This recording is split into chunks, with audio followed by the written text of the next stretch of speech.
Hi മക്കളെ, അപ്പോൾ നമുക്ക് നമ്മുടെ ലൈവ് സ്റ്റാർട്ട് ചെയ്യാം. ഇതിനു മുമ്പ് ഒരു യൂണിറ്റ് നമ്മൾ ഓൾറെഡി ക്ലാസ് എടുത്തിരുന്നു. എല്ലാവർക്കും ഓർമ്മയുണ്ടെന്ന് വിശ്വസിക്കുന്നു.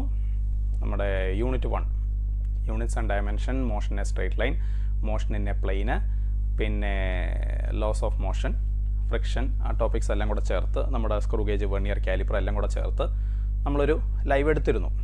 ഓക്കെ, അപ്പോൾ ഇത് ഞാൻ വീണ്ടും മറ്റൊരു ടോപ്പിക്കായിട്ട് വന്നു. ഇപ്പോൾ നമ്മൾ എടുക്കാൻ പോകുന്നത് നമ്മുടെ നീറ്റ് എക്സാമിന് പ്രീവിയസ് ഇയർ ക്വസ്റ്റ്യൻസ് ഒക്കെ നമ്മൾ നോക്കുമ്പോൾ നമുക്ക് നല്ലതുപോലെ ക്വസ്റ്റ്യൻ കിട്ടുന്ന മറ്റൊരു ടോപ്പിക്ക്, ഒന്നല്ല 2 ടോപ്പിക്സ് ഉണ്ട്. ഒന്ന് mechanical properties of solids and ഫ്ലൂയിഡ്സും, പിന്നെ ഒന്ന് ഓസിലേഷനും. ഇതും ഈ പറഞ്ഞ പോലെ യൂണിറ്റ് 1 എടുത്തപ്പോൾ ഞാൻ പറഞ്ഞ പോലെ അത് തന്നെ എനിക്കിപ്പോഴും പറയാനുള്ളൂ. അതായത് മെക്കാനിക്കൽ പ്രോപ്പർട്ടീസ് ഓഫ് സോളിഡ്സിൽ നിന്ന് നമുക്ക് ഒരു ക്വസ്റ്റ്യൻ കിട്ടും, ഫ്ലൂയിഡ്സിൽ നിന്ന് 1-2 ക്വസ്റ്റ്യൻ കിട്ടും, ഓസിലേഷനിൽ നിന്ന് നമുക്ക് 1-2 ക്വസ്റ്റ്യൻ കിട്ടും. അപ്പോൾ ഒരു 4 to 5 ക്വസ്റ്റ്യൻ അത് മാക്സിമം ആണ്. ഒരു 3 ക്വസ്റ്റ്യൻസ് എന്തായാലും നമുക്ക് ഉറപ്പിച്ച് കിട്ടും. ഈ ഇന്ന് നമ്മൾ എടുക്കുന്ന ലൈവിൽ നിന്ന് നിങ്ങൾക്ക് ഒരു 3 ക്വസ്റ്റ്യൻ എന്തായാലും ഉറപ്പിച്ച് കിട്ടും. ഒരു മാക്സിമം 4 to 5 ക്വസ്റ്റ്യൻസ് വരെയൊക്കെ കിട്ടാം. നമ്മൾ പ്രീവിയസ് ഇയർ ക്വസ്റ്റ്യൻസ് അനലൈസ് ചെയ്യുമ്പോൾ നമുക്കതാണ് മനസ്സിലാവുന്നത്. പിന്നെ ഈ ടോപ്പിക്കുകളിലെ properties of solids, properties of fluids, oscillation, ഈ 3 ടോപ്പിക്കിലെ പ്രീവിയസ് ഇയർ ക്വസ്റ്റ്യൻസ് നീറ്റിൻ്റെ നോക്കുമ്പോൾ ഒക്കെ നമുക്ക് ആൻസർ ചെയ്യാൻ പറ്റുന്ന ക്വസ്റ്റ്യൻസാണ്. ആൻസർ ചെയ്യാൻ പറ്റുന്ന questions in the sense that അത്ര നമ്മളെ കൺഫ്യൂസ് ചെയ്യുകയോ ഭ്രാന്ത് പിടിപ്പിക്കുകയോ അങ്ങനെ ഉള്ള ക്വസ്റ്റ്യൻസ് ഒന്നുമില്ല. ഒക്കെ നമുക്ക് എളുപ്പത്തിൽ ആൻസർ ചെയ്യാൻ പറ്റുന്ന ക്വസ്റ്റ്യൻസാണ് അവർ ചോദിക്കുന്നത്. അപ്പോൾ അതുകൊണ്ട് ഇത്തവണ അത് അങ്ങനെ തന്നെ ആയിരിക്കും. ആരും പേടിക്കേണ്ട കാര്യമൊന്നുമില്ല. ഇത്തവണ അത് അങ്ങനെ തന്നെ ആയിരിക്കും. ഈസി ക്വസ്റ്റ്യൻസേ അവർ ചോദിക്കുകയുള്ളൂ. അപ്പം നമുക്ക് തുടങ്ങാം. ഓക്കെ, അപ്പോൾ ആദ്യം നമുക്ക് സോളിഡ്സിൽ നിന്ന് തുടങ്ങാം. അപ്പം എനിവേ ഞാൻ ലൈവ് എടുക്കുമ്പോൾ എൻ്റെ ഒരു രീതി എന്ന് പറഞ്ഞാൽ പരമാവധി സ്പെഷ്യൽ കേസുകൾ ഡിസ്കസ് ചെയ്യാന്നുള്ളത്. അപ്പം മാക്സിമം ഞാൻ അതിന് ശ്രമിക്കാം. കാരണം നീറ്റ് എക്സാമിന് നമുക്കറിയാം, നമ്മൾ നോക്കുമ്പം ഓരോ സ്പെഷ്യൽ കേസുകളാണ് അവർ ഓരോ ടോപ്പിക്കുകളിൽ നിന്ന് സാധാരണ ചോദിക്കാറ്. മെജോറിറ്റി അങ്ങനെയാണ്. ജനറൽ കേസ് ചോദിക്കാറില്ലെന്നല്ല, മെജോറിറ്റി അവർ അങ്ങനെയാണ് ചെയ്യാറ്. അപ്പോൾ നമുക്ക് ഈ പറഞ്ഞ ടോപ്പിക്കുകളിലെ ഈ 3 ടോപ്പിക്ക്, സോളിഡ്, ഫ്ലൂയിഡ്, ഓസിലേഷൻ, ഈ 3 ടോപ്പിക്കിലെ പരമാവധി സ്പെഷ്യൽ കേസസ് ഡിസ്കസ് ചെയ്യാൻ ഞാൻ ശ്രമിക്കാം. ഓക്കെ, അപ്പോൾ എന്തെങ്കിലും വിട്ടുപോയാൽ ഐ എം എക്സ്ട്രീംലി സോറി, മനഃപൂർവ്വം അല്ല. എന്തായാലും പരമാവധി കേസ് ഡിസ്കസ് ചെയ്യാൻ ശ്രമിക്കാം. Okay, so first of all അപ്പോൾ ഈ ടോപ്പിക്കുകൾ ജസ്റ്റ് നമുക്ക് എന്താണെന്നൊന്ന് പറഞ്ഞു പോകാം. First one, intermolecular force. 2 molecules തമ്മിലുള്ള ഫോഴ്സ്. 2 മോളിക്യൂൾസ് തമ്മിലുള്ള ഫോഴ്സ്. അപ്പോൾ 2 മോളിക്യൂൾസ് എ ബി. ഇത് സ്റ്റേറ്റ്മെൻറ്റ് ക്വസ്റ്റനായിട്ട് ചോദിക്കാൻ സാധ്യതയുള്ളൊരു കാര്യമാണ്. സ്റ്റേറ്റ്മെൻറ്റ് ക്വസ്റ്റനായിട്ട്. So 2 molecules A B, intermolecular distance എന്ന് പറയും. ഇൻ്റർമോളിക്കുലാർ ഡിസ്റ്റൻസ് അല്ലെങ്കിൽ ഇക്വിലിബ്രിയം ഡിസ്റ്റൻസ്, അതിനെ നമുക്ക് R0 എന്ന് വിളിക്കാം. ഇക്വിലിബ്രിയം ഡിസ്റ്റൻസിൽ ഇരിക്കുന്ന സമയത്ത് ഇവരുടെ നെറ്റ് ഫോഴ്സ് 0 ആയിരിക്കും.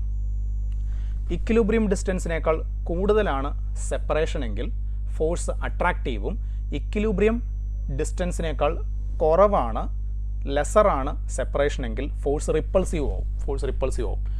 അപ്പോൾ ഈ ഒരു ക്യാരക്ടർ ഓർത്തിരിക്കുക ഇൻ്റർമോളിക്കുലാർ ഫോഴ്സിൻ്റെ. കാരണം ഇതാണ് ഇലാസ്റ്റിസിറ്റിയുടെ ഒരു ബേസിക് കാരണമെന്ന് പറയുന്നത്. ഇത് സ്റ്റേറ്റ്മെൻറ്റ് ക്വസ്റ്റനായിട്ട് ചോദിക്കാം. ഓക്കെ, നെക്സ്റ്റ്, റിജിഡ് ബോഡി എന്താണ്? സോ റിജിഡ് ബോഡി ആ പേര് തന്നെയുണ്ട്. Any amount of force U apply, നിങ്ങൾ എത്ര high amount of force apply ചെയ്താലും ഈ ഒബ്ജക്റ്റിൻ്റെ സൈസിനോ ഷേപ്പിനോ ഡയമെൻഷൻസിനോ ഒന്നും യാതൊരു വിധത്തിലുള്ള വേരിയേഷൻസും ഒരു വളരെ ചെറിയ അളവിൽ പോലും വരില്ല. അങ്ങനെയുള്ള ഒബ്ജക്റ്റുകളെ നമ്മൾ വിളിക്കുന്ന പേരാണ് റിജിഡ് ബോഡീസ് എന്ന് പറയും. Okay, next, deforming force. നമ്മളൊരു ഒബ്ജക്റ്റിൽ നമ്മൾ കൊടുക്കുന്ന എക്സ്റ്റേണൽ ഫോഴ്സ്. ചിലപ്പോൾ നമ്മൾ ആ ഒബ്ജക്റ്റിന് ഷേപ്പ് മാറ്റാനായിരിക്കും ഫോഴ്സ് കൊടുത്തത്, ചിലപ്പോൾ അതിൻ്റെ സൈസ് മാറ്റാനായിരിക്കും, ചിലപ്പോൾ രണ്ടും കൂടെ മാറ്റാനായിരിക്കും, ചിലപ്പോൾ അതിനെ ആക്സിലറേറ്റ് ചെയ്യാൻ വേണ്ടിയായിരിക്കും, ചിലപ്പോൾ ആ ഒബ്ജക്റ്റിനെ റെസ്റ്റിലേക്ക് കൊണ്ടുവരാൻ വേണ്ടിയായിരിക്കും. അങ്ങനെ പല ഉദ്ദേശത്തിലാണ് നമ്മളൊരു എക്സ്റ്റേണൽ ഫോഴ്സ് ഒരു ഒബ്ജക്റ്റിൽ അപ്ലൈ ചെയ്യുന്നത്. അപ്പോൾ നമ്മൾ അപ്ലൈ ചെയ്യുന്ന ഈ എക്സ്റ്റേണൽ ഫോഴ്സ് അതിനെയാണ് നമ്മൾ ഡീഫോമിംഗ് ഫോഴ്സ് എന്ന് പറയും. കാരണം നമ്മൾ ഈ ഫോഴ്സ് കൊടുക്കുമ്പോൾ പ്രാക്ടിക്കലി നമുക്കറിയാം പെർഫെക്റ്റ് റിജിഡ് ബോഡി എന്ന് പറഞ്ഞാൽ ഒരു ഐഡിയൽ കോൺസെപ്റ്റാണ്. ഈ പ്രപഞ്ചത്തിലെ ഓരോ ഒബ്ജക്റ്റും പെർഫെക്റ്റ്ലി റിജിഡ് അല്ല. ഓക്കെ, അപ്പോൾ നമ്മളൊരു എക്സ്റ്റേണൽ ഫോഴ്സ് കൊടുക്കുമ്പോൾ ഓട്ടോമാറ്റിക്കലി ആ ഒബ്ജക്റ്റിൻ്റെ ഡയമെൻഷൻസിൽ എന്തെങ്കിലും ഒരു വ്യത്യാസം വരും. അപ്പോൾ നമ്മൾ ഈ എക്സ്റ്റേണലി കൊടുക്കുന്ന ഫോഴ്സിനെയാണ് നമ്മൾ ഡീഫോമിംഗ് ഫോഴ്സ് എന്ന് പറയും. Okay, next, restoring force. Restoring force എന്ന് പറയുമ്പോൾ നമ്മളൊരു ഡീഫോമിംഗ് ഫോഴ്സ് കൊടുത്തു. അപ്പോൾ ഡീഫോമിംഗ് ഫോഴ്സ് നമ്മൾ കൊടുക്കുമ്പോൾ എന്ത് സംഭവിക്കും? ചിലപ്പോൾ മോളിക്യൂൾസ് തമ്മിലുള്ള ഡിസ്റ്റൻസ് കുറയും, ഡിസ്റ്റൻസ് കുറയുമ്പോൾ ഇൻ്റർമോളിക്കുലാർ ഫോഴ്സ് റിപ്പൾസീവ് ആവും, ഓട്ടോമാറ്റിക്കലി ഇക്വിലിബ്രിയം സെപ്പറേഷനിലേക്ക് തിരിച്ചു വരാൻ ശ്രമിക്കും. സം അതർ ടൈം, മറ്റ് ചില സന്ദർഭങ്ങളിൽ നമ്മൾ ഫോഴ്സ് കൊടുക്കുമ്പോൾ, ഡീഫോമിംഗ് ഫോഴ്സ് കൊടുക്കുമ്പോൾ മോളിക്യൂൾസിൻ്റെ സെപ്പറേഷൻ ഇക്വിലിബ്രിയം ഡിസ്റ്റൻസിനേക്കാൾ കൂടും. അപ്പോൾ എന്ത് പറ്റും? ഇൻ്റർമോളിക്കുലാർ ഫോഴ്സ് അട്രാക്റ്റീവ് ആകും, എന്നിട്ട് വീണ്ടും മോളിക്യൂൾസ് തിരിച്ച് ഇക്വിലിബ്രിയം സെപ്പറേഷനിലേക്ക് വരാൻ ശ്രമിക്കും. ഈ ഒരു ഫോഴ്സിനെയാണ് നമ്മൾ റീസ്റ്റോറിംഗ് ഫോഴ്സ് എന്ന് പറയും. അതായത് ഒറിജിനൽ ഡയമെൻഷനിലേക്ക് ഡീഫോമിംഗ് ഫോഴ്സ് അപ്ലൈ ചെയ്യുന്നതിന് മുമ്പുണ്ടായിരുന്ന ഇക്വിലിബ്രിയം ഡയമെൻഷൻസിലേക്ക് തിരിച്ചു വരാൻ വേണ്ടി മെറ്റീരിയലിനകത്ത് ഡെവലപ്പ് ആകുന്ന ഒരു ഫോഴ്സ്, അതിനെ നമ്മൾ റീസ്റ്റോറിംഗ് ഫോഴ്സ് എന്ന് വിളിക്കും. ഇലാസ്റ്റിസിറ്റി. എന്താ ഇലാസ്റ്റിസിറ്റി? നമുക്കെല്ലാം അറിയാം. What is it? അതായത് നമ്മൾ ഡീഫോമിംഗ് ഫോഴ്സിനെ റിമൂവ് ചെയ്ത് കഴിയുമ്പോൾ, അതിനെ പിൻവലിച്ച് കഴിയുമ്പോൾ, after you remove the deforming force, after you withdraw the deforming force, original ഡയമെൻഷൻസിലേക്ക് തിരിച്ചു വരാനുള്ള, ആക്ച്വൽ ഡയമെൻഷൻസിലേക്ക് തിരിച്ചു വരാനുള്ള ഒബ്ജക്റ്റിൻ്റെ കഴിവിനെയാണ്, ആ എബിലിറ്റി, ആ കഴിവിനെയാണ് നമ്മൾ ഇലാസ്റ്റിസിറ്റി എന്ന് പറയുന്നത്. ഇലാസ്റ്റിസിറ്റിക്ക് കാരണം റീസ്റ്റോറിംഗ് ഫോഴ്സ് ആണ്. അതായത് ഇലാസ്റ്റിസിറ്റി ഒരു മോളിക്യുലാർ ലെവൽ പ്രോപ്പർട്ടിയാണ്. ഓക്കെ. പ്ലാസ്റ്റിസിറ്റി. അപ്പോൾ ചില ഒബ്ജക്റ്റുകളുടെ പ്രത്യേകത, നമ്മൾ ഈ ഡീഫോമിംഗ് ഫോഴ്സ് റിമൂവ് ചെയ്ത് കഴിയുമ്പം കംപ്ലീറ്റ് ആയിട്ട് അത് ഒറിജിനൽ ഡയമെൻഷൻസിലേക്ക് തിരിച്ചു വരില്ല. ചില ഒബ്ജക്റ്റുകൾ ഒട്ടും തിരിച്ചു വരില്ല. അത് ഡീഫോമിംഗ് ഫോഴ്സ് കൊടുത്തപ്പം ഏതാണോ അതിൻ്റെ പുതിയ ഷേപ്പ് അല്ലെങ്കിൽ സൈസ് അതിൽ തന്നെ കണ്ടിന്യൂ, പഴയ ഇതിലേക്ക് തിരിച്ചു വരില്ല. ആ ഒരു ക്യാരക്ടറിനെയാണത് പ്ലാസ്റ്റിസിറ്റി എന്ന് പറയും. അപ്പോൾ ചില ഒബ്ജക്റ്റുകൾ കുറച്ചൊക്കെ ഒറിജിനൽ ഡയമെൻഷനിലേക്ക് തിരിച്ചു വരും, കംപ്ലീറ്റ് ആയിട്ട് വരില്ല. അപ്പോൾ അതിനൊക്കെ പ്ലാസ്റ്റിക് നേച്ചറുള്ള ഒബ്ജക്ട്സ് ആണെന്ന് പറയും. ചില ഒബ്ജക്റ്റുകൾ ഒട്ടും വരില്ല. അത് നമ്മൾ ഡീഫോമിംഗ് ഫോഴ്സ് റിമൂവ് ചെയ്ത് കഴിഞ്ഞാലും അത് അതിൻ്റെ ആ പുതിയ സൈസിലും ഷേപ്പിലും തന്നെ കണ്ടിന്യൂ ചെയ്യും. അങ്ങനെയുള്ളവരെ നമ്മൾ പെർഫെക്റ്റ് പ്ലാസ്റ്റിക് ബോഡീസ് എന്ന് പറയും. ഓക്കെ. സ്ട്രെസ്സ്. നെക്സ്റ്റ് സ്ട്രെസ്സ് നമുക്കെല്ലാം അറിയാം. What is it? സ്ട്രെസ് എന്ന് പറഞ്ഞാൽ എന്താ? Stress is equal to restoring force developed per unit area, newton per metre square അല്ലെങ്കിൽ pascal. Newton per metre square അല്ലെങ്കിൽ pascal. Restoring force developed per unit area. ഒബ്ജക്റ്റിൻ്റെ unit ഏരിയയിൽ എത്ര restoring force develop ചെയ്യുന്നുണ്ട്, അതിനാണ് നമ്മൾ സ്ട്രെസ് എന്ന് പറയും. അതായത് ഈ ഇലാസ്റ്റിസിറ്റി കൂടുതലുള്ള ഒബ്ജക്റ്റുകൾക്ക് സ്ട്രെസ് കൂടുതലായിരിക്കും. അതായത് യൂണിറ്റ് ഏരിയയിൽ ഡെവലപ്പ് ചെയ്യുന്ന റീസ്റ്റോറിംഗ് ഫോഴ്സിൻ്റെ വാല്യൂ കൂടുതലായിരിക്കും. ഓക്കെ. പിന്നെ നമ്മൾ as per theory stress restoring force developed per unit area ആണ്. പക്ഷേ നമ്മൾ ക്വസ്റ്റ്യൻസ് ചെയ്യുന്ന സമയത്ത് ഈ റീസ്റ്റോറിംഗ് ഫോഴ്സിന് പകരം instead of restoring force deforming force ആണ് നമ്മളിവിടെ കൊടുക്കാറ്. കാരണം എന്താണെന്ന് വെച്ചാൽ ഇക്വിലിബ്രിയം എത്തിക്കഴിഞ്ഞാൽ, നമ്മളൊരു എക്സ്റ്റേണലി ഫോഴ്സ് കൊടുത്തു, ഏത് എക്സ്റ്റെൻറ്റ് വരെ, എത്ര എക്സ്റ്റെൻറ്റ് വരെയാണ് ഒബ്ജക്റ്റിന് ഡീഫോമേഷൻ സംഭവിക്കുന്നത്? നമ്മൾ കൊടുത്ത എക്സ്റ്റേണൽ ഫോഴ്സ്, അതായത് ഡീഫോമിംഗ് ഫോഴ്സും ഒബ്ജക്റ്റിനകത്തുണ്ടായ റീസ്റ്റോറിംഗ് ഫോഴ്സും, ഡീഫോമിംഗ് ഫോഴ്സും റീസ്റ്റോറിംഗ് ഫോഴ്സും രണ്ടുപേരും ഇക്വിലിബ്രിയത്തിൽ എത്തുന്നത് വരെയാണ് ഒബ്ജക്റ്റിന് ഡീഫോമേഷൻ സംഭവിക്കുന്നത്. അപ്പോൾ അവർ രണ്ട് ഫോഴ്സുകൾ ഇക്വിലിബ്രിയത്തിൽ എത്തിക്കഴിഞ്ഞാൽ ഡീഫോമേഷൻ സ്റ്റോപ്പ് ആവും. അപ്പോൾ ഇക്വിലിബ്രിയം എത്തിക്കഴിഞ്ഞാൽ, അതായത് അപ്പോൾ നമ്മൾ എലോങ്ങേറ്റ് ചെയ്യാൻ ശ്രമിച്ചു, കുറച്ച് എലോങ്ങേറ്റ് ചെയ്തിട്ട് സ്റ്റോപ്പായി. ആ സമയത്ത് എന്താ? ഡീഫോമിംഗ് ഫോഴ്സും റീസ്റ്റോറിംഗ് ഫോഴ്സും ബാലൻസ് ആയി. അപ്പോൾ ആ ഒരു സിറ്റുവേഷനിൽ റീസ്റ്റോറിംഗ് ഫോഴ്സിൻ്റെ മാഗ്നിറ്റ്യൂഡും ഡീഫോമിംഗ് ഫോഴ്സിൻ്റെ മാഗ്നിറ്റ്യൂഡും സെയിം ആണ്. അതുകൊണ്ട് സ്ട്രെസ് കാൽക്കുലേറ്റ് ചെയ്യുമ്പം നമ്മൾ കാൽക്കുലേഷൻ പർപ്പസുകളിൽ ഈ എഫ് നമ്മൾ ഡീഫോമിംഗ് ഫോഴ്സ് യൂസ് ചെയ്ത് ചെയ്യാറുണ്ട് കേട്ടോ. പക്ഷേ ഡെഫിനേഷൻ പറയുമ്പോൾ ഒരിക്കലും അങ്ങനെ പറയരുത്. റീസ്റ്റോറിംഗ് ഫോഴ്സ് വെച്ച് തന്നെ വേണം ഡെഫിനേഷൻ പറയാൻ. So that is stress. Next is longitudinal stress. Stress പലതരത്തിലുണ്ട്. Next is longitudinal stress. Longitudinal stress എന്ന് പറയുമ്പോൾ ഒബ്ജക്റ്റിൻ്റെ ലെങ്ത്ത് നമ്മൾ വേരി ചെയ്യാൻ ശ്രമിക്കുമ്പോൾ അതിനെതിരെ മെറ്റീരിയലിനകത്ത് ഡെവലപ്പ് ചെയ്യുന്ന ഒരു സ്ട്രെസ്. ഒബ്ജക്റ്റിൻ്റെ ലെങ്ത്ത് വേരി ചെയ്യാൻ ശ്രമിക്കുമ്പോൾ അതിനെതിരെ ഡെവലപ്പ് ചെയ്യുന്ന ഒരു സ്ട്രെസ്. സോ ഫോർ എക്സാമ്പിൾ, നമ്മൾ ഡീഫോമിംഗ് ഫോഴ്സ് ഇങ്ങനെ കൊടുത്തു, അല്ലെങ്കിൽ നമ്മൾ ഡീഫോമിംഗ് ഫോഴ്സ് ഇങ്ങനെ കൊടുത്തു.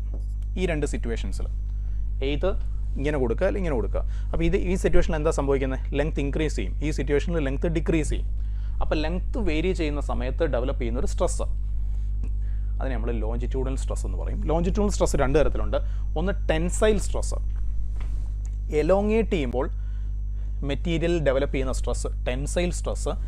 കംപ്രസ് ചെയ്യുമ്പോൾ മെറ്റീരിയൽ ഡെവലപ്പ് ചെയ്യുന്ന സ്ട്രെസ് കംപ്രസീവ് സ്ട്രെസ് അല്ലെങ്കിൽ കംപ്രഷൻ സ്ട്രെസ് എന്ന് പറയും.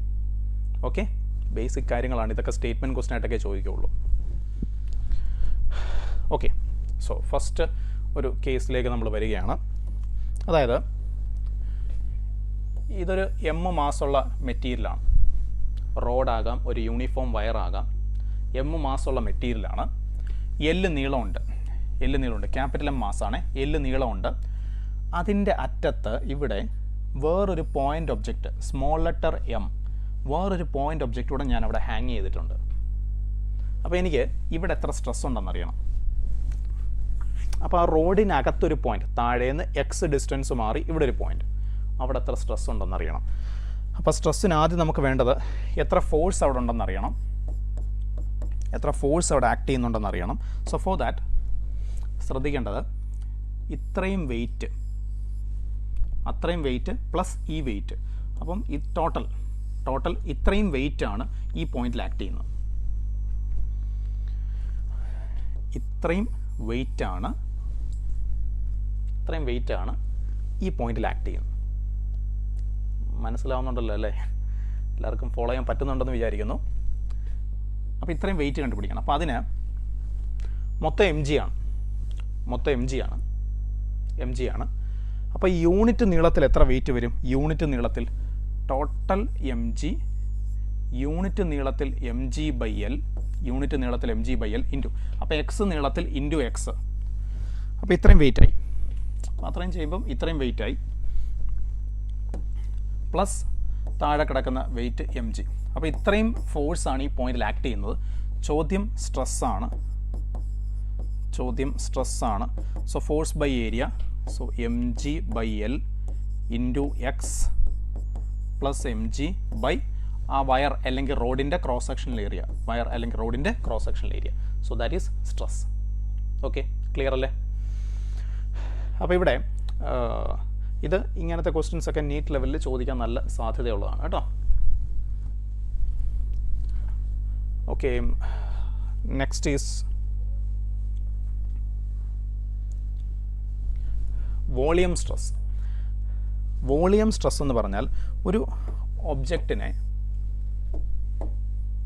നമ്മൾ എല്ലാ സൈഡിൽ നിന്നും ഈ പെർപെൻഡിക്കുലറായിട്ട്, സർഫസിന് പെർപെൻഡിക്കുലറായിട്ട് നമ്മൾ എല്ലാ ഡയറക്ഷൻസിൽ നിന്നും ഒരുപോലെ ഫോഴ്സ് കൊടുക്കുകയാണ്. സർഫസിന് പെർപെൻഡിക്കുലറായിട്ട്, നോർമലായിട്ട് എല്ലാ ഡയറക്ഷനിൽ നമ്മൾ ഒരുപോലെ ഫോഴ്സ് കൊടുക്കുകയാണ്. അപ്പോൾ what will be the result here? അപ്പോൾ ഇവിടെ എന്ത് സംഭവിക്കും? ഒബ്ജക്റ്റിൻ്റെ വോളിയത്തിന് ചേഞ്ച് വരും. അപ്പോൾ ഒബ്ജക്റ്റിൻ്റെ വോളിയം ചേഞ്ച് ആകുമ്പോൾ ഡെവലപ്പ് ചെയ്യുന്ന stress, that is volume stress. മെറ്റീരിയലിൻ്റെ വോളിയത്തിന് വേരിയേഷൻ വരുമ്പോൾ ഡെവലപ്പ് ചെയ്യുന്ന സ്ട്രെസ്സിനെയാണ് വോളിയം സ്ട്രെസ് അല്ലെങ്കിൽ ബൾക്ക് സ്ട്രെസ് അല്ലെങ്കിൽ ഹൈഡ്രോളിക് സ്ട്രെസ് എന്നൊക്കെ പറയാറുണ്ട്. ഓക്കെ, അപ്പോൾ ഇങ്ങനെയാണ് വോളിയം സ്ട്രെസ് വരുന്നത്. വോളിയം സ്ട്രെസ് എന്ന് പറഞ്ഞാൽ നമ്മൾ ഫോഴ്സ് ബൈ ഏരിയ, ഇവിടെ നമ്മളതിനെ ചേഞ്ച് ഇൻ പ്രഷർ എന്നാണ് എടുക്കുന്നത്. കാരണം എല്ലാ മെറ്റീരിയലിന് ചുറ്റും, ഇപ്പം നമ്മുടെ ഈ ഭൂമിയിലുള്ള ഈ എല്ലാ ഒബ്ജക്റ്റിന് ചുറ്റും എപ്പോഴും പ്രഷറുണ്ട്. ഒരു അറ്റ്മോസ്ഫറിക് പ്രഷർ എപ്പോഴും ഉണ്ട്. There is always a pressure. പ്രഷറിന് ചേഞ്ച് വരുമ്പോഴാണ് വോളിയം വ്യത്യാസം വരുന്നത്. സറൗണ്ടിങ് പ്രഷർ ഇൻക്രീസ് ചെയ്താൽ, മീൻസ് നമ്മൾ എക്സ്റ്റേണൽ പ്രഷർ കൊടുക്കും, അങ്ങനെ എന്തെങ്കിലും സറൗണ്ടിങ് പ്രഷറിന് ചേഞ്ച് വരുമ്പോഴാണ്, അത് ഇൻക്രീസ് ചെയ്യുകയാണെങ്കിൽ volume will decrease. Surrounding pressure കുറഞ്ഞാലോ volume will increase.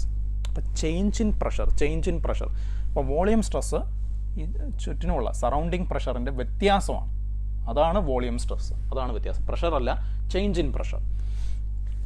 Next is shearing stress എന്ന് പറഞ്ഞാൽ ഇപ്പോൾ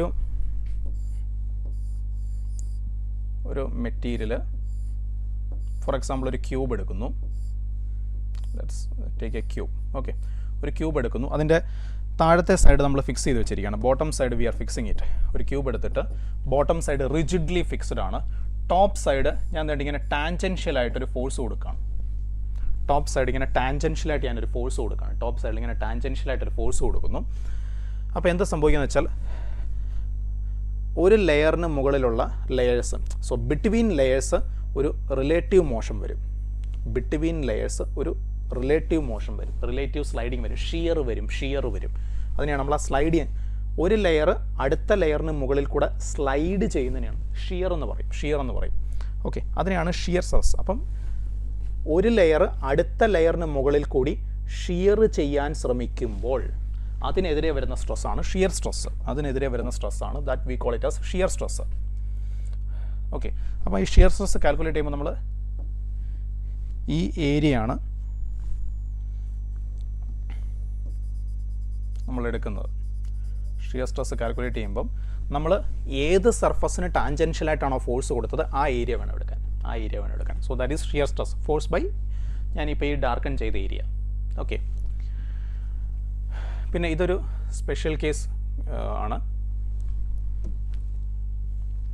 എല്ലാവർക്കും ഫോളോ ചെയ്യാൻ പറ്റുന്നുണ്ടെന്ന് വിശ്വസിക്കുന്നു. പിന്നെ ഞാൻ പെട്ടെന്ന് പറഞ്ഞു പോകുന്നത് നമുക്ക് ഒരുപാട് പറയാനുണ്ട് കേട്ടോ, അതുകൊണ്ടാണ്. ഓക്കെ, അപ്പോൾ എല്ലാവരും കൂടെ തന്നെ നല്ല കട്ടയ്ക്ക് സപ്പോർട്ട് ചെയ്ത് നിൽക്കുക. അപ്പം ഒരു റോഡ് അതിൻ്റെ ക്രോസ് സെക്ഷണൽ ഏരിയ എ, എനിക്ക് ഒരു തീറ്റ ആംഗിളിൽ ഇങ്ങനൊരു ക്രോസ് സെക്ഷൻ ഞാൻ എടുത്തു. ഈ ക്രോസ് സെക്ഷനിൽ വരുന്ന സ്ട്രെസ്സ് കണ്ടുപിടിക്കണം. റോഡിൻ്റെ cross section area capital A ആണ്, പക്ഷേ ഞാൻ എടുത്തത് ഇതല്ല. ഒരു തീറ്റ ആംഗിളിൽ ഇങ്ങനൊരു ക്രോസ് സെക്ഷൻ എടുത്തു. ആ ക്രോസ് സെക്ഷനിൽ എത്ര സ്ട്രെസ്സ് വരുന്നുണ്ടെന്ന് അറിയണം. അപ്പോൾ ഇവിടുത്തെ ഫോഴ്സ് നമ്മൾ എടുത്തു കഴിഞ്ഞാൽ ദിസ് ഈസ് യുവർ ഫോഴ്സ്, ഇതാണ് നമ്മുടെ ഫോഴ്സ് എഫ്. ആ ഫോഴ്സിനെ നമ്മൾ റിസോൾവ് ചെയ്ത് കഴിഞ്ഞാൽ ആ ഫോഴ്സിന് ഇങ്ങനൊരു കമ്പോണൻറ്റ് വരും. ഓക്കെ, സോ ദിസ് ഈസ് തീറ്റ. അപ്പോൾ ഇതും തീറ്റയാണ്. അപ്പോൾ ഫോഴ്സിൻ്റെ ഈ കമ്പോണൻറ്റ് എഫ് കോസ് തീറ്റയും ഫോഴ്സിൻ്റെ ഈ കമ്പോണൻറ്റ് എഫ് സൈൻ തീറ്റയാണ്. F cos theta, F sine theta. അപ്പം നമ്മളിവിടെ ശ്രദ്ധിക്കേണ്ടത് ഇത് എ അല്ലേ, അപ്പം ഈ ഏരിയ എന്ന് പറയുന്നത് that is A by sine തീറ്റയാണ്. ഇത് ക്രോസ് സെക്ഷൻ ഏരിയ എ ആണ്. അപ്പോൾ ഈ സ്ലാൻഡിങ് ഉള്ള ഏരിയ, ഈ നമ്മളിപ്പോൾ എടുത്തിരിക്കുന്ന സെക്ഷൻ അത് എ ബൈ സൈൻ തീറ്റയാണ്. വേറെ ക്യാപിറ്റൽ എ ഈ മെറ്റീരിയലിൻ്റെ ക്രോസ് സെക്ഷൻ ഏരിയ ആണ്. ഓക്കെ, അപ്പം ഈ സെക്ഷനിലെ സ്ട്രെസ്സാണ് നമ്മൾ കണ്ടുപിടിക്കുന്നത്. ഈ സെക്ഷന് നമ്മളിപ്പോൾ എടുത്തിരിക്കുന്ന സെക്ഷന് നോർമലായിട്ടും ഫോഴ്സ് ഉണ്ട്, ടാൻജൻഷ്യലായിട്ടും ഫോഴ്സ് ഉണ്ട്. അപ്പോൾ ഈ ഫോഴ്സ് ഒരു ലോഞ്ചിറ്റ്യൂഡിനൽ സ്ട്രെസ് ക്രിയേറ്റ് ചെയ്യും. That is equal to force by area. That is equal to F by A sine square theta. And F cos theta അത് ടാൻജൻഷ്യലായിട്ടാണ്, അതൊരു ഷിയർ സ്ട്രെസ് അല്ലെങ്കിൽ ടാൻജൻഷ്യൽ സ്ട്രെസ് ക്രിയേറ്റ് ചെയ്യും. എഫ് കോസ് തീറ്റ ഒരു shear stress അല്ലെങ്കിൽ tangential stress create ചെയ്യും. That is equal to F cos theta by A by sine തീറ്റ. ഒരു 2 വെച്ച് മൾട്ടിപ്ലൈ ചെയ്ത് ഡിവൈഡ് ചെയ്താൽ എഫ് ബൈ 2a സൈൻ 2 തീറ്റ. അപ്പോൾ ഇതാണ് ആ തീറ്റ ആംഗിളിലുള്ള ക്രോസ് സെക്ഷനിൽ എക്സ്പീരിയൻസ് ചെയ്യുന്ന സ്ട്രെസ് എന്ന് പറയുന്നത്. 2 സ്ട്രെസ് വരും. And sign square theta maximum വരുന്നത് തീറ്റ 90 ആകുമ്പോഴാണ്. അപ്പോൾ തീറ്റ 90 ഡിഗ്രി, അതായത് ഇങ്ങനെ വരുന്നൊരു ക്രോസ് സെക്ഷൻ, അവിടെയാണ് മാക്സിമം ലോഞ്ചിറ്റ്യൂണൽ സ്ട്രെസ് അനുഭവപ്പെടുന്നത്. ഇങ്ങനെ വരുന്നൊരു ക്രോസ് സെക്ഷനാണ് മാക്സിമം ലോഞ്ചിറ്റ്യൂണൽ സ്ട്രെസ് അനുഭവപ്പെടുന്നത്. ആൻഡ് സൈൻ 2 തീറ്റ അത് 1 ആവുന്നത് തീറ്റ 45 ഡിഗ്രി വരുമ്പോഴാണ്. അപ്പോൾ 45 ഡിഗ്രിയിൽ വരുന്നൊരു ക്രോസ് സെക്ഷൻ, ഈ ക്രോസ് സെക്ഷനാണ് മാക്സിമം ഷിയർ സ്ട്രെസ് അനുഭവപ്പെടുന്നത്. 45 ഡിഗ്രിയിൽ വരുന്ന ഒരു സെക്ഷനാണ് മാക്സിമം ഷിയർ സ്ട്രെസ് അനുഭവപ്പെടുന്നത്. ഓക്കെ, നെക്സ്റ്റ് നമുക്ക് ഇപ്പോൾ സ്ട്രെസ് നമ്മൾ ഡിസ്കസ് ചെയ്തു. സ്ട്രെയിനിലേക്ക് വരാം.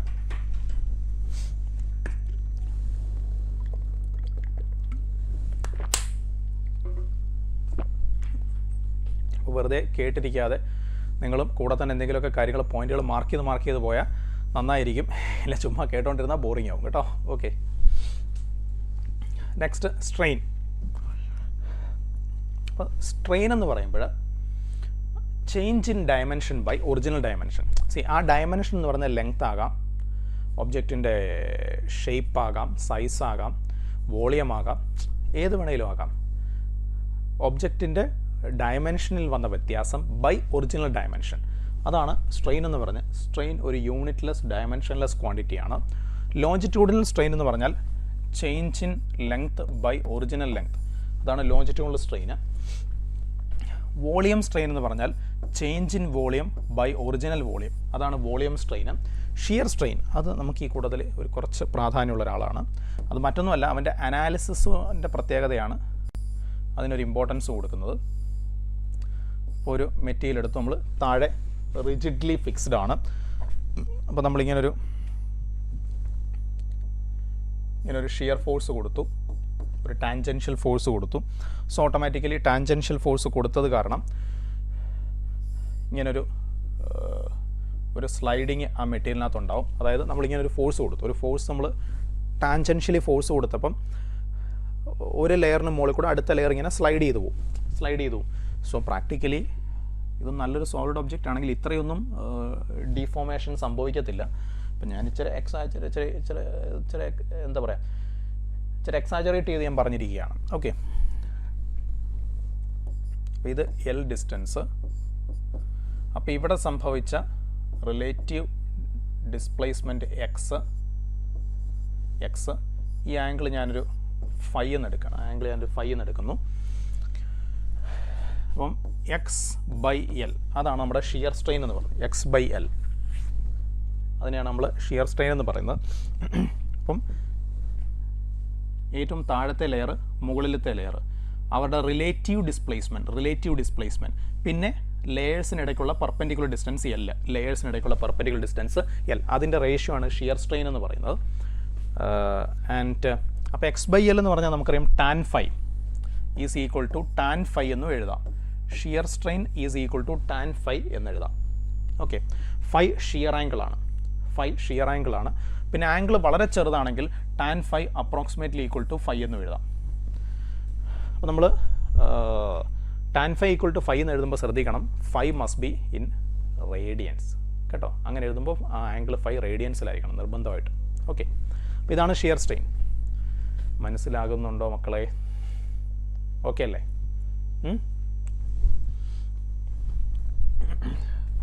So hooks law. ഇപ്പോൾ ഹുക്സ് ലോ എന്ന് പറഞ്ഞാൽ വിത്തിൻ ഇലാസ്റ്റിക് ലിമിറ്റ് എന്ന് പറഞ്ഞൊരു സാധനമുണ്ട്. ഇലാസ്റ്റിക് ലിമിറ്റ് എന്ന് പറഞ്ഞാൽ what do you mean by elastic limit? ഒരു സ്ട്രെസ്സിൻ്റെ ഒരു മാക്സിമം വാല്യൂ ഉണ്ട്. അതിനപ്പുറത്തേക്ക് മെറ്റീരിയലിനകത്തെ സ്ട്രെസ്സ് പോയി കഴിഞ്ഞാൽ ഒബ്ജക്റ്റിന് കംപ്ലീറ്റ് ആയിട്ട് ഒറിജിനൽ ഡയമെൻഷനിലേക്ക് തിരിച്ചു വരാൻ സാധിക്കില്ല.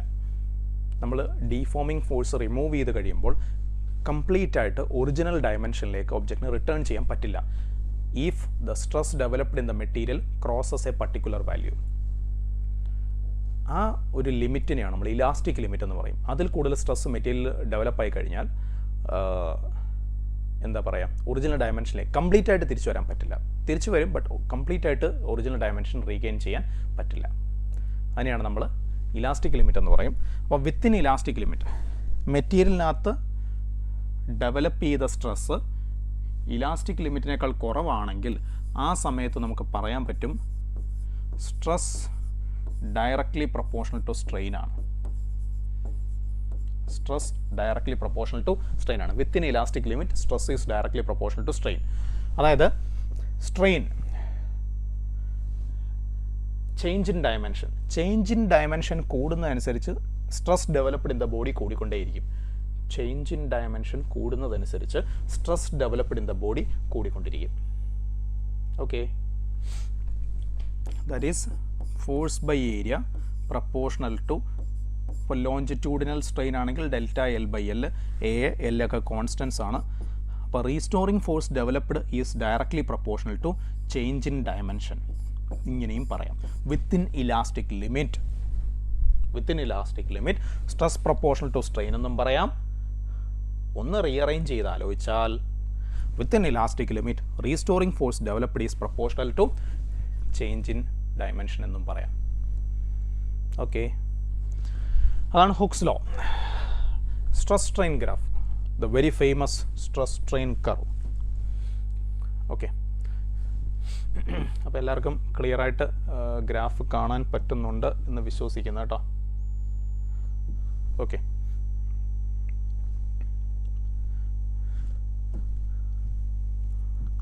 ഓക്കെ, അപ്പോൾ എല്ലാവരും ശ്രദ്ധിക്കുക. സ്ട്രെസ് സ്ട്രെയിൻ ഗ്രാഫ് ഇമ്പോർട്ടൻ്റ് ആണ്. സോ ഫസ്റ്റ് ഓഫ് ഓൾ നമ്മൾ സ്ട്രെയിൻ ഇൻക്രീസ് ചെയ്യുന്നു, അതായത് ഡയമെൻഷൻ ചേഞ്ച്, ഒബ്ജക്റ്റിൻ്റെ ഡയമെൻഷൻ മാറ്റുന്നു, ഡയമെൻഷൻ ചേഞ്ച് ചെയ്യുന്നു, സ്ട്രെയിൻ കൂട്ടുന്നു. അപ്പോൾ നമ്മളിങ്ങനെ സ്ട്രെയിൻ കൂട്ടിക്കൊണ്ടിരിക്കുമ്പോൾ അതനുസരിച്ച് സ്ട്രെസ് ഡയറക്റ്റ്ലി പ്രൊപ്പോർഷനായിട്ട് ഇൻക്രീസ് ചെയ്യും. ഒരു സ്ട്രെയിറ്റ് ലൈൻ ആയിരിക്കും. ഇലാസ്റ്റിക് ലിമിറ്റിനകത്ത് സ്ട്രെസ് പ്രൊപ്പോർഷണൽ ടു സ്ട്രെയിൻ ആണ്, അത് സ്ട്രെയിറ്റ് ലൈൻ ആയിരിക്കും. Within elastic limit stress proportional to strain ആണ്. Within elastic limit stress by strain ഒരു കോൺസ്റ്റൻ്റ് ആണ്. Within elastic limit stress by strain ഒരു കോൺസ്റ്റൻ്റ് ആണ്. ആ കോൺസ്റ്റൻറ്റിനെ നമ്മൾ മോഡുലസ് ഓഫ് ഇലാസ്റ്റിസിറ്റി എന്ന് വിളിക്കും. ഇലാസ്റ്റിക് ലിമിറ്റിനകത്ത് സ്ട്രെസ് ബൈ സ്ട്രെയിൻ ഒരു കോൺസ്റ്റൻ്റ് ആണ്, അതിനെ നമ്മൾ മോഡുലസ് ഓഫ് ഇലാസ്റ്റിസിറ്റി എന്ന് വിളിക്കും. ഓക്കെ, അപ്പം ഹൈലി ഇലാസ്റ്റിക് ആയിട്ടുള്ള ഒബ്ജക്റ്റുകൾക്ക് സ്ട്രെസ് കൂടുതലായിരിക്കും, റീസ്റ്റോറിങ് ഫോഴ്സ് കൂടുതലായിരിക്കും, അവർക്ക് മോഡുലസ് ഓഫ് ഇലാസ്റ്റിസിറ്റി കൂടുതലായിരിക്കും. മോഡുലസ് ഓഫ് ഇലാസ്റ്റിസിറ്റിക്കും സ്ട്രെസ്സിനും പ്രഷറിനും ഒക്കെ ഒരേ ഡയമെൻഷൻ, ഒരേ യൂണിറ്റ്സാണ്. ഓക്കെ, ഇനി അപ്പം ഇത് പ്രാക്ടിക്കലി ഉള്ളൊരു കേസാണ് പറഞ്ഞിരിക്കുന്നത്. വൺ മോർ തിങ്, ഈ സ്ട്രെസ് സ്ട്രെയിൻ ഗ്രാഫിൻ്റെ സ്ലോപ്പ് എടുത്താൽ ടാൻ തീറ്റ സ്ട്രെസ് സ്ട്രെയിൻ ഗ്രാഫിൻ്റെ സ്ലോപ്പ് എടുത്താൽ ടാൻ തീറ്റ എടുത്താൽ നമുക്ക് മോഡുലസ് ഓഫ് ഇലാസ്റ്റിസിറ്റി കിട്ടും. ഓക്കെ, അപ്പോൾ അങ്ങനെ ഇൻക്രീസ് ചെയ്ത് ഒരു പോയിൻ്റ് ഉണ്ട്, നമ്മളതിനെ പ്രൊപ്പോർഷണൽ ലിമിറ്റ് എന്ന് പറയും. അതായത് ആ പോയിൻ്റ് വരെ, നമ്മൾ പ്രാക്ടിക്കലി ഉള്ളൊരു കാര്യമാണ് പറയുന്നത്, ആ പോയിൻ്റ് ഒരു പ്രൊപ്പോർഷണൽ ലിമിറ്റ് ഉണ്ട്, അവിടെ വരെ സ്ട്രെസ് പ്രൊപ്പോർഷണൽ ടു സ്ട്രെയിൻ ആണ്. അതിനുശേഷം കുറച്ച് ഏരിയ ഉണ്ട്, സ്ട്രെസ്സും സ്ട്രെയിനും പ്രൊപ്പോർഷണൽ അല്ല. എ മുതൽ ബി വരെ സ്ട്രെസ്സും സ്ട്രെയിനും പ്രൊപ്പോർഷണൽ അല്ല, പക്ഷേ ഈ പോയിൻ്റ് വരെയും ഒബ്ജക്റ്റിന് പെർഫെക്റ്റ് ഇലാസ്റ്റിസിറ്റി ഉണ്ട്. Up to point B perfect elasticity ഉണ്ട്. ഈ പോയിൻ്റ് ബിയെ നമ്മൾ ഈൽഡ് പോയിൻ്റ് അല്ലെങ്കിൽ ഇലാസ്റ്റിക് ലിമിറ്റ് എന്ന് പറയും. സോ ഒ മുതൽ ബി വരെ മെറ്റീരിയൽ ഇലാസ്റ്റിക് ആണ്. ഇത് പ്രാക്ടിക്കലുള്ളൊരു കാര്യമാണ്. അപ്പോൾ പോയിൻ്റ് എ എത്തുമ്പം അതൊരു പ്രൊപ്പോർഷണൽ ലിമിറ്റ് എന്ന് പറയും. അവിടെ വെച്ച് സ്ട്രെസ് പ്രൊപ്പോർഷണൽ സ്ട്രെയിൻ തെറ്റും. അപ്പം ഒ മുതൽ എ വരെ ശരിക്കും പ്രാക്ടിക്കലി ഹുക്സ് ലോ ഒബേ ചെയ്യപ്പെടത്തുള്ളൂ. A to B Hooke's law obey ചെയ്യില്ല, പക്ഷേ ഇലാസ്റ്റിക് ആണ്. പോയിൻ്റ് ബി ആണ് ഇലാസ്റ്റിക് ലിമിറ്റ് അല്ലെങ്കിൽ ഈൽഡ് പോയിൻ്റ് എന്ന് പറയും. ഇലാസ്റ്റിക് ലിമിറ്റ് അതിന് കറസ്പോണ്ടിങ് ആയിട്ടുള്ള സ്ട്രെസ്സിനെ ഈൽഡ് സ്ട്രെസ് എന്ന് പറയും. ഇലാസ്റ്റിക് ലിമിറ്റ് അതിന് കറസ്പോണ്ടിങ് ആയിട്ടുള്ള സ്ട്രെസ്സിനെ ഈൽഡ് സ്ട്രെസ് എന്ന് പറയും. ഓക്കെ, അപ്പോൾ ഈൽഡ് സ്ട്രെസ്സ്, അതിൽ കൂടുതൽ സ്ട്രെസ്സ് ബോഡിയിൽ ഡെവലപ്പായി കഴിഞ്ഞാൽ മെറ്റീരിയൽ പ്ലാസ്റ്റിക് റീജിയൻ ആയി എന്നാണ് അർത്ഥം. ഈൽഡ് സ്ട്രെസ്സിനേക്കാൾ കൂടുതൽ സ്ട്രെസ്സ് മെറ്റീരിയലിനകത്ത് ഡെവലപ്പായി കഴിഞ്ഞാൽ മെറ്റീരിയൽ പ്ലാസ്റ്റിക് റീജിയൻ കയറി എന്നാണ് അർത്ഥം. സോ ബിയോണ്ട് ബി കഴിഞ്ഞാൽ പിന്നെ പ്ലാസ്റ്റിക് റീജിയനാണ്. സ്ട്രെസ് പ്രൊപ്പോർഷണൽ ടു സ്ട്രെയിൻ അല്ല. ഇവിടെ വെച്ച് ഡീഫോമിംഗ് ഫോഴ്സ് നമ്മൾ റിമൂവ് ചെയ്താൽ ഒരിക്കലും സീറോ സ്ട്രെയിനിലേക്ക് വരത്തില്ല. ഉദാഹരണത്തിന് പോയിൻ്റ് സി, ഈ പോയിന്റിൽ വെച്ച് ഞാൻ ഡീഫോമിംഗ് ഫോഴ്സിനെ റിമൂവ് ചെയ്താൽ ഇതിലേക്കായിരിക്കും മെറ്റീരിയൽ തിരിച്ചു വരുന്നത്. അതായത് ഒരു സ്ട്രെയിൻ ഉണ്ടാകും, സീറോ സ്ട്രെസ്, പക്ഷേ സ്ട്രെയിൻ കാണും. കംപ്ലീറ്റ് ആയിട്ട് സ്ട്രെയിൻ ഇല്ലാതാവില്ല. ഒരു ചേഞ്ച് ഇൻ ഡയമെൻഷൻ മെറ്റീരിയലിനകത്ത് റിമെയിൻ ചെയ്യും, നിലനിൽക്കും. പ്ലാസ്റ്റിക് റീജിയനിൽ വെച്ച് ഡീഫോമിംഗ് ഫോഴ്സ് നമ്മൾ പിൻവലിച്ചു കഴിഞ്ഞാൽ ഒരിക്കലും ഇങ്ങനെ തിരിച്ചു വന്ന് സീറോ സ്ട്രെയിൻ ആവത്തില്ല. പകരം ഇവിടേക്കാണ് വരുന്നത്. സ്ട്രെസ് സീറോ ആവും, റീസ്റ്റോറിംഗ് ഫോഴ്സ് സീറോ ആവും, പക്ഷേ മെറ്റീരിയലിനകത്തൊരു സ്ട്രെയിൻ കാണും, ചേഞ്ച് ഇൻ ഡയമെൻഷൻ കാണും. അപ്പോൾ ഇതിനെ നമ്മൾ പെർമനൻറ്റ് സെറ്റ് എന്ന് പറയും. ഓക്കെ, അപ്പോൾ ഇത് പ്ലാസ്റ്റിക് റീജിയൻ സ്ട്രെയിൻ നല്ലപോലെ ഇൻക്രീസ് ചെയ്യും, പക്ഷേ അതിനനുസരിച്ച് സ്ട്രെസ് ഇൻക്രീസ് ചെയ്തില്ല. സ്ട്രെയിനിന് പ്രപ്പോർഷണലായിട്ട് സ്ട്രെസ് ഇൻക്രീസ് ചെയ്യില്ല. സ്ട്രെസ്സിൽ ചെറിയ ഇൻക്രീസേ വരുള്ളൂ. So that is plastic region. അങ്ങനെ പോയിൻ്റ് ഡി, അതിനെ അൾട്ടിമേറ്റ് പോയിൻ്റ് അല്ലെങ്കിൽ അൾട്ടിമേറ്റ് സ്ട്രെസ് എന്ന് പറയും. അൾട്ടിമേറ്റ് സ്ട്രെസ്, അതിലും കൂടുതൽ സ്ട്രെസ് മെറ്റീരിയൽ ഡെവലപ്പ് ആവില്ല. That is ultimate stress. അതിലും കൂടുതൽ സ്ട്രെസ് മെറ്റീരിയൽ ഡെവലപ്പ് ആവില്ല. ഫൈനലി അത് കഴിഞ്ഞൊരു പോയിന്റ് ഇ, അവിടെ വെച്ച് മെറ്റീരിയൽ ബ്രേക്ക് ആവും. അവിടെ വെച്ച് മെറ്റീരിയൽ ബ്രേക്ക് ആവും. ദാറ്റ് ഈസ് ഫ്രാക്ചർ പോയിന്റ് എന്ന് പറയും, അല്ലെങ്കിൽ ബ്രേക്കിംഗ് പോയിന്റ്. ഫ്രാക്ചർ പോയിന്റ് അല്ലെങ്കിൽ ബ്രേക്കിംഗ് പോയിന്റ് എന്ന് പറയും. ഓക്കെ, അപ്പോൾ ഈ പ്ലാസ്റ്റിക് റീജിയൻ അതിൻ്റെ ഒരു സൈസ് നോക്കിയിട്ടാണ് നമ്മൾ മെറ്റീരിയൽ ബ്രിറ്റിലാണോ ഡക്റ്റൈലാണോ, അതായത് എത്രമാത്രം വലിയും അത് നോക്കിയിട്ടാണ് നമ്മൾ മെറ്റീരിയൽ ബ്രിറ്റിലാണോ ഡക്റ്റൈലാണോ എന്ന് പറയുന്നത്. പ്ലാസ്റ്റിക് റീജിയൻ നല്ലപോലെ ഉണ്ടെങ്കിൽ അത് ഡക്റ്റൈലാണ്, പെട്ടെന്നൊന്നും അത് ബ്രേക്ക് ആവില്ല, നല്ലപോലെ നമുക്ക് വലിക്കാൻ പറ്റും. പക്ഷേ പ്ലാസ്റ്റിക് റീജിയൻ കുറവാണെങ്കിൽ അത് ബ്രിട്ടിലാണ്, പെട്ടെന്ന് പൊട്ടിപ്പോവും. ഇലാസ്റ്റിക് റീജിയൻ കഴിഞ്ഞാൽ അത് പെട്ടെന്ന് പൊട്ടിപ്പോവും, ബ്രേക്കായി പോവും. Okay, so that is stress strain curve. അപ്പോൾ ഇത് നമ്മളൊരു ഒരു വയർ എടുത്തിട്ട്, ഒരു സ്റ്റീൽ വയർ എടുത്തിട്ട് അതിന് അറ്റത്ത് പതുക്കെ ലോഡ് ചെയ്ത് ലെങ്ത്തിൽ വരുന്ന വ്യത്യാസം ഇങ്ങനെ മെഷർ ചെയ്ത് അങ്ങനെയാണ് നമ്മൾ ഈ ഗ്രാഫ് പ്ലോട്ട് ചെയ്യുന്നത് കേട്ടോ. ഒരു typical stress strain graph. Okay, next breaking stress എന്ന് പറയും. Breaking stress it's very important. Breaking stress is very important. അപ്പോൾ ആദ്യം നമുക്ക് ബ്രേക്കിംഗ് സ്ട്രെസ് എന്താണെന്ന് ജനറലി ഒന്ന് പറയാം. അത് പറഞ്ഞിട്ട് നമുക്ക് അതിൻ്റെ സ്പെഷ്യൽ കേസിലേക്ക് വരാം. സോ ബ്രേക്കിംഗ് സ്ട്രെസ് എന്ന് പറഞ്ഞാൽ that is breaking force by area. All of you listen. Breaking stress is breaking force by area. Is breaking force by area. ഈ ബ്രേക്കിംഗ് സ്ട്രെസ് മെറ്റീരിയൽ പ്രോപ്പർട്ടിയാണ്. ബ്രേക്കിംഗ് സ്ട്രെസ് മെറ്റീരിയൽ പ്രോപ്പർട്ടിയാണ്. ഒബ്ജക്റ്റിൻ്റെ dimension, അതായത് area of cross section, length, അങ്ങനെ ഒബ്ജക്റ്റിൻ്റെ dimensions എന്തെങ്കിലും മാറുന്നതനുസരിച്ച് breaking stress മാറത്തില്ല. അതൊരു മെറ്റീരിയലിൻ്റെ സ്വഭാവമാണ്. It is a fixed value. Temperature പോലുള്ള മറ്റ് കാര്യങ്ങളൊക്കെ മാറിയാൽ മാത്രമേ അത് മാറുകയുള്ളൂ. Otherwise it is a fixed value. Okay, temperature കൂടിയ ഇലാസ്റ്റിസിറ്റി കുറയും കേട്ടോ. ടെമ്പറേച്ചർ കൂടിയ ഇലാസ്റ്റിസിറ്റി കുറയും. അപ്പോൾ അത് ബ്രേക്കിംഗ് സ്ട്രെസ് ഡിപ്പെൻഡ് ചെയ്യില്ല. എന്തിന്? ചേഞ്ച് ഇൻ ലെങ്ത്തിനോ, change in area, change in body, അതിനൊന്നും ഡിപ്പെൻഡ് ചെയ്യില്ല. അതൊരു മെറ്റീരിയലിൻ്റെ സ്വഭാവമാണ്. ഓക്കെ, അതായത് ഇപ്പോൾ ഉദാഹരണത്തിന് ഒരു സ്റ്റീലിൻ്റെ വയർ, ആ സ്റ്റീൽ വയറിനെ ഞാൻ രണ്ടായിട്ട് കട്ട് ചെയ്തു. ഈ രണ്ട് പീസിനും ഇപ്പോൾ രണ്ടായിട്ട് കട്ട് ചെയ്തപ്പോൾ രണ്ട് പീസ് കിട്ടില്ല. ആ രണ്ട് പീസിനും ആദ്യത്തെ സ്റ്റീൽ വയറിൻ്റെ അതേ ബ്രേക്കിംഗ് സ്ട്രെസ് തന്നെ ആയിരിക്കും. Okay, breaking force is equal to breaking stress into area. Break ചെയ്യുന്ന force, breaking force area depend ചെയ്യുന്നുണ്ട്. ഏരിയ കൂടിയാൽ ബ്രേക്കിംഗ് ഫോഴ്സ് കൂടും, ഏരിയ കുറഞ്ഞാൽ ബ്രേക്കിംഗ് ഫോഴ്സ് കുറയും. അപ്പോൾ ബ്രേക്കിംഗ് ഫോഴ്സ് മെറ്റീരിയലിനെയും ഏരിയ ഓഫ് ക്രോസ് സെക്ഷനെയും ഡിപ്പെൻഡ് ചെയ്യും. ലെങ്ത്തിനെ ഡിപ്പെൻഡ് ചെയ്യില്ല. ലെങ്ത്ത് കൂട്ടുകയോ കുറയ്ക്കുകയോ ചെയ്താൽ അത് ബ്രേക്കിംഗ് ഫോഴ്സിനെ അഫക്റ്റ് ചെയ്യില്ല. ഓക്കെ, നെക്സ്റ്റ്, ഒരു ഒബ്ജക്റ്റിനെ നമ്മളിങ്ങനെ ഹാങ് ചെയ്തിടുകയാണ്. ഒരു ഒബ്ജക്റ്റിനെ നമ്മളിങ്ങനെ ഹാങ് ചെയ്തിട്ടാണ്, തൂക്കിയിടുകയാണ്. ഒരു ഒബ്ജക്റ്റിനെ ഇങ്ങനെ ഹാങ് ചെയ്തിടുകയാണ്. അപ്പം സ്വന്തം വെയിറ്റ് കാരണം ബ്രേക്ക് ആവാതെ എത്ര നീളത്തിൽ ഹാങ് ചെയ്യാം? സെൽഫ് വെയിറ്റ് കാരണം ബ്രേക്ക് ആവാതെ എത്ര നീളത്തിൽ ഹാങ് ചെയ്യാം? This is your answer. ഇത് ബ്രേക്കിംഗ് സ്ട്രെസ്സാണ്. ഈ സിഗ്മ എന്ന് ഞാൻ എഴുതിയിരിക്കുന്ന ബ്രേക്കിംഗ് സ്ട്രെസ്സാണ്. ഡി മെറ്റീരിയലിൻ്റെ density, G acceleration due to gravity. Breaking stress by density of the material into acceleration due to gravity. Clear അല്ലേ? സോ സെൽഫ് വെയിറ്റ് കാരണം ബ്രേക്ക് ആവാതെ മാക്സിമം എത്ര നീളത്തിൽ ഹാങ് ചെയ്യാം? Okay, next elastomer. Okay, elastomer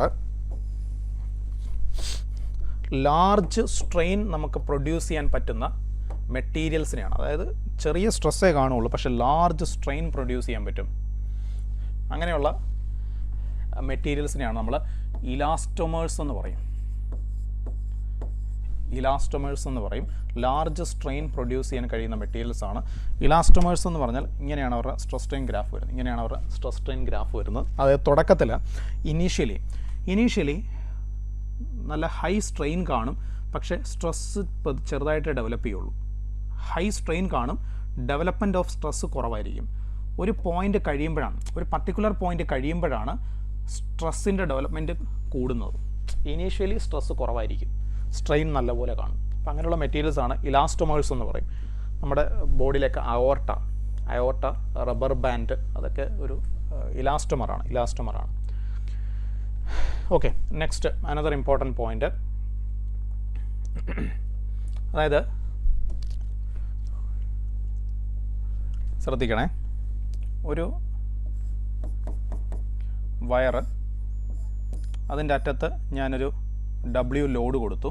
അപ്പോൾ വന്ന elongation delta L, നീളത്തിൽ വന്ന വ്യത്യാസം ഡെൽറ്റ എൽ, നീളത്തിൽ വന്ന വ്യത്യാസം ഡെൽറ്റ എൽ. ഈ കംപ്ലീറ്റ് അറേഞ്ച്മെൻറ്റിനെ ഞാൻ ഒരു ലിക്വിഡിനകത്തേക്ക് മാറ്റുകയാണ്. ഈ കംപ്ലീറ്റ് അറേഞ്ച്മെൻറ്റിനെ ഞാനൊരു ലിക്വിഡിനകത്തേക്ക് മാറ്റുകയാണ്. ലിക്വിഡിനകത്ത് അപ്പോൾ ബോയൻസി ഒക്കെ വരും. പുതിയ ചേഞ്ച് ഇൻ ലെങ്ത്ത് ഈ കംപ്ലീറ്റ് അറേഞ്ച്. അപ്പം എയറിൽ വെച്ച് ഞാൻ ചെയ്തപ്പം change in length delta L ആണ്.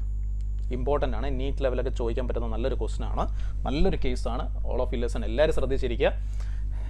എയറിൽ വെച്ച് ഞാൻ ഈ എക്സ്പെരിമെൻറ്റ് ചെയ്തപ്പം change in length delta L ആണ്. കംപ്ലീറ്റ് അറേഞ്ച്മെൻറ്റ് എടുത്ത് ഞാൻ ലിക്വിഡിനകത്ത് വെച്ചു. അന്നേരം വരുന്ന ചേഞ്ച് ഇൻ ലെങ്ത്ത് ഇതാണ്. അന്നേരം വരുന്ന ചേഞ്ച് ഇൻ ലെങ്ത്ത് എയറിൽ വെച്ചുള്ള change in length into 1 minus ലിക്വിഡിൻ്റെ ഡെൻസിറ്റി ബൈ ഈ ബോഡിയുടെ ഡെൻസിറ്റി, ലിക്വിഡിൻ്റെ ഡെൻസിറ്റി ബൈ ഈ ബോഡിയുടെ ഡെൻസിറ്റി. ഓക്കെ, ക്ലിയർ അല്ലേ? മനസ്സിലാവുന്നുണ്ടല്ലോ അല്ലേ? Okay,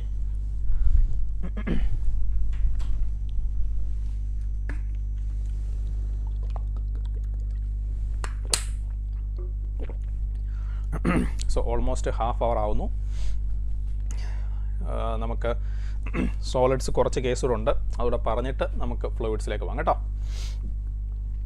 okay, next. ഇത് ഇമ്പോർട്ടൻറ്റ് കേസാണ്. അതിലെ ഫസ്റ്റ് വൺ, ഒരു ഒബ്ജക്റ്റ് T1 ടെൻഷൻ മെറ്റീരിയലിനകത്തുള്ളപ്പം അതിൻ്റെ നീളം L1 ആണ്. T2 ടെൻഷൻ ഉള്ള സമയത്ത് നീളം L2 ആണ്. T1 ടെൻഷൻ ഉള്ള സമയത്ത് നീളം L1ഉം T2 ടെൻഷൻ ഉള്ള സമയത്ത് നീളം L2 ആണ്. Then what is the original length? അത് കണ്ടുപിടിക്കാനുള്ള ഇക്വേഷനാണ്. Then what is the original length? T2 L1 minus T1 L2 by T2 minus T1. ഈ ടൈപ്പ് ക്വസ്റ്റ്യൻ നമ്മൾ എൻട്രൻസ് ബേസ്ഡ് ബുക്കിനകത്തൊക്കെ മെറ്റീരിയൽസിലൊക്കെ നിങ്ങൾ ഒരുപാട് കണ്ടിട്ടുണ്ടാവും എന്ന് പ്രതീക്ഷിക്കുന്നു. ഇമ്പോർട്ടൻറ്റ് കേസാണ് കേട്ടോ. ഓക്കെ, അതേപോലെ തന്നെ ഇതിൻ്റെ മറ്റൊരു സ്പെഷ്യൽ കേസാണ്. ഇപ്പം T1 ടെൻഷനുള്ളപ്പം L1 നീളം, T2 ടെൻഷനുള്ളപ്പോൾ L2 നീളം. അങ്ങനെയാണെങ്കിൽ T1 പ്ലസ് T2 ഇത്രയും ടെൻഷൻ ഉള്ളപ്പോൾ വാട്ട് ഈസ് ദ ലെങ്ത്? ഉദാഹരണത്തിന് ഇതൊരു 5 ന്യൂട്ടൺ, ഇതൊരു 4 ന്യൂട്ടൺ. ഓക്കെ, അപ്പോൾ 5 ന്യൂട്ടൺ ഉള്ളപ്പോൾ L1 നീളമുണ്ട്, 4 ന്യൂട്ടൺ ഉള്ളപ്പോൾ L2 നീളമുണ്ട്. അപ്പോൾ അങ്ങനെയാണെങ്കിൽ 9 ന്യൂട്ടൺ ടെൻഷനുള്ള സമയത്ത് വാട്ട് ഈസ് ദ ലെങ്ത്? മറ്റൊരു ഇമ്പോർട്ടൻറ്റ് സ്പെഷ്യൽ കേസാണ്. ആ സമയത്തെ നീളം ഇതാണ്. T2 L2 minus T1 L1 by T2 minus T1. അപ്പോൾ ഹയർ വാല്യൂ ആയിട്ട് T2നെ എടുത്താൽ മതി കേട്ടോ. ഇപ്പോൾ ഞാൻ പറഞ്ഞപ്പോൾ തിരിഞ്ഞു പോയി, കുഴപ്പമില്ല. ഹയർ വാല്യൂ ഏതാണോ അത് T2 എടുക്കുക, കുഴപ്പമില്ലല്ലോ, എളുപ്പമല്ലേ? ഓക്കെ, ഇനി സ്വന്തം വെയിറ്റ് കാരണം ഒരു ബോഡിക്കുണ്ടാവുന്ന എലോങ്ങേഷൻ, സ്വന്തം വെയിറ്റ് കാരണം സെൽഫ് വെയിറ്റിൽ ഒരു ബോഡിക്കുണ്ടാവുന്ന എലോങ്ങേഷൻ.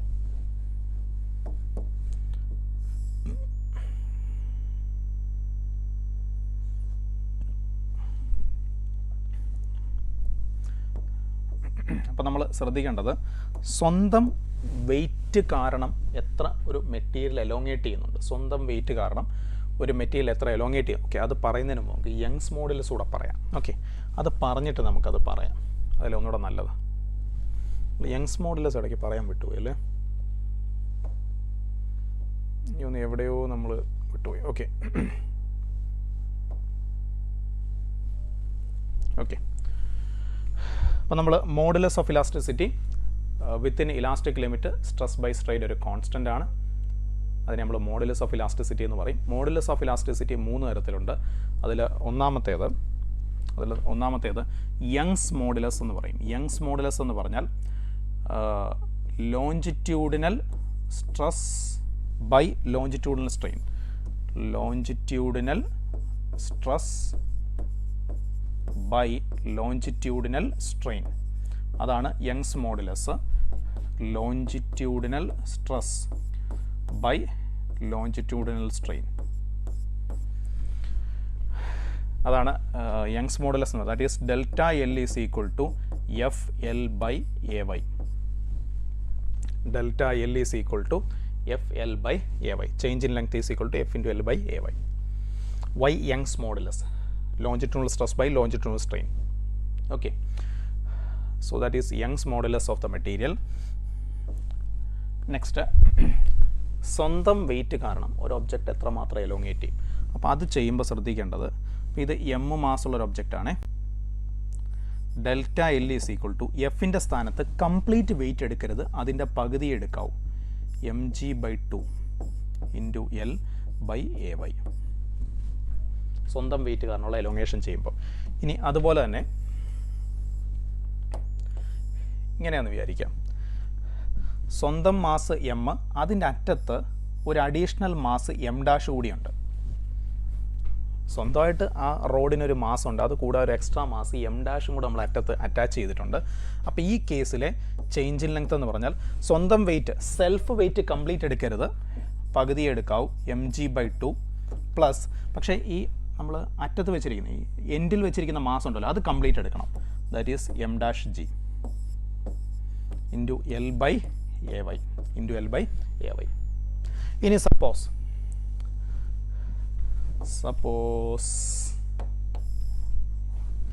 ഇതൊരു വെയ്റ്റ്ലെസ് മെറ്റീരിയലാണ്, അതിൻ്റെ അറ്റത്ത് എം മാസുള്ള ഒരു ഒബ്ജക്റ്റ്, ഇത് മാത്രമേ ഉള്ളൂ എന്ന് വിചാരിക്കുക. ഓക്കെ, ഇതൊക്കെ നീറ്റ് ലെവലിൽ ഇമ്പോർട്ടൻ്റ് ആണ് കേട്ടോ. അപ്പോൾ ഈ കേസിൽ delta L is equal to self weight ഇല്ല, അപ്പോൾ കംപ്ലീറ്റ് എടുക്കാം, M G L by A Y. M G L by A Y. Okay, fine. Coming to next case. Okay, 2 wires connected in series. നമ്മൾ 2 wires സീരീസിൽ connect ചെയ്താൽ equivalent Young's modulus, 2 വയറും കൂടെ മാറ്റിയിട്ട് ഒരു സിംഗിൾ വയർ ആക്കിയാൽ, 2 wires സീരീസിൽ connect ചെയ്യുമ്പോൾ ഈക്വലൻ്റ് യങ്സ് മോഡുലസ് കണ്ടുപിടിക്കാനുള്ള റിലേഷൻ. 2 വയേഴ്സ് സീരീസിൽ കണക്ട് ചെയ്യുമ്പോൾ ഈക്വലൻ്റ് യങ്സ് മോഡുലസ് കണ്ടുപിടിക്കാൻ 2 വയറും കൂടെ മാറ്റി ഒരു സിംഗിൾ വയർ നമ്മൾ ആക്കിയാൽ ആ സിംഗിൾ വയറിൻ്റെ യങ്സ് മോഡുലസ് അത് കണ്ടുപിടിക്കാനുള്ള റിലേഷൻ L1 പ്ലസ് L2, അതായത് 2 വയറിൻ്റെ നീളം by equivalent Young's modulus equal to L1 by Y1 plus L2 by Y2. Y1 first വയറിൻ്റെ യങ്സ് മോഡുലസ്, Y2 സെക്കൻഡ് വയറിൻ്റെ യങ്സ് മോഡുലസ്. അപ്പോൾ ഇവിടെ ഒരു സ്പെഷ്യൽ കേസ് ഉണ്ട്. Suppose L1 is equal to L2 ആണെങ്കിൽ അപ്പോൾ എന്ത് വരും? 2L1 by equivalent Young's modulus is equal to L1 പുറത്തെടുക്കാം, 1 by Y1 plus 1 by Y2. L1 cut ചെയ്യാം, അപ്പോൾ Y is equal to 2Y1 Y2 by Y1 plus Y2 equivalent Young's modulus. പക്ഷേ ഇതെപ്പോഴേ use ചെയ്യാൻ പറ്റൂ? 2 വയറിനും സെയിം നീളമായിരിക്കണം. Special കേസിൻ്റെ സ്പെഷ്യൽ കേസ്, 2 വയറിനും സെയിം നീളമാണെങ്കിൽ ഈക്വലൻ്റ് യങ്സ് മോഡുലസ്, 2 വയറിനും സെയിം നീളമാണെങ്കിൽ. പിന്നെ സീരീസിൽ നമ്മൾ കണക്ട് ചെയ്യുമ്പോൾ 2 വയേഴ്സിലും ഡെവലപ്പ് ആകുന്ന റീസ്റ്റോറിംഗ് ഫോഴ്സ് സെയിം ആയിരിക്കും. 2 വയേഴ്സിലും ഡെവലപ്പ് ആകുന്ന റീസ്റ്റോറിംഗ് ഫോഴ്സ് സെയിം ആയിരിക്കും. 2 വയറിൻ്റെയും area of cross section same ആണെങ്കിൽ അതിൽ ഡെവലപ്പ് ആകുന്ന സ്ട്രെസ്സും സെയിം ആയിരിക്കും. In series combination. ഓക്കെ, ഇനി 2 വയേഴ്സ് പാരലായിട്ട് കണക്ട് ചെയ്താൽ അപ്പോൾ ലെങ്ത് സെയിം ആണ്. ഒരേ നീളമുള്ള 2 വയേഴ്സ് പാരലായിട്ട് കണക്ട് ചെയ്യാണ്. Equivalent Young's modulus. Y1 first വയറിൻ്റെ യങ്സ് മോഡുലസ്, Y2 സെക്കൻഡ് വയറിൻ്റെ യങ്സ് മോഡുലസ്, A1 ഫസ്റ്റ് വയറിൻ്റെ area of cross section, A2 second വയറിൻ്റെ area of cross section. Okay, അപ്പോൾ ഇവിടെ ഒരു സ്പെഷ്യൽ കേസ് എടുക്കണം. ദാറ്റ് ഈസ് 2 വയറിനും ഒരേ ഏരിയ ഓഫ് ക്രോസ് സെക്ഷൻ ആണെങ്കിൽ effective Young's modulus is equal to Y1 plus Y2 by 2. 2 വയറിനും same area of cross section ആണെങ്കിൽ effective Young's modulus is Y1 plus Y2 by 2. And in parallel connection, 2 വയറിൻ്റെയും change in length same ആയിരിക്കും. In parallel connection 2 വയറിൻ്റെയും change in length same ആയിരിക്കും. Okay, clear അല്ലേ?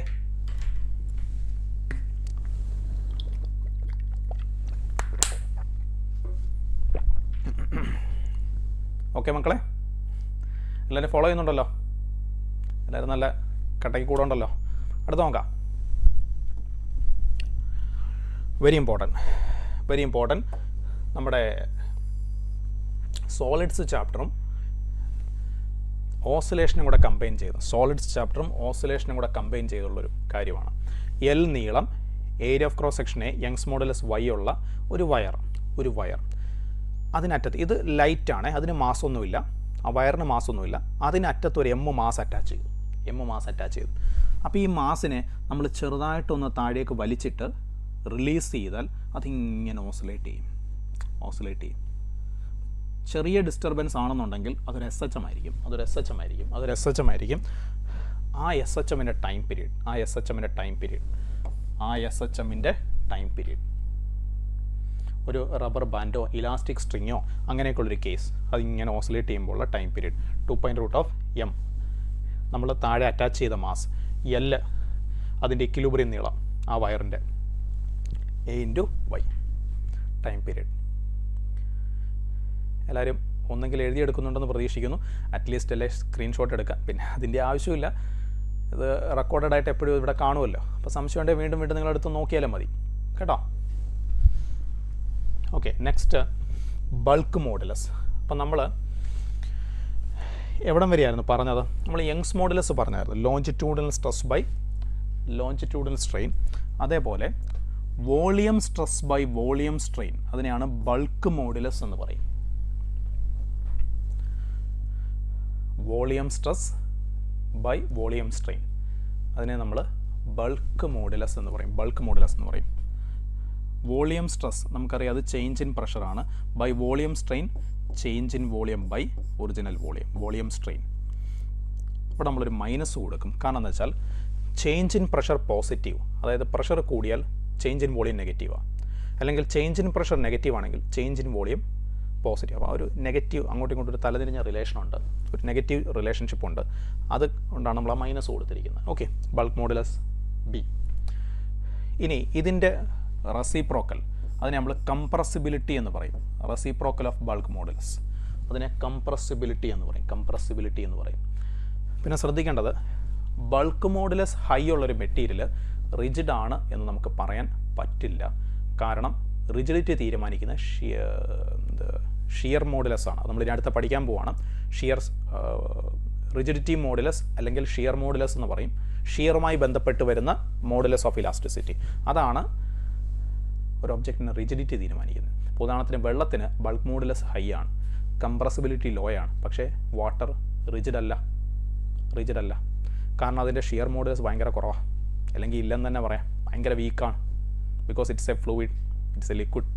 Okay, പിന്നെ Young's modulus സോളിഡിന് മാത്രമേ ഉള്ളൂ, ലിക്വിഡിനും ഗ്യാസിനും ഇല്ല. ബൾക്ക് മോഡുലസ് മാത്രമാണ് സോളിഡിനും ലിക്വിഡിനും ഗ്യാസിനും 3 സ്റ്റേറ്റ്സ് ഓഫ് മാറ്ററിനും ഉള്ള ഒരേ ഒരു modulus of elasticity bulk modulus ആണ്. Okay, so that is bulk modulus and compressibility. And next, okay fine, isothermal and adiabatic bulk modulus. അപ്പോൾ ഒരു ഐഡിയൽ ഗ്യാസ് ഐസോതെർമൽ പ്രോസസ്സ് നടത്തുന്ന സമയത്തെ bulk modulus is equal to പ്രഷറാണ്.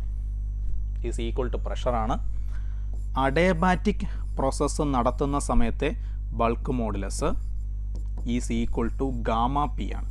Adiabatic process നടത്തുമ്പോൾ bulk modulus gamma P ആണ്. Gamma adiabatic ratio CP/CV. പിന്നെ ഡെൻസിറ്റിയും, ഒരു ഫ്ലൂയിഡിൻ്റെ, liquid അല്ലെങ്കിൽ ഗ്യാസ്, ഒരു ഫ്ലൂയിഡിൻ്റെ ഡെൻസിറ്റിയും പ്രഷറും തമ്മിലുള്ള റിലേഷൻ. ഒരു ഫ്ലൂയിഡിൻ്റെ ഡെൻസിറ്റിയും നമ്മൾ അതിൽ അപ്ലൈ ചെയ്യുന്ന പ്രഷറും തമ്മിലുള്ള വ്യത്യാസമല്ല റിലേഷൻ. അപ്പോൾ change in density is equal to change in pressure by bulk modulus ആണ്. മറന്നു പോരുത്, ഓർത്തിരിക്കണം. Change in density is equal to change in pressure by bulk modulus ആണ്.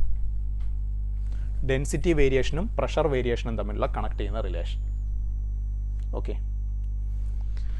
ഹീറ്റ് ആൻഡ് തെർമോഡൈനാമിക്സിൽ നമ്മൾ ടെമ്പറേച്ചർ ചേഞ്ചും ഡെൻസിറ്റിയും തമ്മിലുള്ള റിലേഷൻ പഠിക്കുന്നുണ്ട്. ഇവിടെ പ്രഷർ ചേഞ്ചും ഡെൻസിറ്റിയും തമ്മിലുള്ള റിലേഷൻ, അത് ബൾക്ക് മോഡുലസ് വെച്ചാണ് നമ്മൾ റിലേറ്റ് ചെയ്യുന്നത്. ഓക്കെ.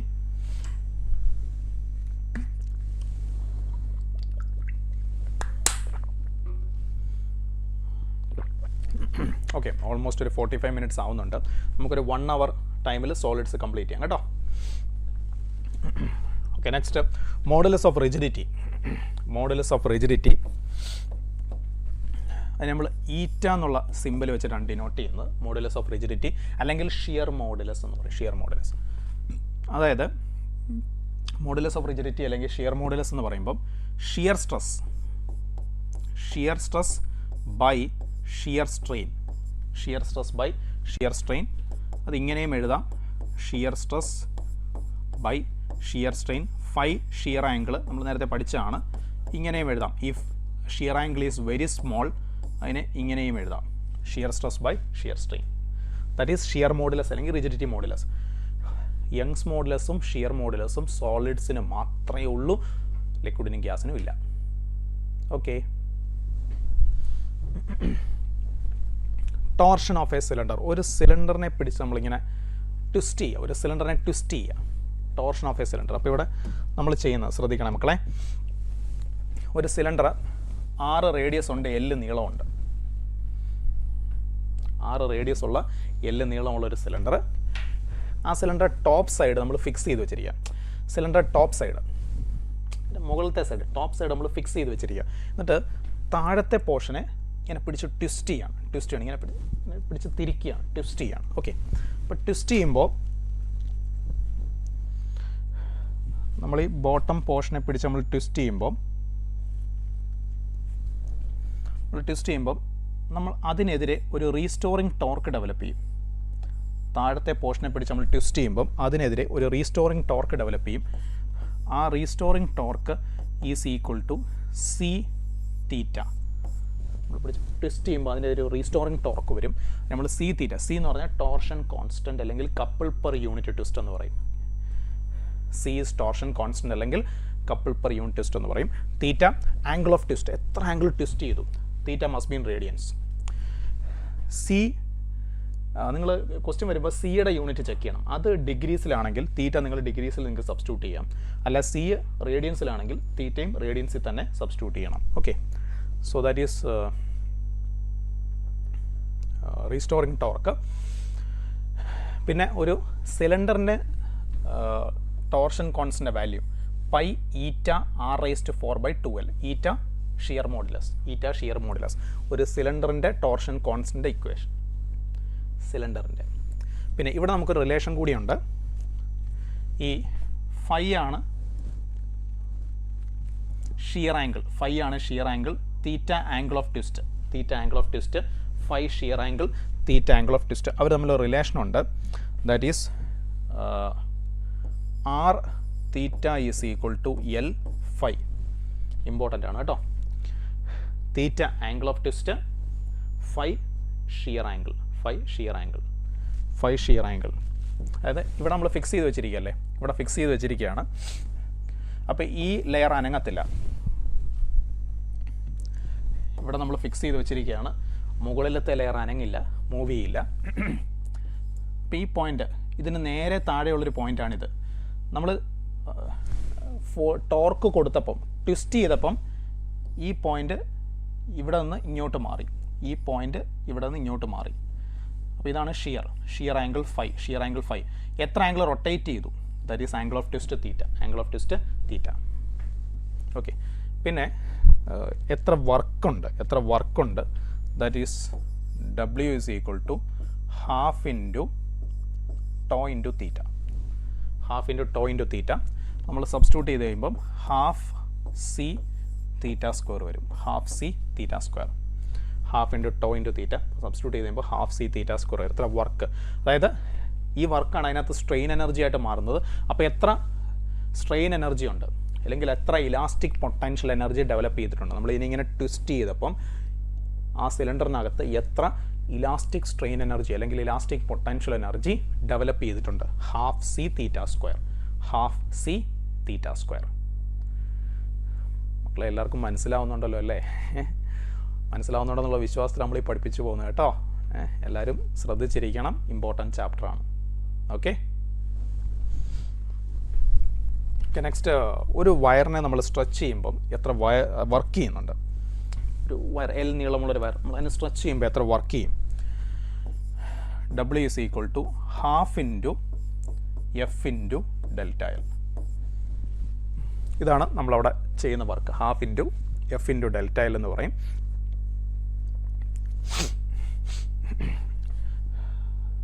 അപ്പോൾ ഈ ചെയ്യുന്ന വർക്ക് ആ മെറ്റീരിയൽ ഇലാസ്റ്റിക് പൊട്ടൻഷ്യൽ എനർജി ആയിട്ട് സ്റ്റോർ ആവും, അല്ലെങ്കിൽ ഇലാസ്റ്റിക് സ്ട്രെയിൻ എനർജി ആയിട്ട് സ്റ്റോർ. അപ്പോൾ സെയിം ഇക്വേഷൻ നിങ്ങൾക്ക് പൊട്ടൻഷ്യൽ എനർജിക്ക് യൂസ് ചെയ്യാം. ഇലാസ്റ്റിക് പൊട്ടൻഷ്യൽ എനർജി അല്ലെങ്കിൽ ഇലാസ്റ്റിക് സ്ട്രെയിൻ എനർജിക്കും നിങ്ങൾക്ക് സെയിം ഇക്വേഷൻ യൂസ് ചെയ്യാം. ഓക്കെ, അല്ലെ ഇതിനെ നമ്മളൊന്ന് റീഅറേഞ്ച് ചെയ്ത് കഴിഞ്ഞാൽ ഇതിനെ ½ × YA/L × Δl². ഇങ്ങനെ എഴുതാം. സെയിം ഇക്വേഷൻ F Δl ഇതൊക്കെ നമ്മൾ റീഅറേഞ്ച് ചെയ്താൽ മതി. ഈ ഇക്വേഷൻസ് നമ്മൾ യങ്സ് മോഡുലസിൻ്റെ ഒക്കെ ഇക്വേഷൻ നമ്മുടെ ഉണ്ടല്ലോ, അത് വെച്ച് നമ്മൾ റീഅറേഞ്ച് ചെയ്താൽ നമുക്ക് ഇങ്ങനെ എഴുതാം. ഒരു Δl വയറിനെ എലോങ്ങേറ്റ് ചെയ്യാൻ ചെയ്ത വർക്ക്, അല്ലെങ്കിൽ മെറ്റീരിയലിനകത്ത് ഡെവലപ്പ് ചെയ്ത സ്ട്രെയിൻ എനർജി, അല്ലെങ്കിൽ ഇലാസ്റ്റിക് പൊട്ടൻഷ്യൽ എനർജിയുടെ ഇക്വേഷൻ, ഇലാസ്റ്റിക് പൊട്ടൻഷ്യൽ എനർജിയുടെ ഇക്വേഷൻ. അപ്പോൾ അതുപോലെ തന്നെ ഇവിടെ ഒരു എനർജി ഡെൻസിറ്റി എന്ന് പറഞ്ഞൊരു ടേം ഉണ്ട്. എനർജി ഡെൻസിറ്റി എന്ന് പറയുന്നൊരു ടേം ഇവിടെ ഉണ്ട്, എനർജി ഡെൻസിറ്റി. അപ്പോൾ ഈ എനർജി ഡെൻസിറ്റി എന്ന് പറഞ്ഞാൽ ദാറ്റ് ഈസ് എനർജി ഡെൻസിറ്റിയുടെ ടേം എന്ന് പറയുമ്പം നമ്മളിതിനെ ഇങ്ങനെ എലോങ്ങേറ്റ് ചെയ്തില്ലേ, ഒരു വയറുണ്ടായിരുന്നു, ആ വയറിനെ നമ്മൾ സ്ട്രെച്ച് ചെയ്തു, അല്ലെങ്കിൽ നമ്മൾ ആ വയറിനെ നമ്മൾ എലോങ്ങേറ്റ് ചെയ്തു, അല്ലെങ്കിൽ നമ്മൾ വയറിനെ എലോങ്ങേറ്റ് ചെയ്തു. അപ്പോൾ ഇതിനകത്ത് പൊട്ടൻഷ്യൽ എനർജി ഉണ്ടായി, അല്ലെങ്കിൽ സ്ട്രെയിൻ എനർജി ഉണ്ടായി.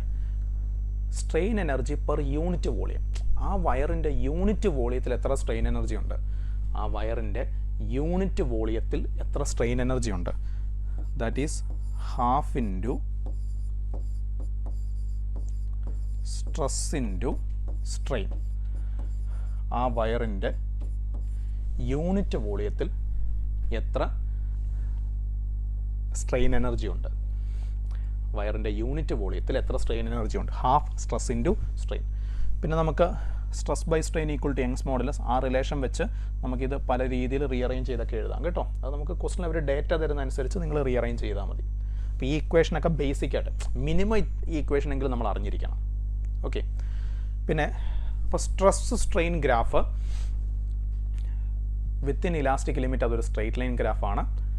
സ്ലോപ്പ് എടുത്താൽ നമുക്ക് മോഡുലസ് ഓഫ് ഇലാസ്റ്റിസിറ്റി കിട്ടും. അതുപോലെ within elastic limit straight line ഗ്രാഫാണ്. ആ ഗ്രാഫിൻ്റെ ഏരിയ എടുത്താൽ നമുക്ക് എനർജി ഡെൻസിറ്റി കിട്ടും. ക്ലിയർ അല്ലേ? ഓക്കെ.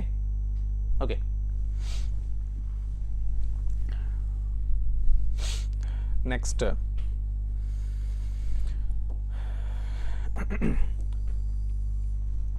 നമ്മളൊരു റോഡിനെ അല്ലെങ്കിൽ നമ്മളൊരു വയറിനെയൊക്കെ നമ്മളൊരു സ്പ്രിങ്ങുമായിട്ട് കമ്പയർ ചെയ്യാറുണ്ട്. ആ കമ്പാരിസൺ പല കേസിലും നമുക്ക് എളുപ്പം ക്വസ്റ്റ്യൻ ചെയ്യാനൊക്കെ നമ്മളെ സഹായിക്കും. അപ്പോൾ നമ്മൾ F = ഇപ്പോൾ നമ്മുടെ Δl നമ്മുടെ ഇക്വേഷൻ ഉണ്ടല്ലോ, Δl = FL/AY, അല്ലെങ്കിൽ റീസ്റ്റോറിംഗ് ഫോഴ്സ് F = YA∆L/L. ഇതാണ് റീസ്റ്റോറിംഗ് ഫോഴ്സിൻ്റെ ഇക്വേഷൻ.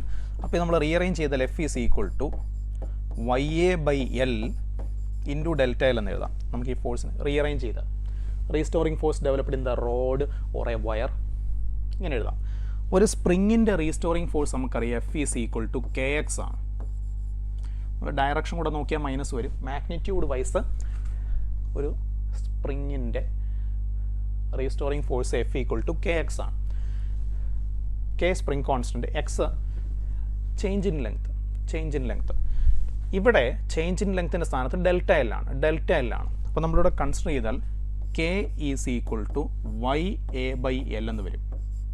K നമ്മൾ സ്റ്റിഫ്നെസ് കോൺസ്റ്റൻറ്റ് എന്ന് പറയും. അപ്പോൾ നമ്മൾ സ്പ്രിങ്ങിൻ്റെ കേസിൽ യൂസ് ചെയ്യുന്ന എല്ലാ ഇക്വേഷൻസും നിങ്ങൾക്ക് ഈ ചാപ്റ്ററിൽ ഒരു വയറിൻ്റെ കേസിലോ ഒരു റോഡിൻ്റെ കേസിലോ അതിനെ സ്ട്രെച്ച് ചെയ്യുമ്പോഴൊക്കെ നിങ്ങൾക്ക് യൂസ് ചെയ്യാം, അല്ലെങ്കിൽ അതിനെ കംപ്രസ് ചെയ്യുമ്പോൾ യൂസ് ചെയ്യാം. സ്പ്രിങ്ങിൻ്റെ കേസ് യൂസ് ചെയ്ത് എല്ലാ ഇക്വേഷൻസ് യൂസ് ചെയ്യാം. എന്ത് ചെയ്താൽ മതി? X വരുന്നിടത്ത് Δl എന്നാക്കണം, K വരുന്നിടത്ത് YA/L എന്നാക്കണം. K വരുന്നിടത്ത് YA/L എന്നാക്കണം. ഇതിനെ നമ്മൾ സ്പ്രിങ്ങിൻ്റെ അനലോഗസ് കമ്പാരിസൺ, ഒരു അനലോഗി എന്ന് പറയും. ഓക്കെ,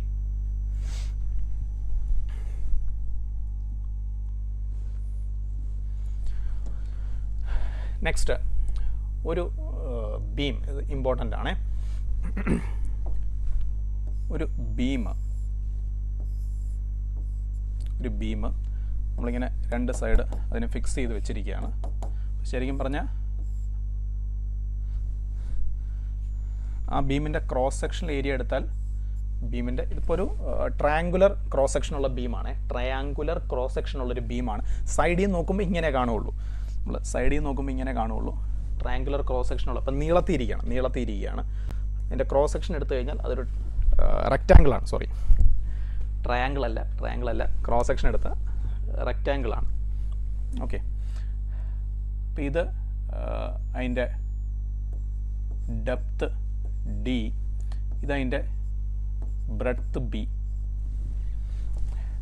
ഡെപ്ത്ത് D, ഇതതിൻ്റെ breadth B. Okay, cross section എടുക്കുമ്പോൾ അപ്പോൾ ഇതിൻ്റെ സെൻറ്ററിൽ നമ്മൾ ഇതിനെ ഒന്ന് ലോഡ് ചെയ്ത് കഴിഞ്ഞാൽ ഒന്ന് ചെറുതായിട്ട് ഒന്ന് ബെൻഡ് ചെയ്യും. സെൻറ്ററിൽ നമ്മൾ ലോഡ് ചെയ്ത് കഴിയുമ്പം ഇതിലൊരു ബെൻഡിങ് വരും. അപ്പോൾ ആദ്യം ഇതിൻ്റെ സെൻറ്റർ പോയിൻ്റ് ഇവിടെയായിരുന്നു. പക്ഷേ അതിങ്ങോട്ടൊന്ന് ഇത്രയും ഇതിനെയാണ് നമ്മൾ ഒരു ബെൻഡിങ് ഉണ്ടാവും. ആ ബീമിനൊരു ബെൻഡിങ് ഉണ്ടാവും. അതിന് നമ്മൾ ഡെൽറ്റ വെച്ച് ഡിനോട്ട് ചെയ്യും.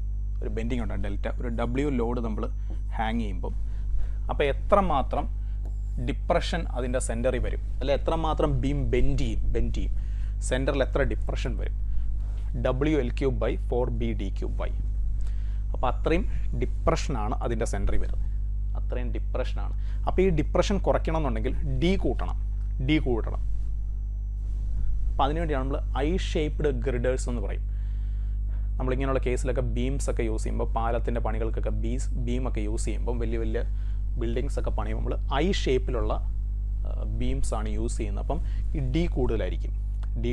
അപ്പോൾ D, അതായത് ഇപ്പോൾ ബ്രെഡ്ത്ത് ഡബിൾ ചെയ്താൽ ഡിപ്രഷൻ പകുതിയാവും, ബ്രെഡ്ത്ത് ഡബിൾ ചെയ്താൽ. പക്ഷേ ഡെപ്ത്ത് ഡബിൾ ചെയ്താൽ 2³ ഡിപ്രഷൻ 8 ടൈംസ് കുറയും. അതാണ് ഡെപ്ത്ത് ഡബിൾ ചെയ്യുമ്പോൾ ഉള്ളൊരു പ്രത്യേകത. ഡിപ്രഷൻ 8 ടൈംസ് കുറയും. Okay, next height of A mountain. ഒരു മലയ്ക്ക്, ഇപ്പോൾ ഫോർ എക്സാമ്പിൾ മൗണ്ട് എവറസ്റ്റിനൊക്കെ ഒരു മലയ്ക്ക് എത്ര ഹൈറ്റ് അത് തീരുമാനിക്കുന്നത് ആ മൗണ്ടൻ്റെ ഏറ്റവും ബേസിൽ വരുന്ന റോക്കിൻ്റെ ഇലാസ്റ്റിസിറ്റി നോക്കിയിട്ടാണ്. ഒരു മൗണ്ടൻ എത്ര ഹൈറ്റ് വരെ സസ്റ്റെയിൻ ചെയ്യാൻ പറ്റും, അല്ലെങ്കിൽ അത് ബ്രേക്ക് ആവാതെ ഷിയറായി പോകാതെ എത്ര ഹൈറ്റ് വരെ മൗണ്ടന് നിൽക്കാൻ പറ്റും, അത് അതിൻ്റെ ബേസിൽ ഏറ്റവും താഴെ വരുന്ന കല്ലിൻ്റെ അല്ലെങ്കിൽ മെറ്റീരിയലിൻ്റെ സ്ട്രെസ്, ഇലാസ്റ്റിക് ലിമിറ്റ് നോക്കിയിട്ടാണ്. സോ H ഹൈറ്റുള്ള ഒരു മൗണ്ടനാന്നിരിക്കട്ടെ, ഈ മൗണ്ടൻ്റെ മെറ്റീരിയൽ, അതായത് കല്ല്, സ്റ്റോൺ അല്ലെങ്കിൽ റോക്ക്, അതിൻ്റെ ഡെൻസിറ്റി റോ. അപ്പോൾ താഴെ വരുന്ന പ്രഷർ നമുക്കറിയാം HROG ആണ്. അപ്പോൾ ഇത്രയും സ്ട്രെസ്സ് താഴെ വരുന്നുണ്ട്. ഈ സ്ട്രെസ് എന്ന് പറഞ്ഞാൽ ഇതിൻ്റെ ഇലാസ്റ്റിക് ലിമിറ്റിനേക്കാൾ കുറവായിരിക്കണം.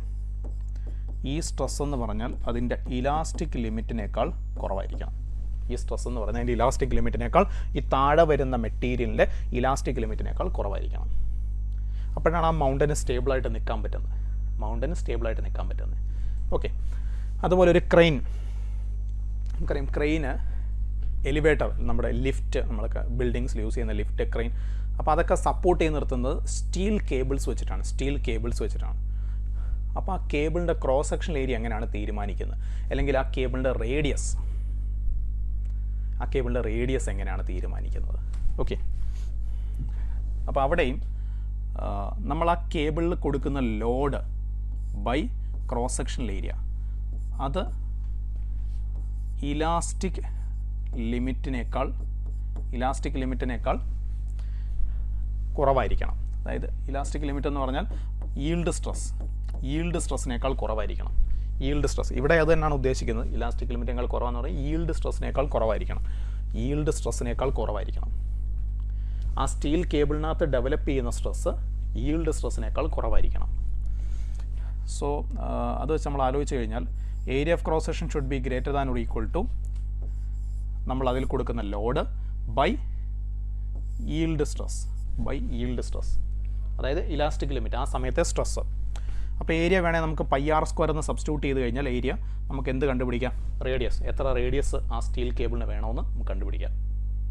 ഒരു സേഫ്റ്റി ഫാക്ടറിന് 10 ടൈംസ് ഒക്കെയാണ് സാധാരണ റേഡിയസ് കൂടുതൽ കൊടുക്കാറ്, ഏരിയ ക്രോസ് സെക്ഷനൊക്കെ കൂടുതൽ കൊടുക്കാറ്. ഓക്കെ, ക്ലിയർ അല്ലേ? സംശയമൊന്നുമില്ലല്ലോ. So it's almost 1 hour. നമുക്ക് ഒരു കാര്യം കൂടെ പറയാം. കുറേ കേസുകൾ പറഞ്ഞു, പക്ഷെ ഒരു കാര്യം കൂടെ പറയാം. ദാറ്റ് ഈസ്, സ്വന്തം വെയിറ്റ് കാരണം ഒരു ഒബ്ജക്റ്റ് എലോങ്ങേറ്റ് ചെയ്യുമ്പം അതിനകത്ത് ഡെവലപ്പ് ചെയ്യുന്ന സ്ട്രെയിൻ എനർജി. നമ്മൾ പലപ്പോഴും കുട്ടികൾക്കത് തെറ്റിക്കാറുണ്ട്. അവരെന്ത് ചെയ്യുമെന്ന് വെച്ചാൽ ഈ ½ f × Δ L² ഈ ഇക്വേഷനൊക്കെ എടുത്തിട്ട് എഫിൻ്റെ സ്ഥാനത്ത് സ്വന്തം വെയിറ്റ് കാരണം എലോങ്ങേറ്റ് ചെയ്യുമ്പം നമ്മൾ mg/2 ആണ് കൊടുക്കാറ്. അതൊക്കെ ഇവിടെ സബ്സ്റ്റിറ്റ്യൂട്ട് ചെയ്തിട്ട് അങ്ങനെ ചെയ്യാൻ ശ്രമിക്കും. പക്ഷേ ദയനീയമായി പരാജയപ്പെട്ടു പോകും ആ ശ്രമത്തിൽ. അതങ്ങനെ ചെയ്യാൻ പറ്റില്ല. നമ്മൾ കാൽക്കുലസ് ഒക്കെ ഉപയോഗിച്ച് ഇൻ്റഗ്രേഷനൊക്കെ വെച്ചിട്ടാണ് ചെയ്യുന്നത് ഇത്. അപ്പോൾ എനിവേ അതിൻ്റെ സ്റ്റെപ്സ് ഒന്നും വേണ്ട, ജസ്റ്റ് ഈ ഇക്വേഷൻ അറിഞ്ഞിരിക്കുക. m മാസമുള്ളൊരു ഒബ്ജക്റ്റാണ്, അതിൻ്റെ നീളം എല്ലാം സ്വന്തം വെയിറ്റ് കാരണം ഇങ്ങനെ എലോങ്ങേറ്റ് ചെയ്യുകയാണ്. അപ്പോൾ അതിനകത്ത് എത്ര സ്ട്രെയിൻ എനർജി ഉണ്ടാവും, അല്ലെങ്കിൽ എത്ര ഇലാസ്റ്റിക് പൊട്ടൻഷ്യൽ എനർജി അതിനകത്ത് ഡെവലപ്പ് ചെയ്യും? m² g² L/6ay. പിന്നെ ഇത് ഡെൻസിറ്റിയുടെ ടേംസിലേക്ക് നിനക്ക് വേണമെങ്കിൽ മാറ്റാം. അപ്പോൾ density rho is equal to mass by volume A × L. അപ്പോൾ എമ്മിൻ്റെ സ്ഥാനത്ത് നീ റോ എ എൽ എന്ന് സബ്സ്റ്റിറ്റ്യൂട്ട് ചെയ്താൽ മതി മക്കളെ. അപ്പോൾ ഡെൻസിറ്റിയുടെ ടേംസിലുള്ള ഇക്വേഷനും കിട്ടും. ക്വസ്റ്റ്യനിൽ എങ്ങനെയാണ് തരുന്നതെന്ന് വെച്ചാൽ അതനുസരിച്ച് യൂസ് ചെയ്യുക. ക്ലിയർ അല്ലേ? അപ്പോൾ ഇത്രയും പറയുന്നതെന്ന് വെച്ച് സോളിഡ്സിൻ്റെ ഡിസ്കഷൻ നമ്മൾ നിർത്തുകയാണ്. സോളിഡ്സിലെ ഓൾമോസ്റ്റ് എല്ലാ കാര്യങ്ങളും പറഞ്ഞിട്ടുണ്ടെന്ന് തന്നെയാണ് എൻ്റെ വിശ്വാസം. ആ പറഞ്ഞ കാര്യങ്ങൾ എൻ്റെ മക്കൾക്ക് എല്ലാവർക്കും മനസ്സിലായെന്ന് ഞാൻ വിശ്വസിക്കുന്നു. നമുക്ക് ഫ്ലൂയിഡ്സിലേക്ക് കയറാം. 3 ടോപ്പിക്കാണ്: സോളിഡ്, ഫ്ലൂയിഡ്, ഓസിലേഷൻസ്. അപ്പോൾ സോളിഡ് കംപ്ലീറ്റ് ചെയ്തു. ഫ്ലൂയിഡും കൂടെ പറഞ്ഞിട്ട് ഞാനൊരു ബ്രേക്ക് തരാം. അതുപോലെ സോളിഡും ഫ്ലൂയിഡും അങ്ങ് പഠിച്ചു പോകാം. എന്നിട്ട് നമുക്കൊരു ബ്രേക്ക് എടുക്കാം. ഓക്കെ?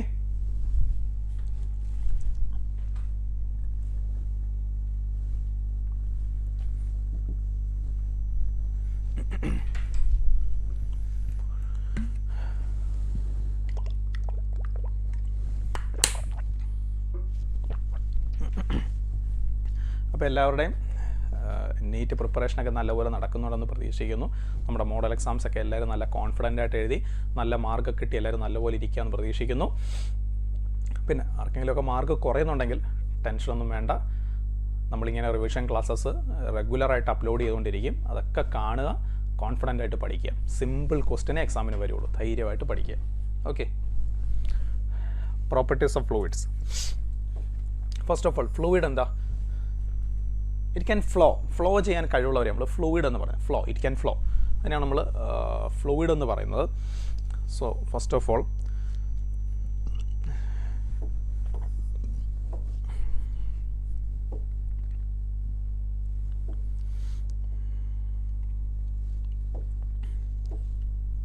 ഓക്കെ. പിന്നെ ഞാൻ ഈ ബോർഡിൽ ഇപ്പം ഞാൻ എഴുതിക്കൊണ്ട് വരുന്ന ഓർഡർ നിങ്ങളത് കാര്യമാക്കണ്ട. അത് നമ്മൾ പറയാൻ ഉദ്ദേശിക്കുന്ന കാര്യങ്ങളൊന്നും വിട്ടുപോയിരിക്കാൻ വേണ്ടി ജസ്റ്റ് ഒന്ന് ഓർത്തിരിക്കാൻ വേണ്ടി എഴുതി വെച്ചിരിക്കുന്നതേ ഉള്ളൂ കേട്ടോ. പോയിൻറ്റ്സ് ഒന്നും മിസ്സായി പോയിരിക്കാൻ വേണ്ടിയിട്ടാണ്. Okay. So first of all നമുക്കിവിടെ പ്രഷറിനെ പറ്റിയാണ് അറിയേണ്ടത്. ഒരു ലിക്വിഡ് കോളം ക്രിയേറ്റ് ചെയ്യുന്ന പ്രഷർ. ഒരു ലിക്വിഡ് കോളം ക്രിയേറ്റ് ചെയ്യുന്ന പ്രഷർ. അപ്പം ലിക്വിഡിൻ്റെ സർഫസിൽ നിന്ന് എച്ച് ഡെപ്തിലേക്ക് വന്നു കഴിയുമ്പോൾ ഇവിടെ ഉണ്ടാവുന്ന pressure that is h/ρg. H ഇത്രയും ലിക്വിഡ് കോളം കാരണം ഇവിടെ വരുന്ന പ്രഷർ h/ρg. റോ ലിക്വിഡിൻ്റെ ഡെൻസിറ്റി. പിന്നെ അറ്റ്മോസ്ഫിയറിക് പ്രഷറും കൂടെ നമ്മൾ കൺസിഡർ ചെയ്താൽ അവിടുത്തെ ടോട്ടൽ പ്രഷർ P0 + h/ρg ആവും. ലിക്വിഡ് കോളം കാരണം ഉണ്ടാകുന്ന പ്രഷർ h/ρg ആണ്. അപ്പോൾ എച്ച് എന്ന് പറഞ്ഞാൽ സർഫസിൽ നിന്നുള്ള ഡെപ്താണ്. അറ്റ്മോസ്ഫിയറിക് പ്രഷറോടെ കൺസിഡർ ചെയ്ത് കഴിഞ്ഞാൽ ഇവിടുത്തെ ടോട്ടൽ പ്രഷർ P0 + h/ρg ആവും. അറ്റ്മോസ്ഫിയറിക് പ്രഷറോടെ കൺസിഡർ ചെയ്താൽ P0 + h/ρg. പിന്നെ ഒരു ഹൊറിസോണ്ടൽ ലെവലിൽ നമ്മൾ എവിടെ നോക്കിയാലും സെയിം പ്രഷർ തന്നെയായിരിക്കും. ഹൊറിസോണ്ടൽ ലെവൽ എവിടെ നോക്കിയാലും പ്രഷർ സെയിം ആയിരിക്കും. Okay. So that is equal to P0 plus H rho G. And പിന്നെ കണ്ടെയ്നറിൻ്റെ shape doesn't matter, pressure depend ചെയ്യുന്നത് വെർട്ടിക്കൽ ഹൈറ്റിനെയാണ് അത് ഡിപ്പെൻഡ് ചെയ്യുന്നത്. പ്രഷർ ഡിപ്പെൻഡ് ചെയ്യുന്നത് വെർട്ടിക്കൽ ഹൈറ്റിനെയാണ്. ഈ രണ്ട് കേസിലും താഴെ വരുന്ന പ്രഷർ സെയിം ആയിരിക്കും. രണ്ട് കേസിലും താഴെ വരുന്ന പ്രഷർ സെയിം ആയിരിക്കും. രണ്ട് കേസിലും താഴെ വരുന്ന പ്രഷർ സെയിം ആയിരിക്കും. ഓക്കെ, അപ്പോൾ അത് ഡിപ്പെൻഡ് ചെയ്യുന്നത് വെർട്ടിക്കൽ ഹൈറ്റ്, വെർട്ടിക്കലി ലിക്വിഡ് എത്ര ഹൈറ്റ് ഉണ്ട് അതിനെയാണ്. അല്ല കണ്ടെയ്നറിൻ്റെ ഷേപ്പിനെ ഒന്നും ഡിപ്പെൻഡ് ചെയ്യില്ല. ആൻഡ് പിന്നെ അടുത്തൊരു കാര്യം പറയാനുള്ളത്, ഇങ്ങനൊരു കണ്ടെയ്നർ, ഈ കണ്ടെയ്നറിൻ്റെ പ്രത്യേകത എന്താ വെച്ചാൽ ഇതിനകത്തുള്ള ലിക്വിഡിൻ്റെ വെയിറ്റ് ഈ താഴെ എക്സ്പീരിയൻസ് ചെയ്യുന്ന ഫോഴ്സ്, ഈ ബേസിൽ എക്സ്പീരിയൻസ് ചെയ്യുന്ന ഫോഴ്സ് ലിക്വിഡിൻ്റെ വെയിറ്റിനേക്കാൾ താഴെ എക്സ്പീരിയൻസ് ചെയ്യുന്ന ഫോഴ്സ് കുറവായിരിക്കും. അപ്പോൾ നമ്മൾ സാധാരണ ചിന്തിക്കുമ്പം എത്ര വെയിറ്റ് ഉണ്ടോ അത്രയും ഫോഴ്സ്, അങ്ങനെയല്ല. അപ്പോൾ ഇങ്ങനെ മുകളിലേക്ക് ഓപ്പണായിട്ടിരിക്കുന്ന ഒരു കണ്ടെയ്നർ, മുകളിലേക്ക് ഓപ്പണായിട്ടിരിക്കുന്ന ഒരു കണ്ടെയ്നർ, ആ കണ്ടെയ്നറിൻ്റെ കേസിൽ താഴെ എക്സ്പീരിയൻസ് ചെയ്യുന്ന ഫോഴ്സ് ഇതിനകത്തുള്ള ലിക്വിഡിൻ്റെ വെയിറ്റിനേക്കാൾ കുറവായിരിക്കും. നേരെ മറിച്ച് മുകളിലേക്ക് ക്ലോസ്ഡ് ആയിട്ട് വരുന്നൊരു കണ്ടെയ്നർ, ഇതിൻ്റെ കേസിൽ താഴെ എക്സ്പീരിയൻസ് ചെയ്യുന്ന ഫോഴ്സ് ഇതിനകത്തുള്ള ലിക്വിഡിൻ്റെ വെയിറ്റിനേക്കാൾ കൂടുതലായിരിക്കും. താഴെ ഏറ്റവും ബേസിൽ എക്സ്പീരിയൻസ് ചെയ്യുന്ന ഫോഴ്സ് ഇതിനകത്തുള്ള ലിക്വിഡിൻ്റെ വെയിറ്റിനേക്കാൾ കൂടുതലായിരിക്കും. പക്ഷേ ഇങ്ങനെ നിൽക്കുന്നൊരു കണ്ടെയ്നർ, ഈ കേസിൽ ലിക്വിഡിൻ്റെ വെയിറ്റും കണ്ടെയ്നറിനകത്തുള്ള ലിക്വിഡിൻ്റെ വെയിറ്റും താഴെ എക്സ്പീരിയൻസ് ചെയ്യുന്ന ഫോഴ്സും ഈക്വൽ ആയിരിക്കും. പക്ഷേ ഈ മൂന്ന് കേസിൽ ഒരു കാര്യം ശ്രദ്ധിക്കേണ്ടത്, പ്രഷർ എച്ച് റോ ജി ആണ്. ഓക്കെ, നെക്സ്റ്റ്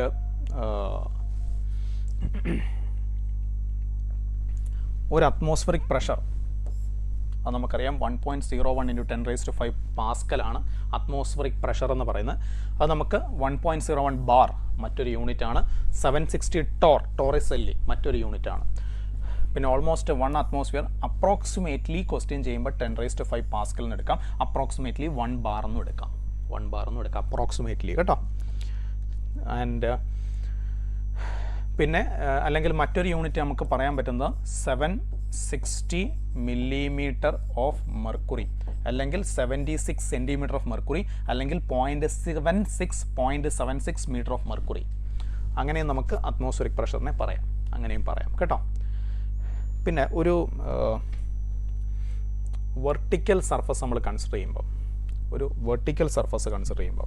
അപ്പോൾ ഇങ്ങനൊരു കണ്ടെയ്നർ, ഇതിനകത്ത് നമ്മൾ ലിക്വിഡ് എടുത്തു. അപ്പോൾ ഇവിടെ അറ്റ്മോസ്ഫിയറിക് പ്രഷർ, വെർട്ടിക്കൽ സർഫസ് നമ്മൾ കൺസിഡർ ചെയ്യുമ്പം ഇവിടുത്തെ പ്രഷർ P0, ഇവിടുത്തെ pressure P0 plus H rho G. അപ്പോൾ ഈ സർഫസിൽ കിട്ടുന്ന ആവറേജ് പ്രഷർ, വെർട്ടിക്കൽ സർഫസിൽ കിട്ടുന്ന ആവറേജ് പ്രഷർ എന്ന് പറഞ്ഞാൽ ഇത് പ്ലസ് ഇത്, മുകളിലത്തെ പ്രഷർ പ്ലസ് താഴത്തെ പ്രഷർ ബൈ ടു, അതാണ് വെർട്ടിക്കൽ സർഫസിൽ കിട്ടുന്ന ആവറേജ് പ്രഷർ. ഓക്കെ, പിന്നെ നമ്മളൊരു എക്സാമ്പിളാണ് ഞാൻ പറയുന്നത്. ഗേജ് പ്രഷറുണ്ട്, അബ്സല്യൂട്ട് പ്രഷറുണ്ട്. ഈ ഗേജ് പ്രഷർ എന്ന് പറഞ്ഞാൽ അറ്റ്മോസ്ഫിയറിക് പ്രഷറിൽ നിന്ന് എത്ര വ്യത്യാസമുണ്ട്, ആ ഡിഫറൻസിനെയാണ് നമ്മൾ ഗേജ് പ്രഷർ എന്ന് പറയും. അറ്റ്മോസ്ഫിയറിക് പ്രഷറിൽ നിന്ന് എത്ര ഡിഫറൻസ് ഉണ്ട്, എത്ര വ്യത്യാസമുണ്ട്, അറ്റ്മോസ്ഫിയറിക് പ്രഷറിൽ നിന്നുള്ള വ്യത്യാസം, അതിനെയാണ് നമ്മൾ ഗേജ് പ്രഷർ എന്ന് പറയും. അറ്റ്മോസ്ഫിയറിക് പ്രഷർ എന്നുള്ള വ്യത്യാസം, അതിനെ നമ്മൾ ഗേജ് പ്രഷർ എന്ന് പറയും. ആ അറ്റ്മോസ്ഫിയറിക് പ്രഷർ കൂടെ ആഡ് ചെയ്തിട്ട് നമ്മൾ പറയുന്ന ടോട്ടൽ പ്രഷർ, അതിനെയാണ് നമ്മൾ അബ്സല്യൂട്ട് പ്രഷർ എന്ന് പറയും. Absolute pressure. ഇപ്പോൾ ഞാൻ ഒരു എക്സാമ്പിൾ പറയാം, എക്സാമ്പിളാണ് ഈ പറയുന്ന എക്സാമ്പിളാണ്, അല്ലാതെ ഇതിനു വേണ്ടി മാത്രം ഉപയോഗിക്കുന്നതല്ല. ഇതൊരു എക്സാമ്പിൾ പറയുകയാണ്. ഒരു H depth, atmospheric pressure P0. അപ്പോൾ ഇവിടുത്തെ പ്രഷർ എന്ത് വരും? P0 plus H rho G. അതായത് ഇവിടെ എത്ര ഉണ്ടോ അതിനേക്കാൾ ഇവിടെ എച്ച് റോ ജി കൂടുതലാണ്, തിരിച്ചു പറഞ്ഞാൽ ഇവിടെ എത്ര ഉണ്ടോ അതിനേക്കാൾ ഇവിടെ HROG കുറവാണ്. ക്ലിയർ അല്ലേ? അപ്പോൾ പ്രഷറിൻ്റെ വ്യത്യാസം, അപ്പോൾ ഈ റീഡിങ്ങിനകത്ത് ഇതാണ് ഗേജ് പ്രഷർ, ഇതാണ് ഗേജ് പ്രഷർ, പ്രഷറിൻ്റെ വ്യത്യാസം, ഇതാണ് ഗേജ് പ്രഷർ, പ്രഷറിൻ്റെ വ്യത്യാസം, ഗേജ് പ്രഷർ.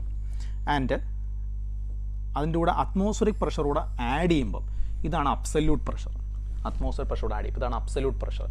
അബ്സല്യൂട്ട് പ്രഷർ ഒരിക്കലും നെഗറ്റീവ് ആകില്ല, അബ്സല്യൂട്ട് പ്രഷർ ഒരിക്കലും നെഗറ്റീവ് ആകില്ല. പക്ഷേ ഗേജ് പ്രഷറിന് പോസിറ്റീവ് ആകാം, സീറോ ആകാം, നെഗറ്റീവ് ആകാം. ഗേജ് പ്രഷർ പോസിറ്റീവ് എന്ന് പറഞ്ഞാൽ ടോട്ടൽ പ്രഷർ അറ്റ്മോസ്ഫിയർ പ്രഷറിനേക്കാൾ കൂടുതലാണ്. Gauge pressure zero, total pressure is equal to atmospheric pressure. Gauge pressure negative, total pressure atmospheric പ്രഷറിനേക്കാൾ കുറവാണ്. Okay, fine. പിന്നെ അറ്റ്മോസ്ഫിയറിക് പ്രഷർ മെഷർ ചെയ്യാനാണ് നമ്മൾ മെർക്കുറി ബാരോമീറ്റർ യൂസ് ചെയ്യുന്നത്. അപ്പോൾ ആ ട്യൂബിനകത്ത് മെർക്കുറി 76 സെൻറ്റിമീറ്റർ വരെ സീ ലെവലിൽ റൈസ് ആവും. മെർക്കുറിക്ക് പകരം നമ്മൾ വെള്ളമാണ് ബാരോമീറ്റർ യൂസ് ചെയ്യുന്നതെങ്കിൽ അപ്രോക്സിമേറ്റ്ലി 10 മീറ്റർ വരെ വെള്ളത്തിൻ്റെ ഒരു ഹൈറ്റ് വരും. അപ്പോൾ അത്രയും വലിയ ട്യൂബൊക്കെ വേണം, അതുകൊണ്ടാണ് നമ്മൾ മെർക്കുറി യൂസ് ചെയ്യുന്നത് കേട്ടോ. ആൻഡ് ഒരു U shaped gauge pressure measure ചെയ്യാൻ വേണ്ടി നമ്മൾ യൂസ് ചെയ്യുന്നതാണ് യു ഷേപ്ഡ് ട്യൂബ് യൂസ് ചെയ്തിട്ട്, അതായത് യു ട്യൂബ് മാനോമീറ്റർ എന്ന് പറയും. മാനോമീറ്റർ നമ്മൾ ഗേജ് പ്രഷർ മെഷർ ചെയ്യാൻ വേണ്ടി, ഗേജ് പ്രഷർ മെഷർ ചെയ്യാൻ വേണ്ടി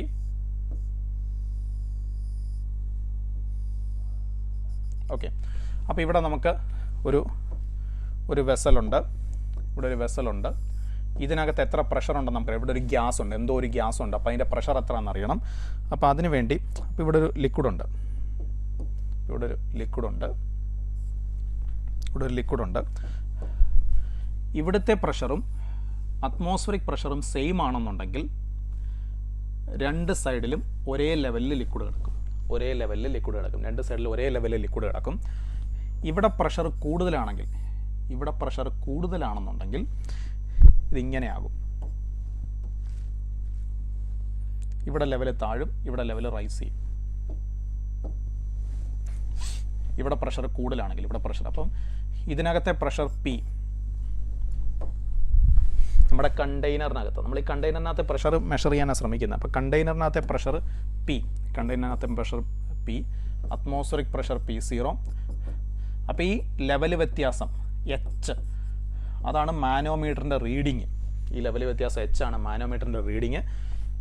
ഈ മാനോമീറ്ററിനകത്ത് യൂസ് ചെയ്യുന്ന ലിക്വിഡിൻ്റെ ഡെൻസിറ്റി റോ.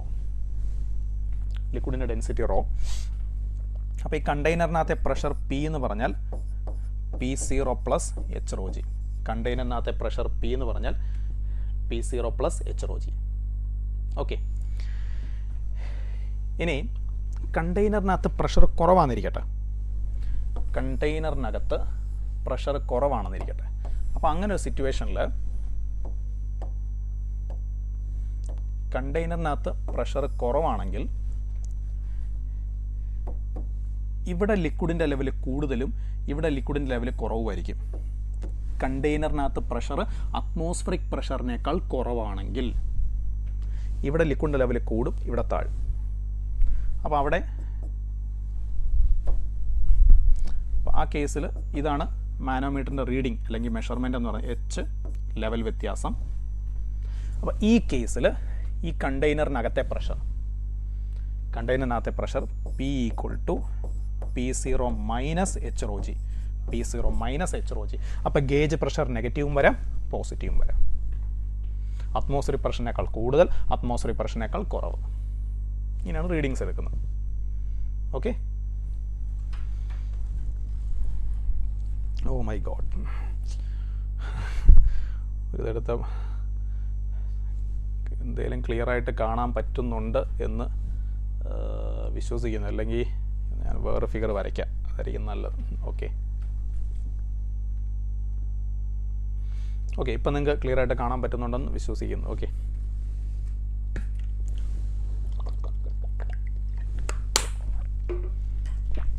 നമ്മൾ ഈ ഹൊറിസോണ്ടലി പ്രഷർ ഇക്വേറ്റ് ചെയ്യുമ്പോൾ എപ്പോഴും ശ്രദ്ധിക്കേണ്ട ഒരു കാര്യമാണ്. അപ്പോൾ ഇവിടെ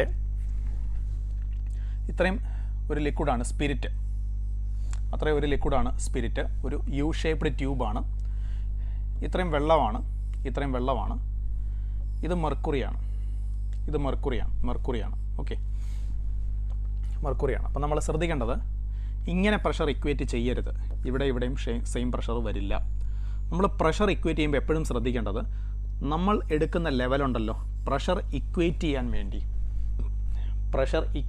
വേണ്ടി നമ്മൾ എടുക്കുന്ന ലെവല്, ആ ലെവലിന് താഴെ നമ്മളെടുക്കുന്ന ലെവല്, ആ ലെവലിൻ്റെ താഴെ ഒറ്റ ഡെൻസിറ്റിയെ കാണാൻ പാടുള്ളൂ. ഇപ്പം ഞാൻ ഇവിടെ എടുത്തു കഴിഞ്ഞാൽ ഈ ലെവലിന് താഴെയുള്ള പ്രത്യേകത എന്താ? ഇവിടുത്തെ ഡെൻസിറ്റി അല്ല ഇവിടുത്തെ ഡെൻസിറ്റി, അല്ല ഇവിടുത്തെ. അപ്പം ഞാൻ എടുത്ത റഫറൻസ്, ആ റഫറൻസിന് താഴെ 2 ഡെൻസിറ്റി വരുന്നുണ്ട്. അപ്പോൾ അതുകൊണ്ട് എനിക്ക് ഇങ്ങനൊരു റഫറൻസ് എടുത്ത് വെച്ച് പ്രഷർ ഇക്വേറ്റ് ചെയ്യാൻ പറ്റില്ല. അപ്പോൾ എനിക്ക് പ്രഷർ ഇക്വേറ്റ് ചെയ്യുമ്പം ഈ റഫറൻസ് എടുക്കാം. അതായത് ഇവിടുത്തെ പ്രഷറും ഇവിടുത്തെ, അതായത് P0 പ്ലസ് EHρGയും P0 പ്ലസ് EHρGയും ഇവിടുത്തെ പ്രഷർ സെയിം ആയിരിക്കും. നമ്മൾ പ്രഷർ ഇക്വേറ്റ് ചെയ്യുമ്പോൾ എപ്പോഴും ഇത് ശ്രദ്ധിക്കണം. നമ്മൾ എടുക്കുന്ന റഫറൻസ് ലെവൽ, ആ റഫറൻസ് ലെവലിന് താഴെ ഒറ്റ ഡെൻസിറ്റിയെ ഉണ്ടാകാൻ പാടുള്ളൂ. ട്യൂബിനകത്ത് കേട്ടോ, ട്യൂബിനകത്ത്. അല്ല ഇത് നോക്കണ്ട സാറേ, ഇത് എയർ അല്ലയോ എന്ന് പറയരുത്. ട്യൂബിനകത്തുള്ള കാര്യം നോക്കിയാൽ മതി, കേട്ടോ. ഓക്കെ, അങ്ങനെ എപ്പോഴും നമ്മൾ പ്രഷർ ഇക്വേറ്റ് ചെയ്യാൻ പാടുള്ളൂ. Okay, next is Pascal's law. നമുക്കറിയാം എന്തായിരുന്നു പാസ്കൽസ് ലോ എന്ന് പറയുമ്പം ഒരു വോളിയത്തിൽ കൺഫൈൻ ചെയ്ത്, ഫിക്സഡ് വോളിയമാണ്. നമ്മളിങ്ങനെ ഒരു ഫിക്സഡ് കണ്ടെയ്നറിനകത്ത് വെച്ചിരിക്കുന്ന ഒരു ഫ്ലൂയിഡ്, അതിൽ നമ്മൾ എവിടെയെങ്കിലും ഒരു പ്രഷർ വേരിയേഷൻ വരുത്തിയാൽ ടു ഓൾ പോയിൻറ്റ്സ്, എല്ലാ പോയിന്റിലേക്കും ആ പ്രഷർ വേരിയേഷൻ ഒരുപോലെ ഡിസ്ട്രിബ്യൂട്ട് ചെയ്യപ്പെടും വിത്തൗട്ട് എനി ചേഞ്ച്. യാതൊരുവിധ കുറവും വരാതെ എല്ലാ പോയിന്റിലേക്കും അത് ഒരുപോലെ ഡിസ്ട്രിബ്യൂട്ട് ചെയ്യപ്പെടും. So that is Pascal's law. അപ്പോൾ അതിൻ്റെ ബേസിലാണ് ഈ ഹൈഡ്രോളിക് ലിഫ്റ്റ്, ഹൈഡ്രോളിക് ബ്രേക്ക് അതൊക്കെ വർക്ക് ചെയ്യുന്ന അതിൻ്റെ ബേസിലാണ്. അപ്പോൾ അവിടെ നമ്മൾ യൂസ് ചെയ്യുന്ന നമ്മുടെ ഇക്വേഷൻസ് ഉണ്ടായിരുന്നു. എന്തായിരുന്നു? F1/A1 is equal to F2/A2. F1 ചെറിയ പിസ്റ്റണിൽ നമ്മൾ കൊടുക്കുന്ന ഫോഴ്സ്, A1 ചെറിയ പിസ്റ്റണിൻ്റെ ഏരിയ, F2 വലിയ പിസ്റ്റണിൽ നമുക്ക് കിട്ടുന്ന ഫോഴ്സ്, A2 വലിയ പിസ്റ്റണിൻ്റെ ഏരിയ. അപ്പോൾ വലിയ പിസ്റ്റണിൽ കിട്ടുന്ന force is equal to A2/A1 into ചെറിയ പിസ്റ്റണിൽ നമ്മൾ കൊടുത്ത ഫോഴ്സ്. ഓക്കെ, ക്ലിയർ അല്ലേ? സംശയമില്ലല്ലോ. സോ ദാറ്റ് ഈസ് ഹൈഡ്രോളിക് ലിഫ്റ്റിൻ്റെ പ്രിൻസിപ്പിൾ. ഓക്കെ, അല്ലെങ്കിൽ ഹൈഡ്രോളിക് ബ്രേക്ക് എല്ലാം സെയിം പ്രിൻസിപ്പിൾ തന്നെയാണ്, ബേസ്ഡ് ഓൺ പാസ്കൽസ് ലോ. അപ്പം നമ്മൾ ഒരു കാര്യം പറഞ്ഞായിരുന്നു ഫ്ലൂയിഡ്സ് തുടങ്ങിയപ്പോൾ, ഹൊറിസോണ്ടലി പ്രഷർ സെയിം ആയിട്ട് വരുമെന്ന് പറഞ്ഞായിരുന്നു. ഒരു ലിക്വിഡിനകത്ത് അല്ലെങ്കിൽ ഒരു ഫ്ലൂയിഡിനകത്ത് ഹൊറിസോണ്ടലി പ്രഷർ സെയിം വരുമെന്ന് പറഞ്ഞായിരുന്നു. പക്ഷേ ഒരു ചെറിയ തിരുത്തുണ്ട് അതിനകത്ത്. അതായത് ഈ ലിക്വിഡിന് ഹൊറിസോണ്ടൽ ആക്സിലറേഷൻ ഉണ്ടെങ്കിൽ വെർട്ടിക്കൽ ആക്സിലറേഷൻ കുഴപ്പമില്ല, പക്ഷേ ഹൊറിസോണ്ടൽ ആക്സിലറേഷൻ ഉണ്ടെങ്കിൽ ഹൊറിസോണ്ടലി പ്രഷർ വ്യത്യാസം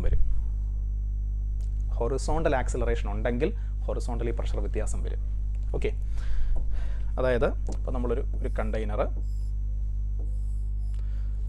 നോർമലി സാധാരണഗതിയിൽ അതിനകത്ത് ലിക്വിഡ് ലെവൽ ഇങ്ങനെയായിരിക്കും. ആ കണ്ടെയ്നറിനകത്ത് ലിക്വിഡിൻ്റെ ലെവൽ ഇങ്ങനെയായിരിക്കും നോർമൽ സർക്കംസ്റ്റാൻസസിൽ ഇങ്ങനെയായിരിക്കും. പക്ഷേ ഇതിനൊരു ആക്സിലറേഷൻ ഉണ്ടെന്ന് വിചാരിക്കുക, ഈ കണ്ടെയ്നറിനൊരു ആക്സിലറേഷൻ ഉണ്ടെന്ന് വിചാരിക്കുക. അപ്പോൾ ലിക്വിഡിൻ്റെ ലെവൽ ഇങ്ങനെയാവും.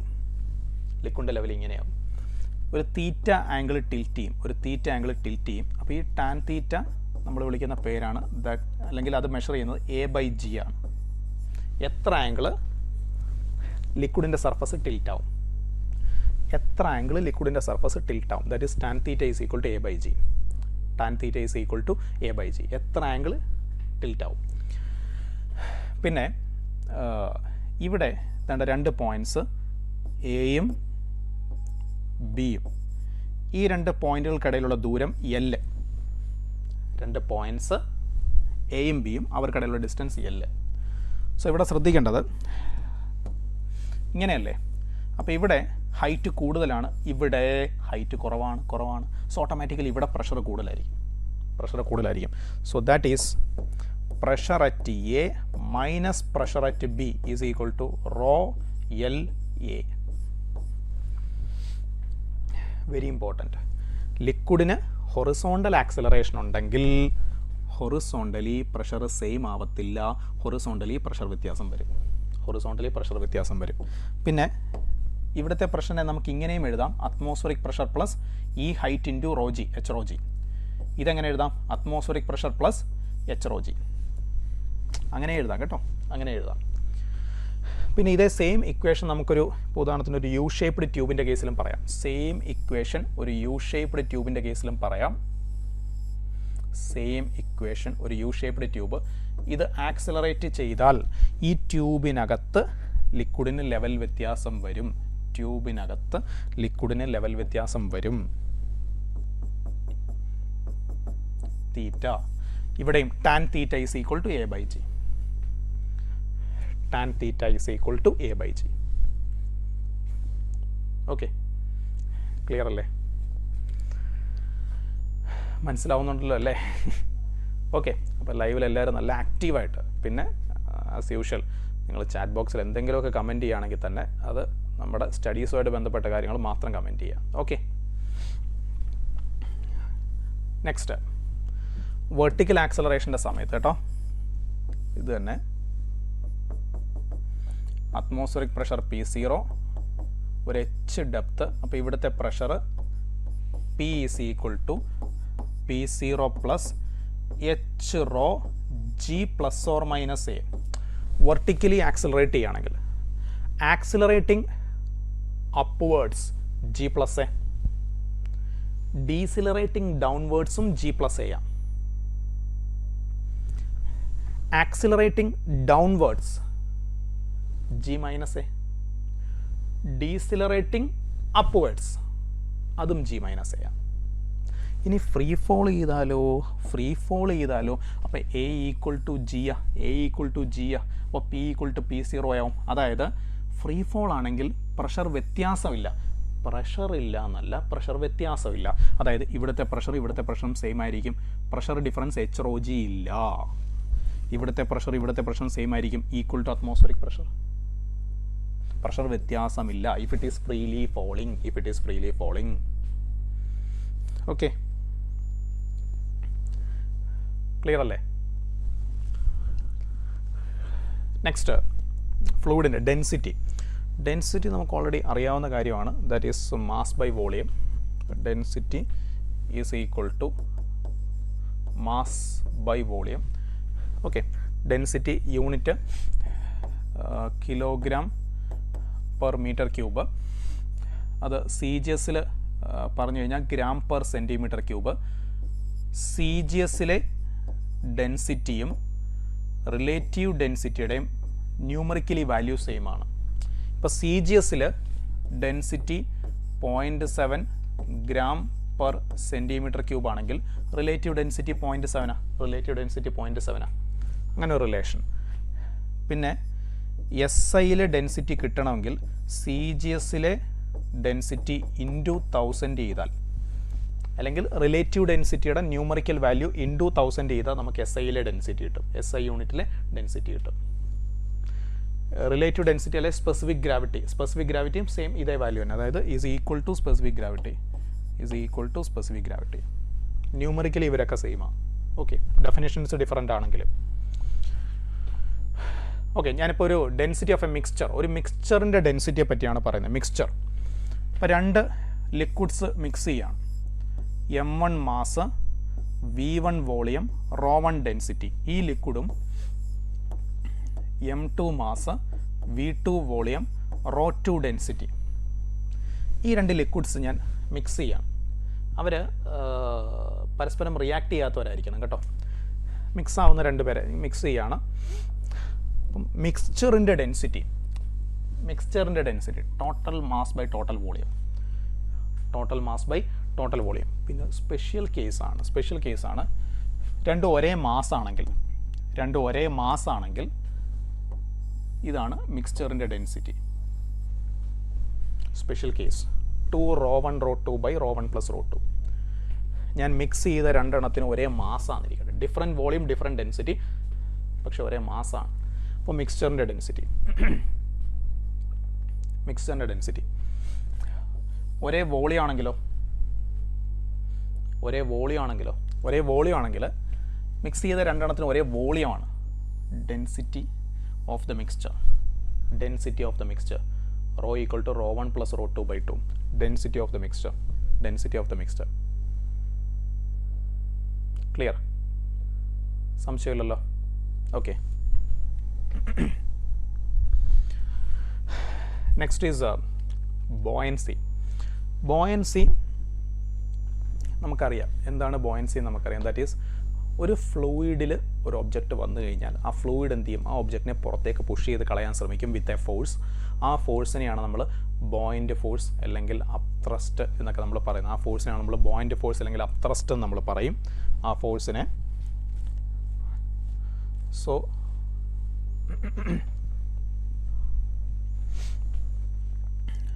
ഒരു ലിക്വിഡിനകത്ത് ഒരു ഒബ്ജക്റ്റ് എം മാസ്, അപ്പോൾ ഇതിന് എക്സ്പീരിയൻസ് ചെയ്യുന്ന ബോയൻസി, ബോയിൻ്റ് ഫോഴ്സ് എന്ന് പറഞ്ഞാൽ ഒബ്ജക്റ്റിൻ്റെ വെയിറ്റ്.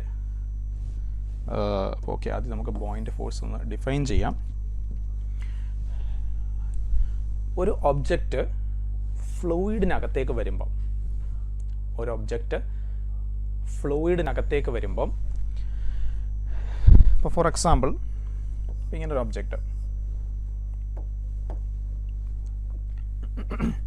ഒരു ഒബ്ജക്റ്റ് ഫ്ലൂയിഡിനകത്തേക്ക് വരുമ്പം ഇത് കുറച്ച് ഫ്ലൂയിഡിനെ തള്ളി മാറ്റി. ഇവിടെ ആദ്യം ആ ഫ്ലൂയിഡാണ് ഇരുന്നത്, അപ്പോൾ അത്രയും ഫ്ലൂയിഡിനെ ഇവിടുന്ന് മാറ്റിയിട്ടാണ് ഈ ഒബ്ജക്റ്റ് കയറിയിരിക്കുന്നത്. അപ്പോൾ ഇവൻ ഡിസ്പ്ലേസ് ചെയ്ത ഫ്ലൂയിഡിൻ്റെ വെയിറ്റ്, ഈ ഒബ്ജക്റ്റ് ഡിസ്പ്ലേസ് ചെയ്ത് അവിടുന്ന് മാറ്റിയ ഫ്ലൂയിഡിൻ്റെ weight, that is buoyancy. That is buoyancy. Volume of the object into density of liquid into G. That is buoyancy. Volume of object into density of liquid into G. ഇനി object float ചെയ്യുകയാണെങ്കിലോ,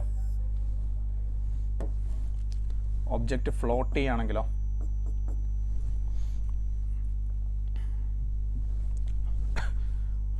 object float ചെയ്യുകയാണെങ്കിൽ, object float ചെയ്യുകയാണെങ്കിൽ എത്ര volume അകത്തുണ്ടെന്ന് നോക്കിയാൽ മതി. Volume inside, എത്ര volume അകത്തുണ്ട്. അപ്പോൾ ഈ കേസിലെ ബോയൻസി എന്ന് പറഞ്ഞാൽ volume inside into density of liquid into G. Volume inside into density of liquid into G. എത്ര വോളിയം അകത്തുണ്ട്, എത്ര വോളിയം അകത്തുണ്ട് ഫ്ലോട്ട് ചെയ്യുന്ന കേസിൽ. വെയിറ്റ് ബോയൻസിയേക്കാൾ കൂടുതലാണെങ്കിൽ ഒബ്ജക്റ്റ് സിങ്ക് ചെയ്യും. ഒബ്ജക്റ്റിൻ്റെ വെയിറ്റ് എത്രയാണോ പക്ഷേ കിട്ടുന്ന ബോയൻസി അതിനേക്കാൾ കുറവാണ്, അപ്പോൾ ഒബ്ജക്റ്റ് സിങ്ക് ചെയ്യും. അപ്പോൾ ഫ്ലോട്ട് ചെയ്യുന്ന എപ്പോഴാണ്? When weight is equal to buoyancy. Buoyant ഫോഴ്സും വെയിറ്റ് ഈക്വൽ ആവുന്ന സമയത്ത് അത് ഫ്ലോട്ട് ചെയ്യും. ഈക്വൽ ആവുന്ന സമയത്ത് അത് ഫ്ലോട്ട് ചെയ്യും. വേറെ രീതിയിൽ പറഞ്ഞാൽ density of solid greater than density of liquid ആണെങ്കിൽ സിങ്ക് ചെയ്യും. Generally density of solid greater than density of liquid ആണെങ്കിൽ സിങ്ക് ചെയ്യും. And density of solid less than density of liquid ആണെങ്കിൽ ഫ്ലോട്ട് ചെയ്യും. Density of solid less than density of liquid ആണെങ്കിൽ float ചെയ്യും. Okay, പിന്നെ density of solid is equal to density of liquid. ആ കേസിൽ ഇങ്ങനെ ജസ്റ്റ് ഫ്ലോട്ട് ചെയ്ത് കിടക്കും. ഇങ്ങനെ സർഫസിനെ ടച്ച് ചെയ്ത് ജസ്റ്റ് ഫ്ലോട്ട് ചെയ്ത് കിടക്കും. Density of solid equal to density of liquid, just float ചെയ്ത് കിടക്കും. അത് മാത്രമല്ല, ലിക്വിഡിൻ്റെ അകത്ത് എവിടെയും ടച്ച് ചെയ്യാതെ, ഫിസിക്കലി എവിടെയും ടച്ച് ചെയ്യാതെ, ലിക്വിഡിനകത്ത് ഫിസിക്കലി എവിടെയും ടച്ച് ചെയ്യാതെ, ലിക്വിഡിനകത്ത്, ഇപ്പോൾ ഇതാണ് കണ്ടെയ്നർ എന്നിരിക്കട്ടെ, സോറി കുറേ നേരമായിട്ട് നമ്മളത് വരയ്ക്കുന്നത് ശരിയാവുന്നില്ല. ലിക്വിഡിനകത്ത് ഇതാണ് കണ്ടെയ്നർ എങ്കിൽ ഒരു സൈഡിലും ടച്ച് ചെയ്യാതെ ഇങ്ങനെ ലിക്വിഡിനകത്ത് റെസ്റ്റിലിരിക്കുക, സ്റ്റേഷനറി ആയിട്ടിരിക്കണം കേട്ടോ, ഇങ്ങനെ ഇരിക്കുക, എവിടെയും ടച്ച് ചെയ്യാതെ, ഡിസ്റ്റർബ് ചെയ്യാതെ ഇങ്ങനെ ഇരിക്കുക. ആ സമയത്തും ഡെൻസിറ്റി ഓഫ് സോളിഡും ഡെൻസിറ്റി ഓഫ് ലിക്വിഡും ഈക്വലാണ്. ആ കേസിലേ അങ്ങനെ സംഭവിക്കുകയുള്ളൂ. അല്ലെങ്കിൽ ഒന്നുകിൽ അത് ഇവിടെ നിൽക്കത്തില്ല, മുകളിലേക്ക് പോകും, അല്ലെങ്കിൽ അത് താഴോട്ട് സിങ്ക് ചെയ്ത് താഴെ ഒന്ന് ടച്ച് ചെയ്യും. അല്ലാതെ ഇങ്ങനെ നിൽക്കണമെന്നുണ്ടെങ്കിൽ ഡെൻസിറ്റി ഓഫ് സോളിഡും ഡെൻസിറ്റി ഓഫ് ലിക്വിഡും ഈക്വൽ ആയിരിക്കണം. ഓക്കെ. ആൻഡ് ഇത് അപ്പാരൻറ്റ് വെയിറ്റ് എന്ന് പറയും. അപ്പാരൻറ്റ് വെയിറ്റ് എന്ന് പറഞ്ഞാൽ സിങ്ക് ചെയ്യുന്ന ഒരു object density of solid greater than density of liquid, ആ കേസിലാണ് നമ്മൾ പറയുന്നത് ആ കേസിൽ ഒബ്ജക്റ്റിന് വെയിറ്റ് കൂടുതലായിരിക്കും, ബോയിൻസിയേക്കാൾ വെയിറ്റ് കൂടുതലായിരിക്കും. അപ്പോൾ അപ്പാരൻറ്റ് വെയിറ്റ് എന്ന് പറഞ്ഞാൽ weight experienced by the body inside the liquid. ആ ലിക്വിഡിനകത്ത് എത്ര വെയിറ്റാണ് ഒബ്ജക്റ്റിന് അനുഭവപ്പെടുന്നത്. നമുക്ക് ലിക്വിഡിനകത്ത് എക്സ്പീരിയൻസ് ചെയ്യുന്ന വെയിറ്റ് എപ്പോഴും ആക്ച്വൽ വെയിറ്റിനേക്കാൾ കുറവായിരിക്കും. ലിക്വിഡിനകത്ത് നമുക്ക് എക്സ്പീരിയൻസ് ചെയ്യുന്ന വെയിറ്റ് എപ്പോഴും ആക്ച്വൽ വെയിറ്റിനേക്കാൾ കുറവായിരിക്കും. അപ്പോൾ ലിക്വിഡിനകത്ത് എത്ര വെയിറ്റ് എക്സ്പീരിയൻസ് ചെയ്യുന്നുണ്ട്, അതാണ് apparent weight. Actual weight minus buoyancy, actual weight minus buoyancy, അതാണ് അപ്പാരൻറ്റ് വെയിറ്റ്. ഒന്ന് റീഅറേഞ്ച് ചെയ്താൽ ഇങ്ങനെ ആവും. ഈ ഇക്വേഷൻ നമ്മൾ റീഅറേഞ്ച് ചെയ്ത് ഇങ്ങനെ ആവും. വെയിറ്റ് ഇൻ എയറിൽ എത്ര വെയിറ്റ് ഉണ്ട് into 1 minus density of liquid by density of solid, apparent weight. Okay, float ചെയ്യുന്ന സമയത്ത് അപ്പാരൻറ്റ് വെയിറ്റ് 0 ആണ്, അതായത് വെയ്റ്റ്ലെസ് ആയിട്ട് ഫീൽ ചെയ്യും. ഫ്ലോട്ട് ചെയ്യുന്ന സമയത്ത് അപ്പാരൻറ്റ് വെയിറ്റ് 0 ആണ്, ഫ്ലോട്ട് ചെയ്യുമ്പോൾ വെയ്റ്റ്ലെസ് ആയിട്ട് ഫീൽ ചെയ്യും. അപ്പോൾ ഒരു ഒബ്ജക്റ്റ് ഇമ്പോർട്ടൻറ്റ് സ്പെഷ്യൽ കേസാണ്. ഒരു ഒബ്ജക്റ്റ് ഇങ്ങനെ ഫ്ലോട്ട് ചെയ്ത് കിടക്കുകയാണ്. അപ്പം നമ്മൾ നോക്കുമ്പോൾ ഈ ഒബ്ജക്റ്റിന് ഇത്രയും വോളിയം ഇപ്പോൾ ലിക്വിഡിന് പുറത്താണ്, അപ്പോൾ നമ്മുടെ ചോദ്യം എന്ന് പറഞ്ഞാൽ എത്ര അഡീഷണൽ മാസ് മുകളിൽ വെച്ചാൽ ഇത് ജസ്റ്റ് സിങ്ക് ചെയ്യും. ഇപ്പം ഇങ്ങനെ നിൽക്കുന്ന മെറ്റീരിയൽ, ഇങ്ങനെ നിൽക്കുന്ന ഈ ഒബ്ജക്റ്റ് ജസ്റ്റ് സിങ്ക് ചെയ്യും. ജസ്റ്റ് സിങ്ക് അല്ലെങ്കിൽ ജസ്റ്റ് ഫ്ലോട്ട് അങ്ങനെ പറഞ്ഞാലും ഓക്കെ. ഇത് ജസ്റ്റ് ഒന്ന് സിങ്ക് ചെയ്യണം. അങ്ങനെ സംഭവിക്കണമെങ്കിൽ എത്ര അഡീഷണൽ വെയിറ്റ് വെക്കണം, അല്ലെങ്കിൽ എത്ര അഡീഷണൽ മാസ് വെക്കണം, അത് കണ്ടുപിടിക്കാനുള്ള equation very important. Delta V എന്ന് പറഞ്ഞാൽ ഈ ഔട്ട്സൈഡ് നിൽക്കുന്ന വോളിയമാണ് ഡെൽറ്റ വി. എത്ര വോളിയം പുറത്തുണ്ട്, that is delta V. D L density of liquid. അപ്പോൾ ഇത്രയും മാസ് വെച്ചാൽ ഇത് ജസ്റ്റ് നമുക്ക് ഇതിനെ ലിക്വിഡിനകത്താക്കാം. നിങ്ങൾ പലപ്പോഴും ക്വസ്റ്റ്യൻ ചെയ്ത് പ്രാക്ടീസ് ചെയ്യുമ്പോൾ കണ്ടിട്ടുള്ള ചോദ്യമാണ് ഇതൊക്കെ.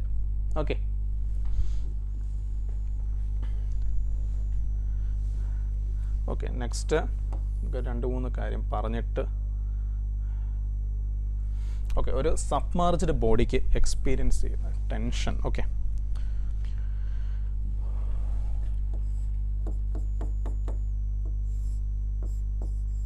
എം മാസുള്ള ഒരു ഒബ്ജക്റ്റ് നമ്മളൊരു ലിക്വിഡിനകത്ത് ഇങ്ങനെ സബ്മർജ് ചെയ്ത് കിടക്കുകയാണ്. ഈ കേസിൽ സ്ട്രിങ്ങിൽ എക്സ്പീരിയൻസ് ചെയ്യുന്ന ടെൻഷൻ, ഇതിപ്പോൾ ഈ സെറ്റപ്പ് എയറിലായിരുന്നെങ്കിൽ tension is equal to weight of the ബോഡിയാണ്. ആ ഹാങ് ചെയ്യുന്ന ബോഡിയുടെ വെയിറ്റിന് തുല്യമാണ് ടെൻഷൻ. പക്ഷേ ഈ കേസിൽ ഇപ്പോൾ ലിക്വിഡിനകത്താണ്. ഈ കേസിൽ ടെൻഷൻ എന്ന് പറഞ്ഞാൽ that is equal to apparent വെയിറ്റാണ്.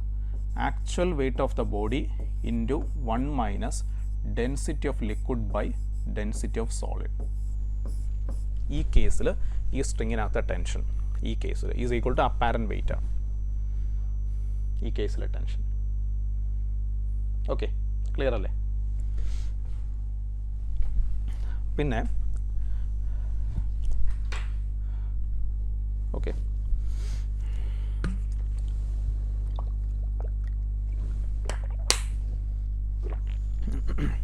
Almost 1.5 മണിക്കൂറായി, പകുതി സമയത്തോളമായി.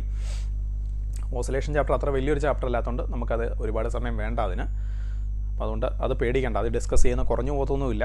അപ്പോൾ നമുക്ക് ഇതൊന്ന് ഫ്ലൂയിഡ്സ് കൂടെ കംപ്ലീറ്റ് ചെയ്തിട്ട് will take a short break. അപ്പോൾ ഫ്രാക്ഷൻ ഓഫ് വോളിയം ഔട്ട്സൈഡ്. ഇപ്പോൾ ഒരു ഒബ്ജക്റ്റ് ഇങ്ങനെ ഫ്ലോട്ട് ചെയ്ത് കിടക്കുകയാണ്.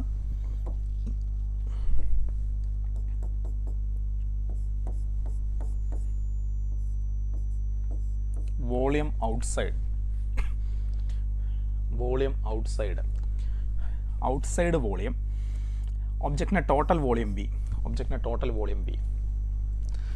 അല്ലെങ്കിൽ നമുക്ക് വോളിയം ഇൻസൈഡ് വെച്ച് പറയാം, അതായിരിക്കും കുറച്ചുകൂടെ നല്ലത്.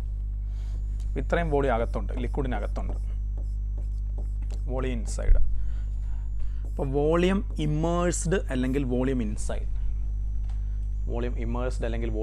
Inside by total volume is equal to density of solid by density of liquid. Float ചെയ്യുന്ന കേസിൽ യൂസ് ചെയ്യുന്ന ഒരു ഇക്വേഷനാണ്.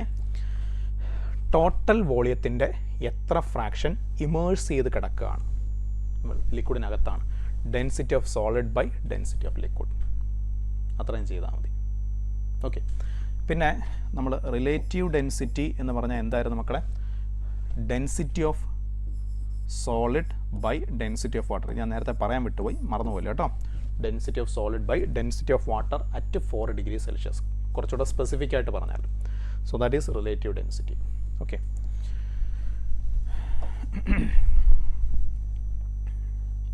ആൻഡ് ഒരു കാര്യം കൂടി ഇവിടെ നമ്മൾ എക്സ്ട്രാ പറഞ്ഞാൽ, ഇപ്പം നമ്മൾ ഈ ലിക്വിഡിൻ്റെ സ്ഥാനത്ത് വാട്ടറാണെന്ന് വിചാരിക്കാം. ലിക്വിഡിൻ്റെ സ്ഥാനത്ത് വാട്ടറാണെന്ന് വിചാരിക്കാം. അപ്പോൾ volume inside by total volume is equal to density of solid by density of water. ഇപ്പം ലിക്വിഡിൻ്റെ സ്ഥാനത്ത് വാട്ടർ ആണെങ്കിൽ അപ്പോൾ ഒരു ബോഡിയുടെ റിലേറ്റീവ് ഡെൻസിറ്റിയും ഫ്രാക്ഷൻ ഓഫ് വോളിയം ഇമേഴ്സ്ഡും സെയിം ആയിരിക്കും. ഉദാഹരണത്തിന് ഒരു ഒബ്ജക്റ്റിൻ്റെ റിലേറ്റീവ് ഡെൻസിറ്റി 0.7 ആണ്. ഫ്രാക്ഷൻ ഓഫ് വോളിയം ഇമേഴ്സ്ഡും 0.7 ആയിരിക്കും. ഒബ്ജക്റ്റിൻ്റെ 70% വെള്ളത്തിനകത്തായിരിക്കും. ഒരു ഒബ്ജക്റ്റിന് റിലേറ്റീവ് ഡെൻസിറ്റി 0.45 ആണ്. ഫ്രാക്ഷൻ ഓഫ് വോളിയം ഇമേഴ്സ്ഡും ഇൻ വാട്ടർ 0.45 ആയിരിക്കും. അല്ലെങ്കിൽ ആ ഒബ്ജക്റ്റിന് 45% വെള്ളത്തിൽ അകത്തായിരിക്കും. ഓക്കെ, നെക്സ്റ്റ്, ഇത് കുട്ടികൾക്ക് എപ്പോഴും കൺഫ്യൂഷൻ ഉണ്ടാക്കുന്നൊരു സ്പെഷ്യൽ കേസാണ്, ശ്രദ്ധിക്കണം കേട്ടോ. എക്സാം ഹോളിൽ ഇത് ചിന്തിച്ചൊക്കെ ചെയ്യാമെന്ന് പറഞ്ഞാൽ ഇച്ചിരി സാഹസികമാണ്. ബെറ്റർ ഇതങ്ങ് കാണാൻ പഠിക്കുന്നതാണ് മക്കളെ നല്ലത്. ദാറ്റ്സ് ദ ബെസ്റ്റ് തിങ്, അതായിരിക്കും നല്ലത് കേട്ടോ. ഇങ്ങനെ 2-3 കേസിന് നമ്മൾ പറയുന്നുണ്ട്. ആ കേസുകളൊക്കെ best thing is you just memorise it, that will be best. Okay, ഒരു ലിക്വിഡിനകത്ത് ഐസ് ഫ്ലോട്ട് ചെയ്ത് കിടക്കുകയാണ്. ഏതോ ഒരു ലിക്വിഡ്, അതിനകത്ത് ഐസ് ഫ്ലോട്ട് ചെയ്ത് കിടക്കുകയാണ്. അപ്പോൾ എനിക്കറിയേണ്ടത് ഐസ് കംപ്ലീറ്റ് മെൽറ്റായി കഴിയുമ്പം ലിക്വിഡും വെള്ളം കൂടെ ചേർന്നിട്ടാണ് കിടക്കുന്നത്. ലിക്വിഡും വെള്ളം കൂടെ ചേർന്നിട്ടാണ് കിടക്കുന്നത്. ഐസ് മെൽറ്റായി ഉണ്ടായ വെള്ളം. ഈ ലെവല് ആദ്യം ഉണ്ടായിരുന്ന ലിക്വിഡ് ലെവലിനേക്കാൾ കൂടുതലായിരിക്കുമോ, കുറവായിരിക്കുമോ, സെയിം ആയിരിക്കുമോ എന്നറിയണം. അത് നമ്മൾ കമ്പയർ ചെയ്യുന്ന എപ്പോഴും ലിക്വിഡിന് വെള്ളത്തിനേക്കാൾ ഡെൻസിറ്റി കൂടുതലാണെങ്കിൽ ലെവൽ റൈസ് ചെയ്യും.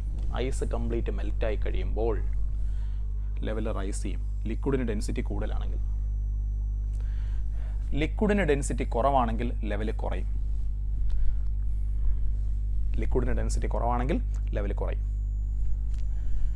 ലിക്വിഡിനും വെള്ളത്തിനും ഒരേ ഡെൻസിറ്റി, അതായത് ഐസ് ഫ്ലോട്ടിങ് ഇൻ വാട്ടർ. വെള്ളത്തിൽ ഐസ് ഫ്ലോട്ട് ചെയ്ത് കിടക്കുക. ഐസ് കംപ്ലീറ്റ് മെൽറ്റായി കഴിയുമ്പോൾ ഉണ്ടല്ലോ, ആ ലെവലിന് ഒരു വ്യത്യാസവും വരില്ല if the liquid is water. Okay, അതുപോലെ തന്നെ പറയുന്ന വേറെ കേസാണ് ഐസ്. അതിനകത്ത് ചെറിയൊരു സോളിഡ് ഒബ്ജക്റ്റ് ആ ഐസിനകത്ത് ഇരിപ്പുണ്ട്. ഐസ് വെള്ളത്തിൽ ഫ്ലോട്ട് ചെയ്ത് കിടക്കുകയാണ്. അപ്പോൾ ഇവിടെ ഈ കേസിൽ, ഞാൻ ഈ പറയുന്ന കേസിൽ ലിക്വിഡ് വെള്ളമാണ്. ഐസ്, അതിനകത്ത് ചെറിയൊരു സോളിഡിൻ്റെ ഒബ്ജക്റ്റ് ഇരിപ്പുണ്ട്. ഐസ് മെൽറ്റായി കഴിയുമ്പം ലെവലിന് എന്ത് സംഭവിക്കും? അപ്പോൾ ഐസ് വെള്ളത്തിൽ ഫ്ലോട്ട് ചെയ്ത് കിടക്കുന്നു. ഐസിനകത്തൊരു ചെറിയ സോളിഡ് ഒബ്ജക്റ്റ് ഇരിപ്പുണ്ട്. ഐസ് കംപ്ലീറ്റ് മെൽറ്റായി കഴിയുമ്പം ലെവലിന് എന്ത് സംഭവിക്കും? ആ സോളിഡിൻ്റെ ഡെൻസിറ്റി വെള്ളത്തിനേക്കാൾ കുറവ് അല്ലെങ്കിൽ ഈക്വൽ, സോളിഡിൻ്റെ ഡെൻസിറ്റി. അങ്ങനെയാണെങ്കിൽ ഐസ് കംപ്ലീറ്റ് മെൽറ്റായി കഴിയുമ്പോൾ ലെവലിന് ഒരു വ്യത്യാസവും വരില്ല, റിമെയിൻസ് സെയിം. ഐസ് ഫ്ലോട്ട് ചെയ്യുന്ന സമയത്ത് ലെവൽ എന്തായിരുന്നു അത് തന്നെ ആയിരിക്കും ഐസ് കംപ്ലീറ്റ് മെൽറ്റായി കഴിയുമ്പോൾ. ഓക്കെ, സോളിഡിന് ഡെൻസിറ്റി കൂടുതലാണെന്നിരിക്കട്ടെ. ഫോർ എക്സാമ്പിൾ ഒരു ലെഡൊക്കെ പോലെയുള്ള മെറ്റീരിയൽ, നല്ല ഹെവി ഡെൻസിറ്റി ഉള്ള മെറ്റീരിയൽ, ലെഡിൻ്റെ ചെറിയ പീസൊക്കെയാണ് ഐസിനകത്ത് ഇരിക്കുന്നതെങ്കിൽ സോളിഡിന് ഡെൻസിറ്റി കൂടുതലാണെന്നിരിക്കട്ടെ. അപ്പോൾ അങ്ങനെ ഒരു കേസ്, സോളിഡിന് ഡെൻസിറ്റി കൂടുതൽ വരുന്നൊരു കേസ്. ഓക്കെ, അപ്പോൾ അങ്ങനത്തെ ഒരു കേസിൽ ഐസ് കംപ്ലീറ്റ് മെൽറ്റായി കഴിയുമ്പം ലിക്വിഡിൻ്റെ ലെവൽ കുറയും. ഓക്കെ, ക്ലിയർ അല്ലേ? ഇനിയും ഈ 2 കേസുകൾ നിങ്ങൾ ഓർത്തിരിക്കുക. പിന്നെ അതിൻ്റെ കൂടെ പണ്ട് എൻട്രൻസിന് ചോദിച്ചിട്ടുള്ള ഒരു കേസ് കൂടെ ഞാൻ ജസ്റ്റ് നിങ്ങൾക്കൊന്ന് പറഞ്ഞുതരാം. ഒരു ഒരു ബ്ലോക്ക്. ആ ബ്ലോക്കിൻ്റെ മുകളിൽ ചെറിയൊരു കോയിൻ ഇരിപ്പുണ്ട്. ഒരു ബ്ലോക്ക്, ആ ബ്ലോക്കിൻ്റെ മുകളിൽ ചെറിയൊരു കോയിൻ ഇരിപ്പുണ്ട്. അപ്പോൾ ഈ കോയിൻ എന്ന് പറയുമ്പോൾ പ്രത്യേകത എന്താ? അത് ഈ വെള്ളത്തിൽ സിങ്ക് ചെയ്ത് പോകുന്നൊരു സാധനമാണ്. കോയിൻ എന്ന് പറയുമ്പോൾ വെള്ളത്തിൽ സിങ്ക് ചെയ്ത് പോകുന്നൊരു സാധനമാണ്. അപ്പോൾ ഇങ്ങനെ ഫ്ലോട്ട് ചെയ്തിരിക്കുകയാണ്. മൊത്തത്തിൽ ഈ സെറ്റപ്പ് ഫ്ലോട്ട് ചെയ്ത് കിടക്കുകയാണ്. അപ്പോൾ ഇത് എച്ച്, ഇത് ഡി, ഡി, ഇത് എച്ച്, ഇത് ഡി. സപ്പോസ് ഈ കോയിന് വെള്ളത്തിനകത്തോട്ട് വീണു. ഈ കോയിന് വെള്ളത്തിനകത്തോട്ട് വീണു. എച്ചിനും ഡിക്കും എന്ത് സംഭവിക്കും? എച്ചിനും ഡിക്കും എന്ത് സംഭവിക്കും? ഈ കോയിൻ വെള്ളത്തിനകത്തേക്ക് അങ്ങ് വീണ് കഴിഞ്ഞാൽ what will happen to H and D? What will happen to H and D? അതാണ് ചോദ്യം. അപ്പോൾ ഇത് വെള്ളത്തിനകത്തേക്ക് വീണ് കഴിയുമ്പം ഈ ഒബ്ജക്റ്റ് കുറച്ച് മുകളിലേക്ക് പൊങ്ങും, ഡി കുറയും, ഡി കുറയും, ഡി കുറയും. പിന്നെ ഇത് വെള്ളത്തിനകത്ത് സിങ്ക് ചെയ്യുന്നൊരു ഒബ്ജക്റ്റ് ആയതുകൊണ്ട് ലെവൽ എച്ചും കുറയും, എച്ചും കുറയും. സോ ഇവിടെ both H and D decreases. ഈ കോയിന് വെള്ളത്തിനകത്തേക്ക് വീണ് കഴിയുമ്പോൾ both H and D decreases. മറക്കരുത്, ഓർത്ത് വെച്ചോണം. Okay. Next is Archimedes principle. അത് ഒന്നുമല്ല, ആർക്കിമിഡിസ് പറഞ്ഞൊരു സ്പെഷ്യൽ ഇക്വേഷനാണത്. എന്തായിരുന്നു ആർക്കിമിഡിസ് പ്രിൻസിപ്പിൾ? അതായത് ഒരു ഒബ്ജക്റ്റ് ലിക്വിഡിനകത്തേക്ക് വന്നു കഴിയുമ്പോൾ അതിന് കുറച്ച് വെയിറ്റ് നഷ്ടപ്പെട്ടതായിട്ട് തോന്നും. എയറിലുള്ള വെയിറ്റിനേക്കാൾ എയറിൽ നിൽക്കുമ്പം നമുക്ക് എക്സ്പീരിയൻസ് ചെയ്യുന്ന വെയിറ്റും ലിക്വിഡിനകത്ത് നമുക്ക് എക്സ്പീരിയൻസ് ചെയ്യുന്ന വെയിറ്റ്, ലിക്വിഡിനകത്ത് എക്സ്പീരിയൻസ് ചെയ്യുന്ന വെയിറ്റ് കുറവാണ്. അപ്പോൾ കുറച്ച് വെയിറ്റ് നഷ്ടപ്പെട്ടതായിട്ട് തോന്നും. സോ ലോസ് ഓഫ് വെയിറ്റ്, എത്ര വെയിറ്റ് നഷ്ടപ്പെട്ടതായിട്ടാണ് എക്സ്പീരിയൻസ് ചെയ്യുന്നത്? വെയിറ്റ് ലോസ്, എത്ര വെയിറ്റ് നമുക്ക് നഷ്ടപ്പെട്ടതായിട്ടാണ് ഫീൽ ചെയ്യുന്നത്? Weight loss is equal to buoyancy. Weight loss is equal to buoyancy.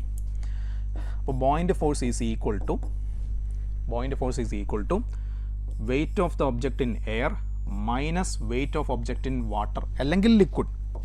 Wait of object in water അല്ലെങ്കിൽ ലിക്വിഡ്. അപ്പോൾ ഈ weight of the object in liquid അതാണ് അപ്പാരൻറ്റ് വെയിറ്റ്. അല്ലാതെ ഇതിനെ കയറി അപ്പാരൻറ്റ് വെയിറ്റ് ഒന്നും വിളിച്ച് കളയരുത്. Weight of object in liquid അല്ലെങ്കിൽ വാട്ടർ, അതാണ് അപ്പാരൻറ്റ് വെയിറ്റ്. അതാണ്. അപ്പം weight in air minus apparent weight, that's numerically equal to buoyancy. That's numerically equal to buoyancy അല്ലെങ്കിൽ അപ് ത്രസ്റ്റ്. ഓക്കെ. അപ്പോൾ ഇനി നമ്മൾ ഈ ആർക്കിമിഡിസ് പ്രിൻസിപ്പിൾ വെച്ച് ചെയ്യുന്ന കുറച്ച് കേസുകളാണ് വെരി ഇമ്പോർട്ടൻ്റ് കേട്ടോ. ഇത് ഞാൻ കുറച്ച് മുമ്പ് പറഞ്ഞ കേസ് പോലെ മക്കളെ ഇതങ്ങ് പഠിച്ചു വെക്കുക. അല്ലാതെ എക്സാം ഹാളിൽ ഇത് ആലോചിച്ചെടുത്ത് ക്വസ്റ്റ്യൻ ചെയ്യുക എന്ന് പറഞ്ഞാൽ അത് ആത്മഹത്യാപരമാണ്, ഭയങ്കര റിസ്ക്കാണ്. So please learn this. Okay, learn this എന്ന് പറയുന്നതിനേക്കാളും പ്ലീസ് മെമ്മറൈസ് ദിസ്. ഒരു ഒബ്ജക്റ്റിൻ്റെ, ഒരു സോളിഡിൻ്റെ റിലേറ്റീവ് ഡെൻസിറ്റി മെഷർ ചെയ്യണം.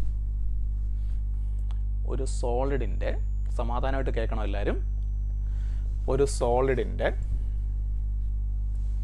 റിലേറ്റീവ് ഡെൻസിറ്റി മെഷർ ചെയ്യണം. ആ ഒബ്ജക്റ്റിന് എയറിലിരിക്കുമ്പോൾ എത്ര വെയിറ്റ് ഉണ്ട് ഡിവൈഡഡ് ബൈ എയറിലെ വെയിറ്റ് മൈനസ് ലിക്വിഡിനകത്ത്, വെള്ളത്തിനകത്ത്, ഇവിടെ ലിക്വിഡ് അല്ലേ, വെള്ളം തന്നെ വേണം കേട്ടോ, വാട്ടർ തന്നെ ആയിരിക്കണേ. വാട്ടറിൽ ആ ഒബ്ജക്റ്റിന് എത്ര വെയിറ്റ് ഉണ്ട്, വാട്ടറിലെ object, weight of object in air by weight of object in air minus weight of object in water. ഈ രണ്ട് ഡേറ്റയെ അവർ തരും. ജസ്റ്റ് ഈ ഇക്വേഷൻ യൂസ് ചെയ്താൽ മതി, നമുക്ക് സോളിഡിൻ്റെ റിലേറ്റീവ് ഡെൻസിറ്റി കിട്ടും. ഓക്കെ, അതേപോലെ ഒരു ലിക്വിഡിൻ്റെ റിലേറ്റീവ് ഡെൻസിറ്റി വേണം. ലിക്വിഡിൻ്റെ റിലേറ്റീവ് ഡെൻസിറ്റി, അതിനുവേണ്ടി നമ്മളൊരു ഒബ്ജക്റ്റ് എടുക്കണം. ആദ്യം എന്നിട്ട് ആ ഒബ്ജക്റ്റിന് എയറിൽ എത്ര വെയിറ്റ് ഉണ്ട്,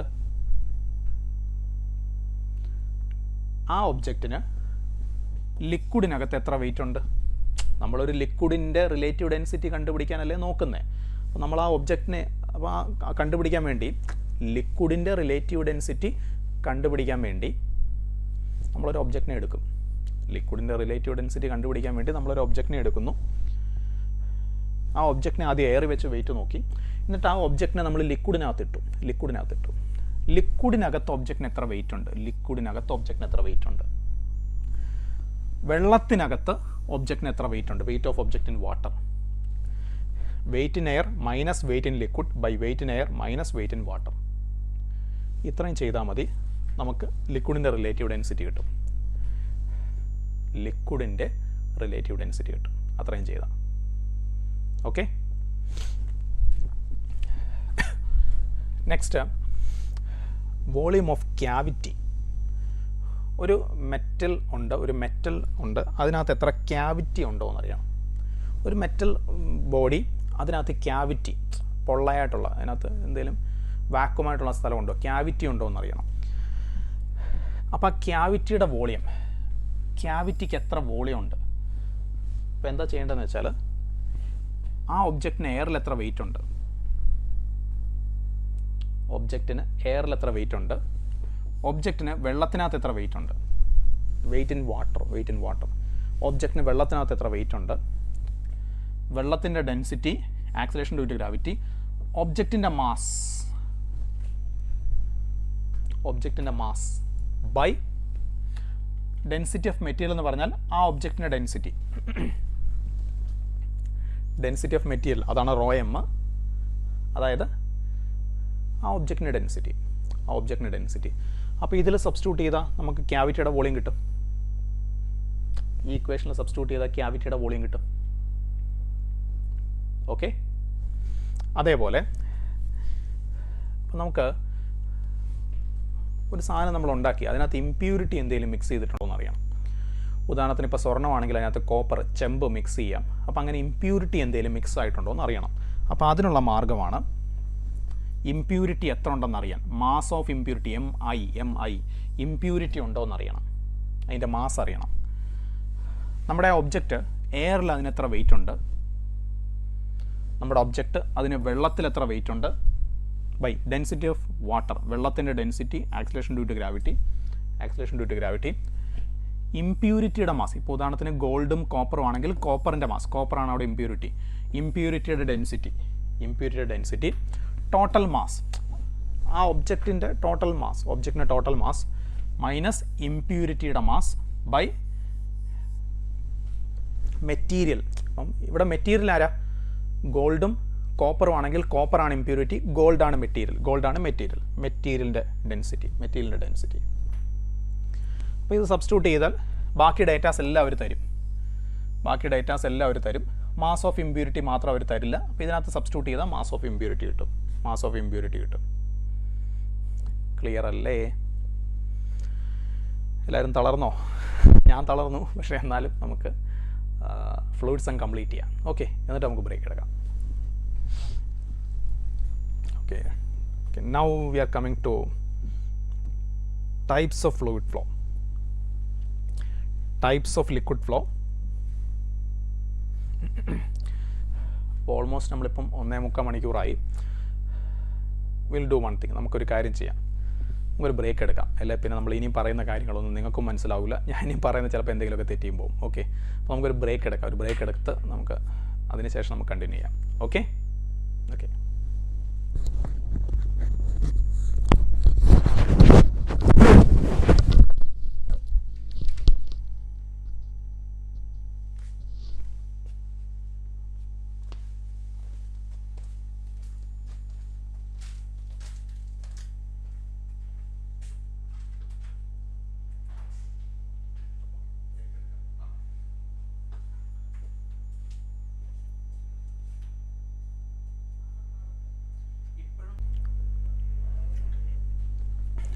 ഹായ് മക്കളെ, welcome back.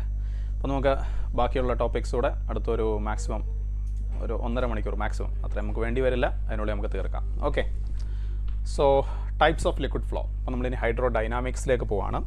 Types of liquid flow. അപ്പോൾ ലിക്വിഡ് ഫ്ലോയുടെ ടൈപ്സ് എടുത്തു കഴിഞ്ഞാൽ നമുക്കറിയാം, അത് നമ്മൾ ഒരു ലിക്വിഡിൻ്റെ ഫ്ലോ എടുത്തു കഴിഞ്ഞാൽ ഇതൊക്കെ സ്റ്റേറ്റ്മെൻറ്റ് ക്വസ്റ്റൻ ആയിട്ട് വരുന്നതാണ് കേട്ടോ. അല്ലെങ്കിൽ നമുക്ക് ഈ തിയറിയൊക്കെ നമുക്ക് സ്കിപ്പ് ചെയ്ത് ഇക്വേഷൻസ് മാത്രം പറയായിരുന്നു. പക്ഷേ നീറ്റ് എന്ന് പറയുമ്പോൾ നമുക്കറിയാം ഒരുപാട് സ്റ്റേറ്റ്മെൻറ്റ് ക്വസ്റ്റ്യൻസ് ഒക്കെ അവർ ചോദിക്കാറുണ്ട്. അതുകൊണ്ടാണ് നമ്മൾ ഈ ഒരു ഏരിയാസും ഡെഫിനിഷൻസും ഒക്കെ പറഞ്ഞു പോകുന്നത് കേട്ടോ. അപ്പോൾ നമ്മളൊരു പോയിൻ്റ് എടുത്താൽ ഈ പോയിൻറ്റിൽ കൂടെ പോകുന്ന എല്ലാ ലിക്വിഡ് പാർട്ടിക്കിൾസിനും ഒരേ വെലോസിറ്റി ആയിരിക്കും. ഇപ്പോൾ ഞാൻ വേറെ പോയിൻ്റ് എടുത്താൽ, ഉദാഹരണത്തിന് ഈ ഒരു പോയിൻ്റ്, ആ പോയിൻ്റ് ക്രോസ് ചെയ്യുന്ന എല്ലാ ലിക്വിഡ് പാർട്ടിക്കിൾസിനും ഒരേ വെലോസിറ്റി ആയിരിക്കും. അപ്പോൾ അങ്ങനെയുള്ള ഫ്ലോ ആണ് സ്റ്റഡി ഫ്ലോ അല്ലെങ്കിൽ ലാമിനാർ ഫ്ലോ എന്ന് പറയും. സ്റ്റഡി ഫ്ലോ അല്ലെങ്കിൽ ലാമിനാർ ഫ്ലോ എന്ന് പറയും. ഒരു പോയിൻ്റ്, ആ പോയിൻ്റിൽ കൂടെ പോകുന്ന ഓരോ പാർട്ടിക്കിളിനും ഡിഫറെൻറ്റ് വെലോസിറ്റി ആണെങ്കിൽ അത് അൺസ്റ്റഡി ആണ്, അല്ലെങ്കിൽ ടർബുലൻ്റ് ഫ്ലോ ആണ്. അൺസ്റ്റഡി ആണ് അല്ലെങ്കിൽ അത് ടർബുലൻ്റ് ഫ്ലോ എന്ന് പറയും, അല്ലെങ്കിൽ ടർബുലൻ്റ് ഫ്ലോ എന്ന് പറയും. ഓക്കെ, സോ അതാണ് ടൈപ്സ് ഓഫ് ലിക്വിഡ് ഫ്ലോ. ഒരു പർട്ടിക്കുലർ വെലോസിറ്റി, അതായത് ക്രിട്ടിക്കൽ വെലോസിറ്റി എന്ന് പറയും, അതിലും കൂടുതൽ വെലോസിറ്റി ആയി കഴിയുമ്പോഴാണ് ഫ്ലോ ടർബുലൻ്റ് ആവുന്നത്. തുടക്കത്തിൽ സ്ലോ സ്പീഡിൽ പോകുമ്പോൾ അത് സ്റ്റഡി ഫ്ലോ ആണ്. ക്രിട്ടിക്കൽ വെലോസിറ്റിയേക്കാൾ കൂടുതൽ വെലോസിറ്റി ആയി കഴിയുമ്പോൾ, ഫ്ലോയുടെ സ്പീഡ് കൂടി കഴിയുമ്പോൾ, അപ്പോൾ അത് ടർബുലൻ്റ് ആവും. ആ സമയത്ത് അത് ടർബുലൻ്റ് ആവും. Okay, next is equation of continuity. Equation of continuity നമ്മൾ പഠിച്ചിട്ടുള്ളതാണ്. A1 V1 is equal to A2 V2. ഒരു ideal fluid, incompressible, non viscous. A into V is a constant. A into V is a constant. A into V എന്താ? Area of cross section into velocity. Area of cross section into velocity, അതെന്താ? Flow rate എന്ന് പറയും.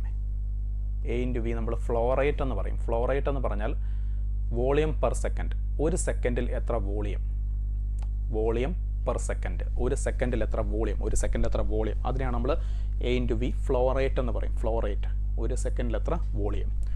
So അത് constant ആയിരിക്കും, constant ആയിരിക്കും. അപ്പോൾ A1 V1 equal to A2 V2. Study ഫ്ലോയുടെ കാര്യമാണ്, സ്റ്റഡി ഫ്ലോയുടെ കാര്യമാണ്.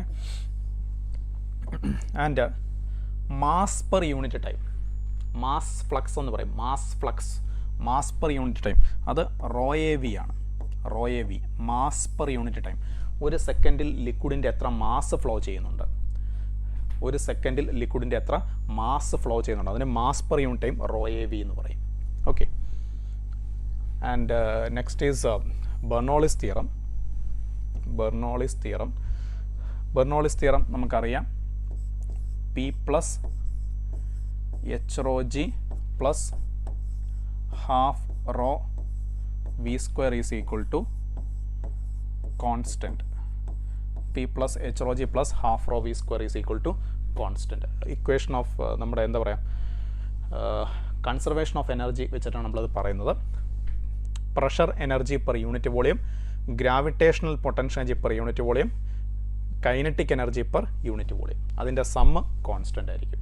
ഒരു ഫ്ലൂയിഡ് സ്റ്റഡി ഫ്ലോ നടത്തുന്ന സമയത്ത്, ഒരു ഐഡിയൽ ഫ്ലൂയിഡ് സ്റ്റഡി ഫ്ലോ നടത്തുന്ന സമയത്ത് ഇതിൻ്റെ സമ്മ് ഏത് പോയിന്റിൽ നമ്മൾ ചെക്ക് ചെയ്താലും കോൺസ്റ്റൻ്റ് ആയിരിക്കും. അപ്പോൾ ഇതിൽ നമ്മൾ ശ്രദ്ധിക്കേണ്ടത് എച്ച്, ഇത് ഗ്രാവിറ്റേഷണൽ പൊട്ടൻഷ്യൽ എനർജിയാണ്. ഗ്രൗണ്ട് സർഫസിൽ നിന്ന് മുകളിലേക്കാണ് നമ്മൾ എച്ച് മെഷർ ചെയ്യുന്നത്. ഇതുവരെ നമ്മൾ എച്ച് പറഞ്ഞുകൊണ്ടിരുന്നത് ലിക്വിഡിൻ്റെ സർഫസിൽ നിന്നുള്ള ഡെപ്ത്ത് ആയിട്ടാണ് എച്ചിനെ പറഞ്ഞുകൊണ്ടിരുന്നത്. പക്ഷേ ഇനി ശ്രദ്ധിക്കണം, എച്ച് എന്ന് പറഞ്ഞാൽ ബെർണോളിസ് പ്രിൻസിപ്പിളിൽ എച്ച് എന്ന് പറയുന്നത് ഗ്രൗണ്ട് സർഫസിൽ നിന്നുള്ള ഹൈറ്റാണ്. ബെർണോളിസ് പ്രിൻസിപ്പിളിൽ എച്ച് എന്ന് പറയുന്നത്. അപ്പോൾ ഹൈറ്റ് വ്യത്യാസം ഇല്ലയെന്ന് വിചാരിക്കുക. ഒരു ലിക്വിഡ് ഹൊറിസോണ്ടൽ പൈപ്പിൽ കൂടാണ് പോകുന്നതെന്ന് വിചാരിക്കുക. ഒരു ലിക്വിഡ് ഹൊറിസോണ്ടൽ പൈപ്പിൽ കൂടാണ് പോകുന്നത് എന്ന് വിചാരിക്കുക. ഒരു ലിക്വിഡ് ഹൊറിസോണ്ടൽ പൈപ്പിൽ കൂടാണ് പോകുന്നതെന്ന് വിചാരിക്കുക. അപ്പോൾ എച്ച് റോ ജി കോൺസ്റ്റൻ്റ് ആയിരിക്കും. ഹൊറിസോണ്ടൽ ഫ്ലോ ആണെങ്കിൽ നമുക്ക് P plus half rho V square is equal to constant എന്ന് എഴുതാം. If it is a horizontal flow, അതായത് ഹൊറിസോണ്ടൽ ഫ്ലോ ആണെങ്കിൽ വെലോസിറ്റി കൂടുന്ന സ്ഥലത്ത് പ്രഷർ കുറയും, വെലോസിറ്റി കുറയുന്ന സ്ഥലത്ത് പ്രഷർ കൂടും. If it is a horizontal flow, if it is a horizontal flow. Clear അല്ലേ? Okay, and next is velocity of efflux. Velocity of efflux, നമ്മളൊരു ലാർജ് ടാങ്ക് എടുക്കുന്നു. ലാർജ് ടാങ്ക്, ടാങ്കിൻ്റെ ഏരിയ ക്യാപിറ്റൽ എ, ഒരു ചെറിയ ഹോളുണ്ട്, ഹോളിൻ്റെ area small letter A. അപ്പോൾ ഇത് H ഹൈറ്റിൽ, എച്ച് ഡെപ്തിലാണ് ഈ ഹോള് നിൽക്കുന്ന എച്ച് ഡെപ്തിലാണ്. അപ്പോൾ ഇവിടുന്ന് പുറത്തേക്ക് വരുന്ന ലിക്വിഡിൻ്റെ velocity V is equal root of 2GH. Bernoulli's പ്രിൻസിപ്പിളിൻ്റെ ഒരു ആപ്ലിക്കേഷനാണ്. ഇവിടുന്ന് പുറത്തേക്ക് വരുന്ന ലിക്വിഡിൻ്റെ velocity V equal to root of 2GH. ഇവിടെ എച്ച് ലിക്വിഡ് സർഫസിൽ നിന്ന് എത്ര ഡെപ്തിലാണ് ഹോൾ നിൽക്കുന്നത്, അപ്പോൾ ഇത് അപ്ലൈ ചെയ്യണമെങ്കിൽ ഒരു കണ്ടീഷനുണ്ട്, ടാങ്ക് ഓപ്പൺ ആയിരിക്കണം, ഓപ്പൺ ടു അറ്റ്മോസ്ഫിയർ ആയിരിക്കണം, പിന്നെ ഹോളിൻ്റെ area very much less than area of the tank ആയിരിക്കണം. ഈ രണ്ട് കണ്ടീഷൻസ് ഓക്കെ ആണെങ്കിൽ നമുക്കിത് അപ്ലൈ ചെയ്യാം. ഞാൻ പ്രത്യേകിച്ച് ക്വസ്റ്റൻ ഒന്നും പറഞ്ഞിട്ടില്ലെങ്കിൽ എന്നുണ്ടെങ്കിൽ നമുക്ക് വെലോസിറ്റി ഓഫ് എഫ്ലക്സ് യൂസ് ചെയ്യാം കേട്ടോ. ആൻഡ് അപ്പോൾ ഇത് എത്ര ഡിസ്റ്റൻസിലാണ് ഈ ലിക്വിഡ് വന്ന് വീഴുന്നത്, നമ്മളതിന് റേഞ്ച് എന്ന് പറയും, എത്ര ഡിസ്റ്റൻസിലാണ് ലിക്വിഡ് വന്ന് വീഴുന്നത്. അപ്പോൾ ഈ ലിക്വിഡിനെ ഗ്രൗണ്ടിൽ ഹിറ്റ് ചെയ്യാൻ എത്ര സമയം എടുക്കും? ഈ ലിക്വിഡിന് ഗ്രൗണ്ടിൽ ഹിറ്റ് ചെയ്യാൻ എത്ര സമയം എടുക്കും? ടി ഈസ് ഈക്വൽ ടു, അപ്പോൾ മൊത്തം ഹൈറ്റ് ക്യാപിറ്റൽ എച്ച് ആണെന്നിരിക്കട്ടെ, T is equal to root of 2 into H minus H by G. ഈ ഹൈറ്റ് ഇതൊരു ഹൊറിസോണ്ടൽ പ്രൊജക്ടൈൽ പോലെയാണ്. ഈ ലിക്വിഡിനെ താഴെ ഇടിക്കാൻ എത്ര സമയം എടുക്കും? പിന്നെ റേഞ്ച്, എത്ര ദൂരത്തിലാണ് ഇത് വീഴുന്നത്? V into T, that is V is equal to root of 2 G H into root of 2 into H minus H by G, that is equal to 2 into root of H minus H into H. അപ്പോൾ ഇത്രയും range, ഇത്രയും ദൂരെ പോയായിരിക്കും liquid വീഴുന്നത്, ഇത്രയും ദൂരെ പോയായിരിക്കും ആ ലിക്വിഡ് വീഴുന്നത്, ദാറ്റ് ഈസ് ദ റേഞ്ച്. അത്രയും ദൂരെ പോയായിരിക്കും ആ ലിക്വിഡ് വീഴുന്നത്, that is the range. Okay. And maximum range കിട്ടണമെങ്കിൽ ഈ ഹോളിൻ്റെ പൊസിഷൻ എവിടെയായിരിക്കണം? അത് കറക്റ്റ് സെൻറ്ററിലായിരിക്കണം. H is equal to H by 2. ആ സമയത്ത് you will get maximum range. To get maximum range ആ ഹോൾ കറക്റ്റ് സെൻറ്റർ പൊസിഷനിലായിരിക്കണം. Correct centre position, that is R is equal to 2 into root of H minus H by 2, that is H by 2 into H by 2, that is equal to H. That is a maximum range, that is a maximum range. ഇതിൽ കൂടുതൽ range കിട്ടൂല. ആ maximum range എപ്പോഴാണ് കിട്ടുന്നത്? ആ ഹോളിൻ്റെ position correct സെൻറ്ററിൽ വരണം, കറക്റ്റ് സെൻറ്ററിൽ വരണം. Okay.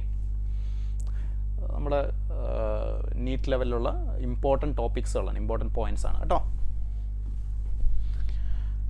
Okay, next is very important.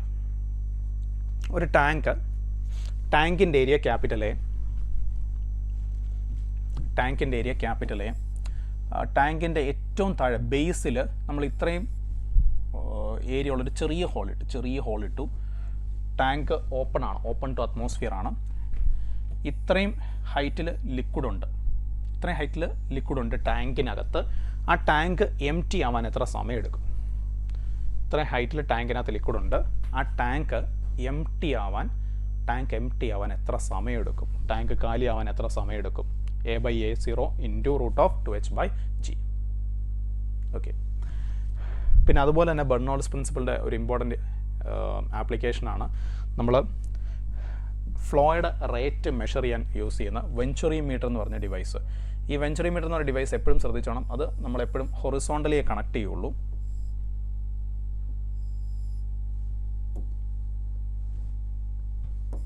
Venturi metre we always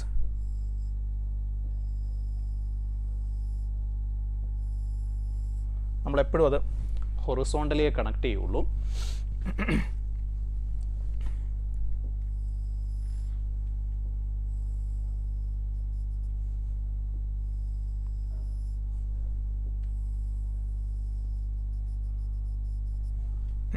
okay, അപ്പോൾ ഇതാണ് വെഞ്ചുറി മീറ്റർ ഡിവൈസ്. അപ്പോൾ ഇവിടുത്തെ ഏരിയ A1, ഇവിടുത്തെ ഏരിയ A2, ഇവിടുത്തെ വെലോസിറ്റി V1, ഇവിടുത്തെ വെലോസിറ്റി V2.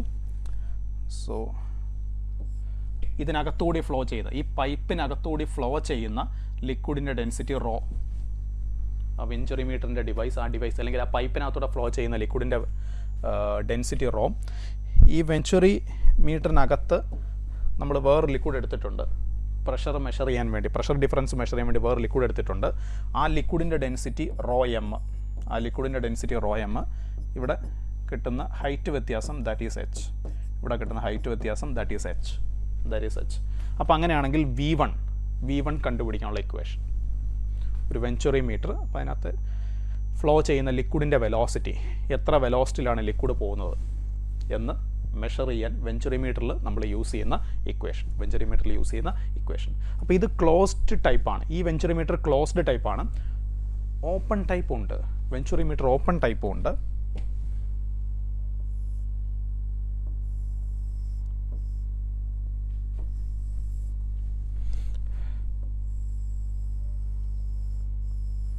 വെഞ്ചറിമീറ്റർ ഓപ്പൺ ടൈപ്പും ഉണ്ട്.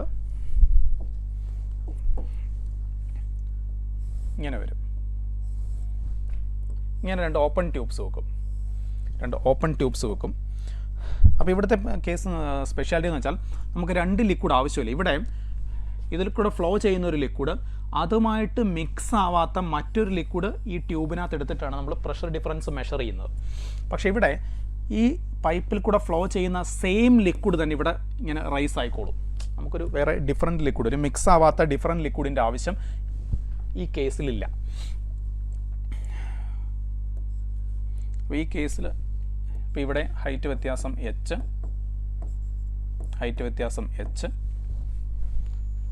രണ്ടിടത്തും ഇവിടെ ഹൈറ്റ് കൂടുതലായിരിക്കും.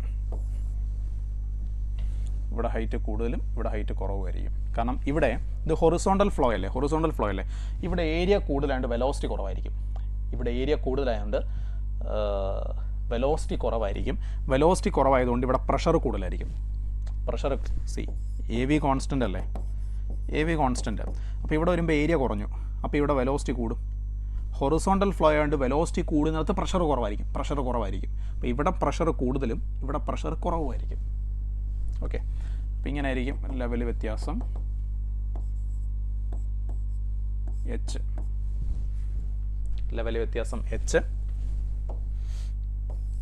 ഓക്കെ, അപ്പോൾ ഇവിടുത്തെ ഒരു സ്പെഷ്യാലിറ്റി എന്ന് വെച്ചാൽ നമ്മുടെ ഈ സെയിം ഇക്വേഷൻ തന്നെ ഡെൻസിറ്റിയുടെ ടേം ക്യാൻസൽ ആവും. ഒരു ഓപ്പൺ ടൈപ്പ് വെഞ്ചറിമീറ്റർ ആണെന്നുണ്ടെങ്കിൽ സെയിം ഇക്വേഷൻ, പക്ഷേ ഡെൻസിറ്റിയുടെ ടേം ക്യാൻസൽ ആവും.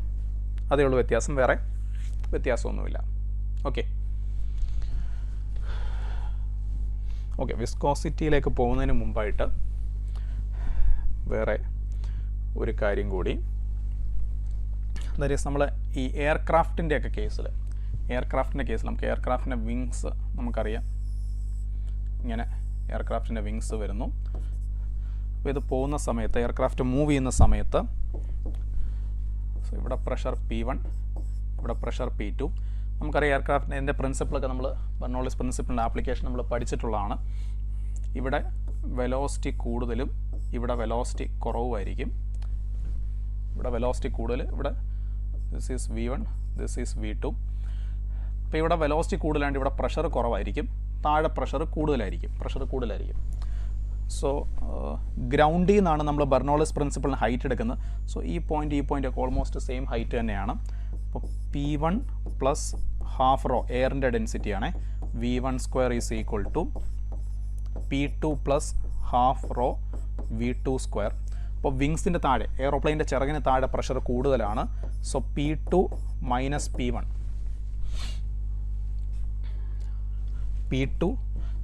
P1 is equal to half rho V1² minus V2². Okay, അപ്പോൾ ഒരു ക്വസ്റ്റ്യൻ തരുമ്പോൾ എയറിൻ്റെ ഡെൻസിറ്റി തരും, വിങ്സിന് മുകളിലും താഴെയുള്ള വെലോസിറ്റി തരും, എയർ വെലോസിറ്റി. അപ്പോൾ നമുക്ക് പ്രഷർ ഡിഫറൻസ് കിട്ടും. പ്രഷർ ഡിഫറൻസ് ഇൻറ്റു വിങ്സിൻ്റെ ഏരിയ എടുക്കുമ്പോൾ രണ്ട് ചിറകും എടുക്കാൻ മറക്കരുത്. വിങ്സിൻ്റെ area that is equal to എയറോപ്ലെയിൻ്റെ വെയ്റ്റിനെ ബാലൻസ്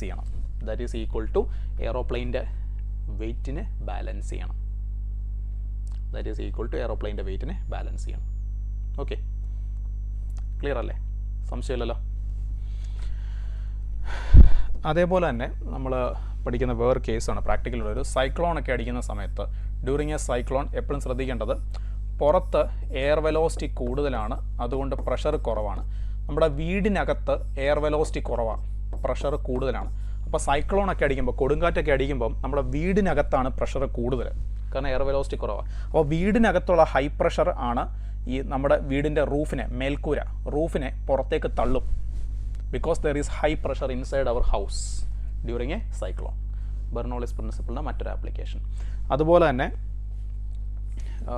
ഒരു ബോളൊക്കെ എയറിൽ കൂടെ മൂവ് ചെയ്യുന്ന സമയത്ത്, ഇങ്ങനെ കറങ്ങി മൂവ് ചെയ്യുന്ന സമയത്ത് പ്രഷർ വേരിയേഷൻ കാരണം എയറിൽ വെച്ച് ബോളിൻ്റെ ഫുട്ബോളിലും ക്രിക്കറ്റിലും ഒക്കെ ഉള്ളതാണ് അതിൻ്റെ മോഷൻ മൂവ് ചെയ്യുന്ന പാത്തിന് ഡീവിയേഷൻ വരും. അത് നമ്മൾ മാഗ്നസ് എഫക്റ്റ് എന്ന് പറയും. അതിനെ നമ്മൾ മാഗ്നസ് എഫക്റ്റ് എന്ന് പറയും. Okay, next is Newton's law of viscosity. Newton's law of viscosity. അപ്പം ന്യൂട്ടൺസ് ലോ ഓഫ് വിസ്കോസിറ്റി നമുക്കറിയാം.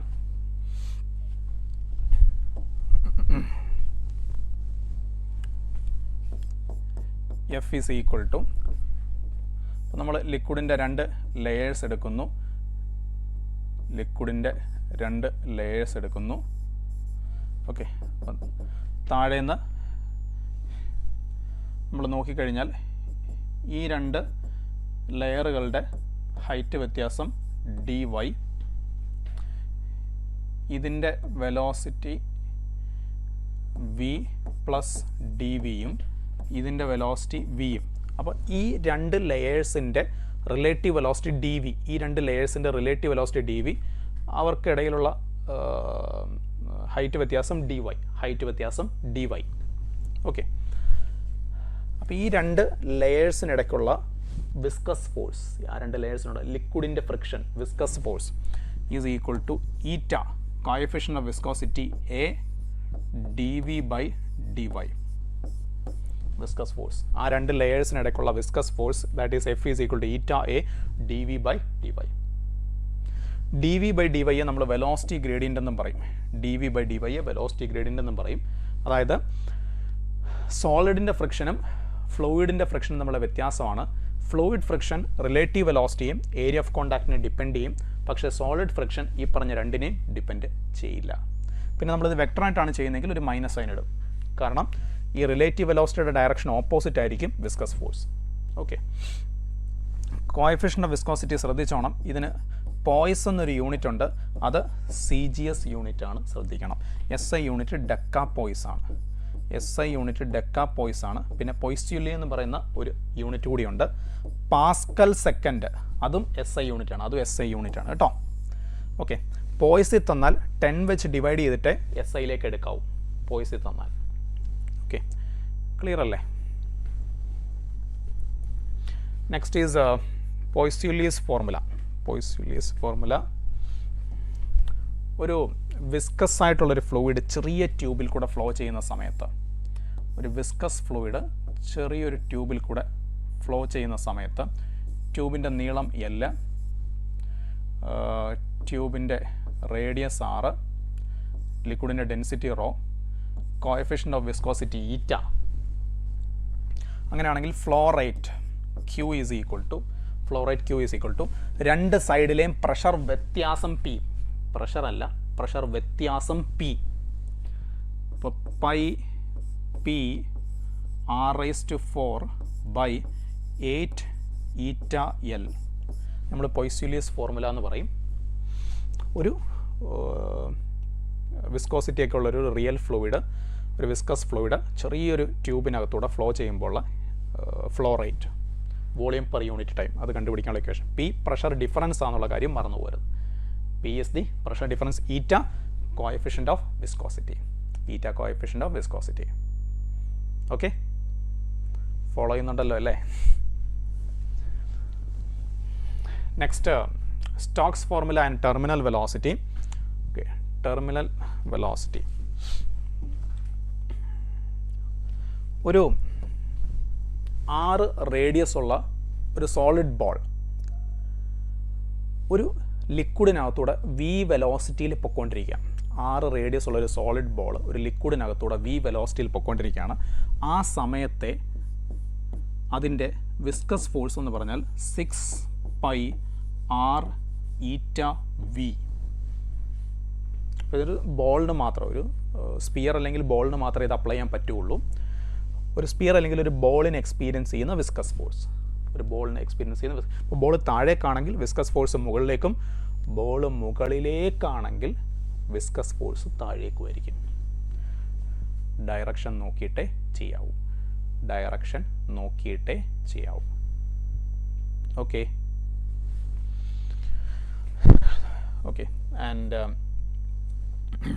അപ്പം ഒരു ലിക്വിഡിനേക്കാൾ ഡെൻസിറ്റി കൂടിയ ഒരു സോളിഡ് ബോൾ, അപ്പോൾ അത് സിങ്ക് ചെയ്യും. അപ്പോൾ തുടക്കത്തിൽ ഇതിൻ്റെ സ്പീഡ് കൂടി വരും.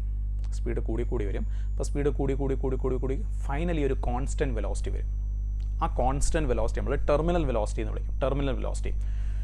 ടെർമിനൽ വെലോസിറ്റിയിൽ പോകുന്ന സമയത്ത് നെറ്റ് ഫോഴ്സ് 0 ആണ്. ടെർമിനൽ വെലോസിറ്റിയിൽ പോകുന്ന സമയത്ത് ബോളിന് അനുഭവപ്പെടുന്ന വിസ്കസ് ഫോഴ്സ് അതിൻ്റെ അപ്പാരൻറ്റ് വെയ്റ്റിന് ഈക്വലാണ്. ടെർമിനൽ വെലോസിറ്റിയിൽ പോകുന്ന സമയത്ത്, ഫോളോ ചെയ്യുന്ന സമയത്ത് ബോളിന് എക്സ്പീരിയൻസ് ചെയ്യുന്ന വിസ്കസ് ഫോഴ്സ് അതിൻ്റെ അപ്പാരൻറ്റ് വെയ്റ്റിന് ഈക്വലാണ്. ഓക്കെ, ഒരു ജസ്റ്റ് പീസ് ഓഫ് ഇൻഫോർമേഷൻ അത്രയും കരുതിയാൽ മതി. ആ ടെർമിനൽ വെലോസിറ്റിയുടെ റിലേഷനാണ് ഇമ്പോർട്ടൻ്റ് ആണ് കേട്ടോ, വെരി വെരി ഇമ്പോർട്ടൻറ്റ്. ടെർമിനൽ വെലോസിറ്റിയുടെ റിലേഷനാണ് r². അപ്പോൾ ഇതിൽ ഓർത്തിരിക്കേണ്ട ചില കാര്യങ്ങൾ, ആ terminal velocity is proportional to square of radius of the ball, important ആണ്. പിന്നെ terminal velocity is proportional to density of solid minus density of liquid. ഈ ഡെൻസിറ്റി വ്യത്യാസത്തിന് ടെർമിനൽ വെലോസിറ്റി ഡയറക്ട്ലി പ്രപ്പോർഷണലാണ്. Density of solid minus density of liquid, ആ density വ്യത്യാസത്തിന് terminal velocity directly പ്രപ്പോർഷണലാണ് by 9 eta coefficient of viscosity. G acceleration due to gravity, 2r² G rho minus sigma by 9 eta. Okay, and ഓർക്കേണ്ട മറ്റൊരു കാര്യം, നമുക്കറിയാം density is equal to mass by volume. അപ്പം mass എന്ന് പറഞ്ഞാൽ proportional to r³ ആണ്. Mass is equal to density into volume അല്ലേ, density constant. അപ്പം മാസ് പ്രപ്പോർഷണൽ ടു r³ ആണ്. അപ്പോൾ r പ്രപ്പോർഷണൽ ടു m⁻⁴ ആണ്. അതെടുത്ത് നമ്മൾ ഇവിടെ സബ്സ്റ്റിറ്റ്യൂട്ട് ചെയ്താൽ terminal velocity is proportional to m⁻² എന്ന് കിട്ടും. വെരി ഇമ്പോർട്ടൻ്റ് കേട്ടോ. ഇതാ ബോളിൻ്റെ മാസ്സാണ്. അപ്പോൾ ബോളിൻ്റെ മാസുമായിട്ട് ടെർമിനൽ വെലോസിറ്റിക്ക് ഇങ്ങനെ ഒരു റിലേഷനുണ്ട്. ഓക്കെ, അതേപോലെ n ഐഡൻറ്റിക്കൽ ഡ്രോപ്പ്, ഒരു ഡ്രോപ്പിൻ്റെ റേഡിയസ് സ്മോൾ ലെറ്റർ r, അപ്പോൾ ഓരോ ചെറിയ ഡ്രോപ്പും വരുന്ന ടെർമിനൽ വെലോസിറ്റി v, 6 റേഡിയസ് ഉള്ള ചെറിയ ഡ്രോപ്പ് അതിൻ്റെ ടെർമിനൽ വെലോസിറ്റി v ആണ്. അങ്ങനെയുള്ള n ഡ്രോപ്സ് ചേർന്ന് വലിയൊരു ഡ്രോപ്പായി. അപ്പോൾ ആ വലിയ ഡ്രോപ്പിൻ്റെ റേഡിയസ് എന്ന് പറഞ്ഞാൽ n⁻⁴ ഇൻറ്റു r. ഇതാണ് വലിയ ഡ്രോപ്പിൻ്റെ റേഡിയസ്. ഈ വലിയ ഡ്രോപ്പിൻ്റെ ടെർമിനൽ വെലോസിറ്റി എന്തായിരിക്കും?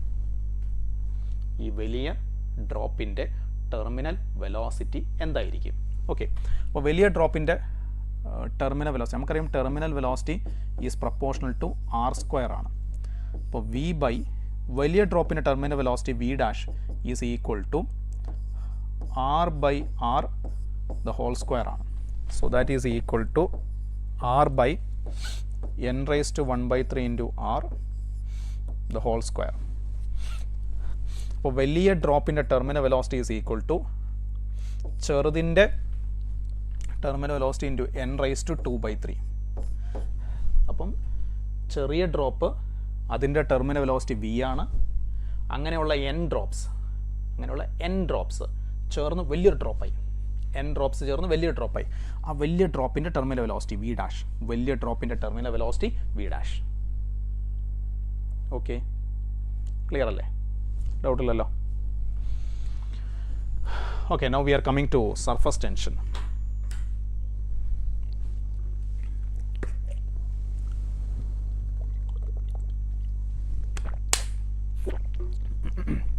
നമുക്കിനി സർഫസ് ടെൻഷൻ നോക്കാം. സർഫസ് ടെൻഷൻ എന്ന് പറഞ്ഞാൽ ലിക്വിഡിൻ്റെ സർഫസ്, അതായത് എയറുമായി കോണ്ടാക്റ്റ് നിൽക്കുന്ന സർഫസ് ഒരു സ്ട്രെച്ച്ഡ് മെംബ്രെയിൻ, വലിച്ചു വെച്ചൊരു മെംബ്രെയിൻ, ഒരു സ്ട്രെച്ച്ഡ് മെംബ്രെയിൻ പോലെ ആക്ട് ചെയ്യും. അതിനെ നമ്മൾ ആ ഒരു പ്രോപ്പർട്ടിയാണ് സർഫസ് ടെൻഷൻ എന്ന് പറയും. സർഫസ് ടെൻഷൻ നമ്മൾ മെഷർ ചെയ്യുന്നത്, നമ്മൾ ലിക്വിഡിൻ്റെ സർഫസിൽ ഒരു ഇമാജിനറി ലൈൻ വരയ്ക്കണം. ലിക്വിഡിൻ്റെ സർഫസിൽ നമ്മളൊരു ഇമാജിനറി ലൈൻ വരയ്ക്കണം. ആ ഇമാജിനറി ലൈൻ്റെ യൂണിറ്റ് നീളത്തിൽ അനുഭവപ്പെടുന്ന ഫോഴ്സ്. ലിക്വിഡിൻ്റെ സർഫസിൽ നമ്മളൊരു ഇമാജിനറി ലൈൻ വരയ്ക്കണം. ആ ഇമാജിനറി ലൈൻ്റെ യൂണിറ്റ് നീളത്തിൽ അനുഭവപ്പെടുന്ന ഫോഴ്സ്, അതായത് ഫോഴ്സ് പെർ യൂണിറ്റ് ലെങ്ത്. ലിക്വിഡിൻ്റെ സർഫസിൽ ഒരു ഇമാജിനറി ലൈൻ വരയ്ക്കുന്നു. ആ ഇമാജിനറി ലൈൻ്റെ യൂണിറ്റ് നീളത്തിൽ അനുഭവപ്പെടുന്ന force that is equal to surface tension, newton per metre അല്ലെങ്കിൽ ഡൈൻ പെർ സെൻറ്റിമീറ്റർ. യൂണിറ്റ് നീളത്തിൽ എക്സ്പീരിയൻസ് ചെയ്യുന്ന ഫോഴ്സ് പെർ യൂണിറ്റ് ലെങ്ത്, അതാണ് സർഫസ് ടെൻഷൻ. അപ്പം സർഫസ് ടെൻഷൻ കാരണം എത്ര force due to surface tension is equal to surface tension into length. Force due to surface tension that is surface tension into length. Okay, ഇനി ഒരു L നീളമുള്ളൊരു wire,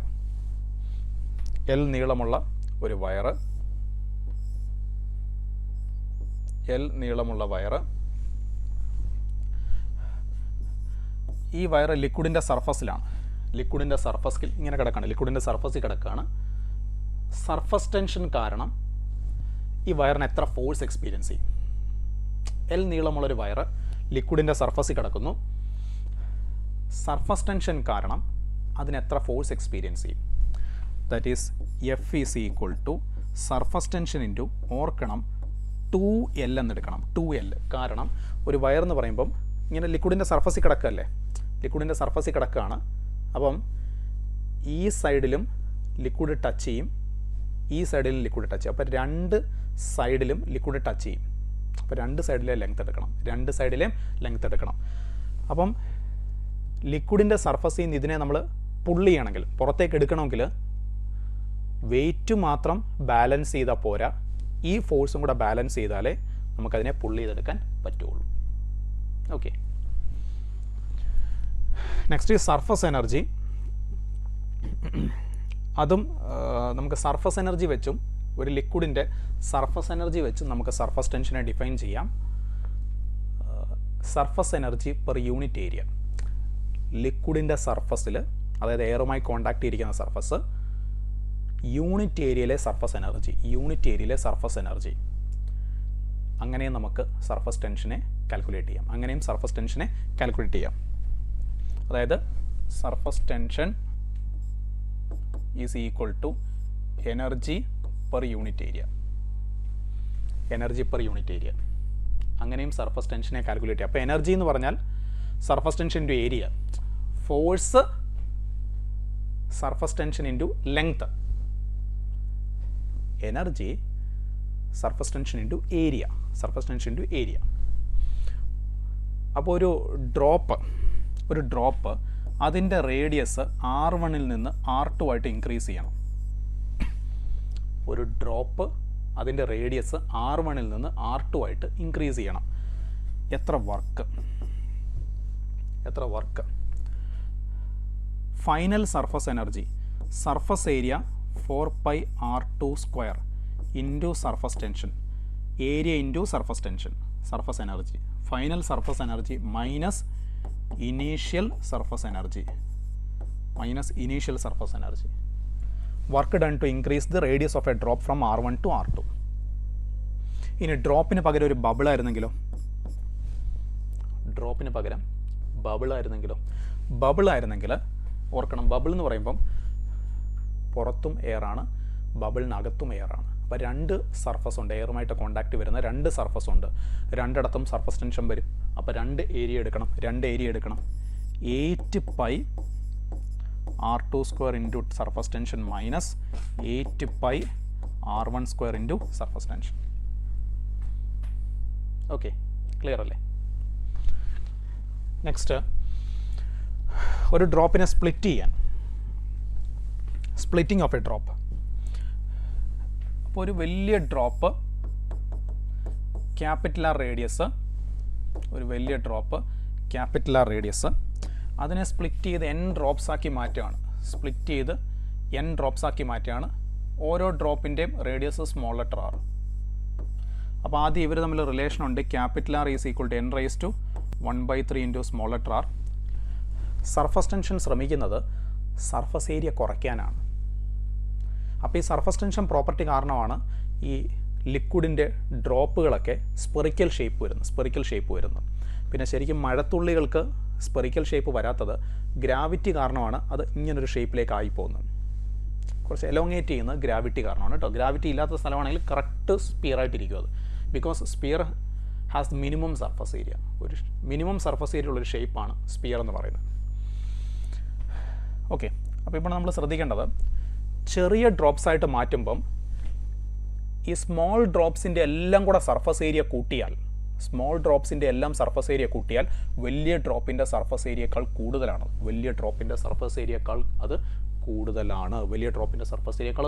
ചെറിയ ഡ്രോപ്സിൻ്റെ എല്ലാം കൂടെ സർഫസ് ഏരിയ എടുത്താൽ. അതുകൊണ്ട് എനർജി ഇൻക്രീസ് ചെയ്യും. അപ്പോൾ എനർജി അബ്സോർബിംഗ് പ്രോസസ്സാണിത്. ഒരു ഡ്രോപ്പിനെ സ്പ്ലിറ്റ് ചെയ്യുന്നത് എനർജി അബ്സോർബിംഗ് പ്രോസസ്സാണ്. അപ്പോൾ work done is equal to, ഫൈനലിയാണ് സർഫസ് എനർജി കൂടുതൽ, ഒരു ഡ്രോപ്പിൻ്റെ surface energy into n drops minus initially ഉണ്ടായിരുന്ന സർഫസ് എനർജി. ഓക്കെ, അപ്പോൾ ഇത്രയും വർക്ക് ചെയ്യേണ്ടി വരും, അല്ലെങ്കിൽ ഇത്രയും എനർജി അവിടെ ആവശ്യമാണ്. അപ്പോൾ ഇതിൽ ക്വസ്റ്റ്യൻ അവർ തരുന്ന ഡേറ്റ അനുസരിച്ച് ഒന്നെങ്കിൽ നിങ്ങൾ സ്മോൾ ആർ അല്ലെങ്കിൽ ക്യാപിറ്റൽ ആറിന് സബ്സ്റ്റിറ്റ്യൂട്ട് ചെയ്യാം. അവരേതാ തരുന്നതെന്നനുസരിച്ച് ഈ ഇക്വേഷൻ ഉപയോഗിച്ച് സബ്സ്റ്റിറ്റ്യൂട്ട് ചെയ്ത് സോൾവ് ചെയ്യാം. നേരെ തിരിച്ചുള്ള പ്രോസസ്സ്, ചെറിയ ഡ്രോപ്സ് എല്ലാം കൂടെ ചേർന്ന് വലിയ ഡ്രോപ്പായിട്ട് മാറുക. അപ്പോഴും you can use the same equation. പക്ഷേ അവിടുത്തെ പ്രശ്നം എന്ന് വെച്ചാൽ അത് എനർജി റിലീസിങ് പ്രോസസ്സാണ്. കാരണം വലിയ ഡ്രോപ്പിന് സർഫസ് എനർജി കുറവാണ്. അവിടെ എനർജി റിലീസിങ് പ്രോസസ്സാണ്. Okay, so that is splitting of a drop. Next, shape of A meniscus, angle of contact, അങ്ങനെയുള്ള കുറച്ച് കാര്യങ്ങൾ.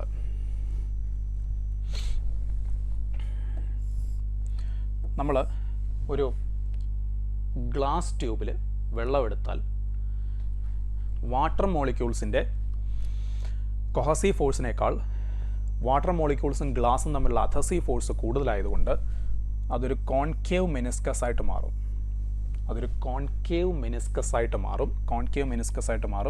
ആൻഡ് ആംഗിൾ ഓഫ് കോണ്ടാക്ട്, ലിക്വിഡിൻ്റെ സർഫസിൽ ടാൻജൻറ്റ് വരയ്ക്കണം. പോയിന്റ് ഓഫ് കോണ്ടാക്റ്റിൽ ലിക്വിഡും സോൾഡും കൂടെ കോണ്ടാക്ട് വരുന്ന സ്ഥലത്ത്, എന്നിട്ട് ലിക്വിഡിനകത്ത് ആംഗിൾ മെഷർ ചെയ്യണം. അതിനെയാണ് ആംഗിൾ ഓഫ് കോണ്ടാക്ട് എന്ന് പറയും. അതിനെ നമ്മൾ ആംഗിൾ ഓഫ് കോണ്ടാക്ട് എന്ന് പറയും. ഇത് ഈ കേസിൽ angle of contact less than 90 ആണ്. ഈ കേസിലാണ് ക്യാപ്പിലറി റൈസ് വരുന്നത്. ഇനി നമ്മൾ നേരെ മറിച്ച് ഗ്ലാസ് ട്യൂബിൽ മെർക്കുറി എടുത്താൽ മെർക്കുറി മോളിക്യൂൾസിൻ്റെ കൊഹസീവ് ഫോഴ്സാണ് മെർക്കുറിയും ഗ്ലാസും തമ്മിലുള്ള അധസീവിനേക്കാൾ കൂടുതൽ മെർക്കുറി മോളിക്യൂൾസിൻ്റെ കൊഹസീവ് ഫോഴ്സാണ്. അപ്പോൾ അതിങ്ങനെയാവും, കോൺവെക്സ് മെനിസ്കസ് ആവും. ആംഗിൾ ഓഫ് കോണ്ടാക്ട് ഒപ്റ്റ്യൂസ് ആണ് ഗ്രേറ്റർ ദാൻ 90 ഡിഗ്രി. ഈ കേസിലാണ് ക്യാപ്പിലറി ഫോൾ വരുന്നത്.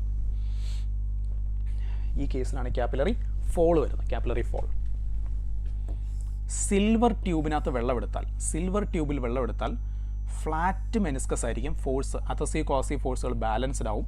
ഫ്ലാറ്റ് മെനിസ്കസ് ആണ്. ആംഗിൾ ഓഫ് കോണ്ടാക്ട് 90 ഡിഗ്രി വരും. അതായത് ക്യാപ്പിലറി റൈസും ഇല്ല, ക്യാപ്പിലറി ഫോളും ഇല്ല.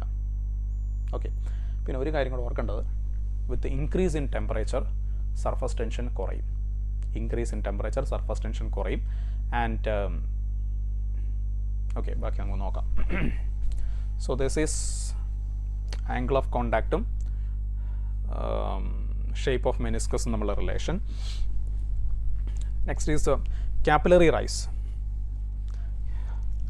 ക്യാപ്പിലറി റൈസ് എന്ന് പറയുമ്പോൾ ഒരു ചെറിയ റേഡിയസ് ഉള്ള ട്യൂബ്, അതിൽ നമ്മൾ വെള്ളമൊക്കെ എടുത്തു കഴിഞ്ഞാൽ ഗ്ലാസ് ട്യൂബ് നമ്മളതിൽ വെള്ളം എടുത്തു കഴിഞ്ഞാൽ അതിങ്ങനെ കുറച്ച് ഹൈറ്റിലേക്ക് കയറിപ്പോവും.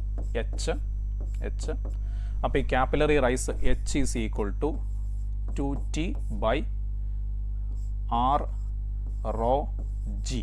ഓർക്കണം, R എന്ന് പറഞ്ഞാൽ ഇതുണ്ട്, ഇവിടെ കിട്ടിയ മെനിസ്കസ് ഉണ്ടല്ലോ, ഈ മെനിസ്കസിൻ്റെ റേഡിയസ് ആണ്. ആ മെനിസ്കസിൻ്റെ റേഡിയസ് ആണ് R എന്ന് പറയുന്നത്. ഈ ഇക്വേഷൻ നമുക്ക് ഒന്നുകൂടെ ഒന്ന് മാറ്റി എഴുതാം. That is 2T cos theta by R rho G ഇങ്ങനെ മാറ്റി എഴുതാം. ഇങ്ങനെ എഴുതുമ്പോൾ ഈ സ്മോൾ ലെറ്റർ ആർ ട്യൂബിൻ്റെ റേഡിയസ് ആണ്. സ്മോൾ ലെറ്റർ ആർ ട്യൂബിൻ്റെ റേഡിയസ് ആണ്.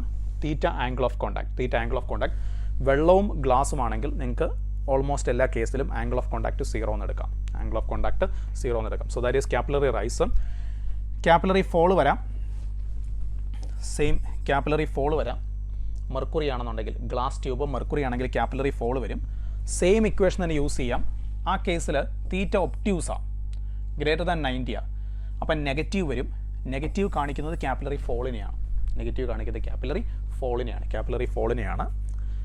പിന്നെ നിങ്ങൾ ഇവിടെ വെച്ചാണ് ഈ ട്യൂബിനെ ഒടിച്ച് കളഞ്ഞാൽ, ജസ്റ്റ് ട്യൂബിനെ ബ്രേക്ക് ചെയ്താൽ ഇൻസഫിഷ്യൻറ്റ് ലെങ്ത് ആണ്. ശരിക്കും ഇത്രയും ക്യാപ്പിലറി റൈസ് വരേണ്ടതാണ്. അപ്പോൾ ഇവിടെ ഇൻസഫിഷ്യൻറ്റ് ഹൈറ്റ് ആണ്. അപ്പോൾ എന്ത് ചെയ്യുന്നത് വെച്ചാൽ വെള്ളം അവൈലബിൾ ഹൈറ്റ് വരെ വന്നിട്ട് മെനിസ്കസിൻ്റെ റേഡിയസ് അഡ്ജസ്റ്റ് ചെയ്യും. ഒരിക്കലും ഓവർഫ്ലോ ചെയ്യില്ല. അപ്പോൾ ആ കേസിൽ H1R1 is equal to H2R2. H1 എന്ന് പറഞ്ഞാൽ സഫിഷ്യൻറ്റ് നീളം ഉണ്ടായിരുന്ന സമയത്തെ ക്യാപ്പിലറി റൈസ്, ആ സമയത്തെ മെനിസ്കസിൻ്റെ radius R1. H2 insufficient height, ആ സമയത്തെ മെനിസ്കസിൻ്റെ റേഡിയസ് R2. പിന്നെ അതിന് നമുക്ക് ഇങ്ങനെയും എഴുതാം. H1 by cos theta 1 is equal to H2 by cos theta 2. ഇങ്ങനെയും എഴുതാം. സഫിഷ്യൻറ്റ് നീളം ഉണ്ടായിരുന്ന സമയത്തെ ക്യാപ്പിലറി റൈസ് H1, ആ സമയത്തെ angle of contact theta 1. Insufficient height അതാണ് H2, ആ സമയത്തെ ആംഗിൾ ഓഫ് കോണ്ടാക്ട് തീറ്റ 2. ഇങ്ങനെ എഴുതാം. പിന്നെ ഒരു ഫ്രീലി ഫോളിംഗ് ലിഫ്റ്റ് അല്ലെങ്കിൽ ആർട്ടിഫിഷ്യൽ സാറ്റലൈറ്റ്, ഗ്രാവിറ്റി ഇല്ലാത്ത സിറ്റുവേഷൻ, അങ്ങനെയുള്ള കേസിലൊക്കെ ഈ ലിക്വിഡ് ട്യൂബിന് എത്ര നീളമുണ്ടോ ആ നീളം വരെ ലിക്വിഡ് വന്നിട്ട് അവിടെ നിൽക്കും. ആ കേസിലും ഓവർഫ്ലോ ചെയ്യില്ല. Okay, so this is capillary rice.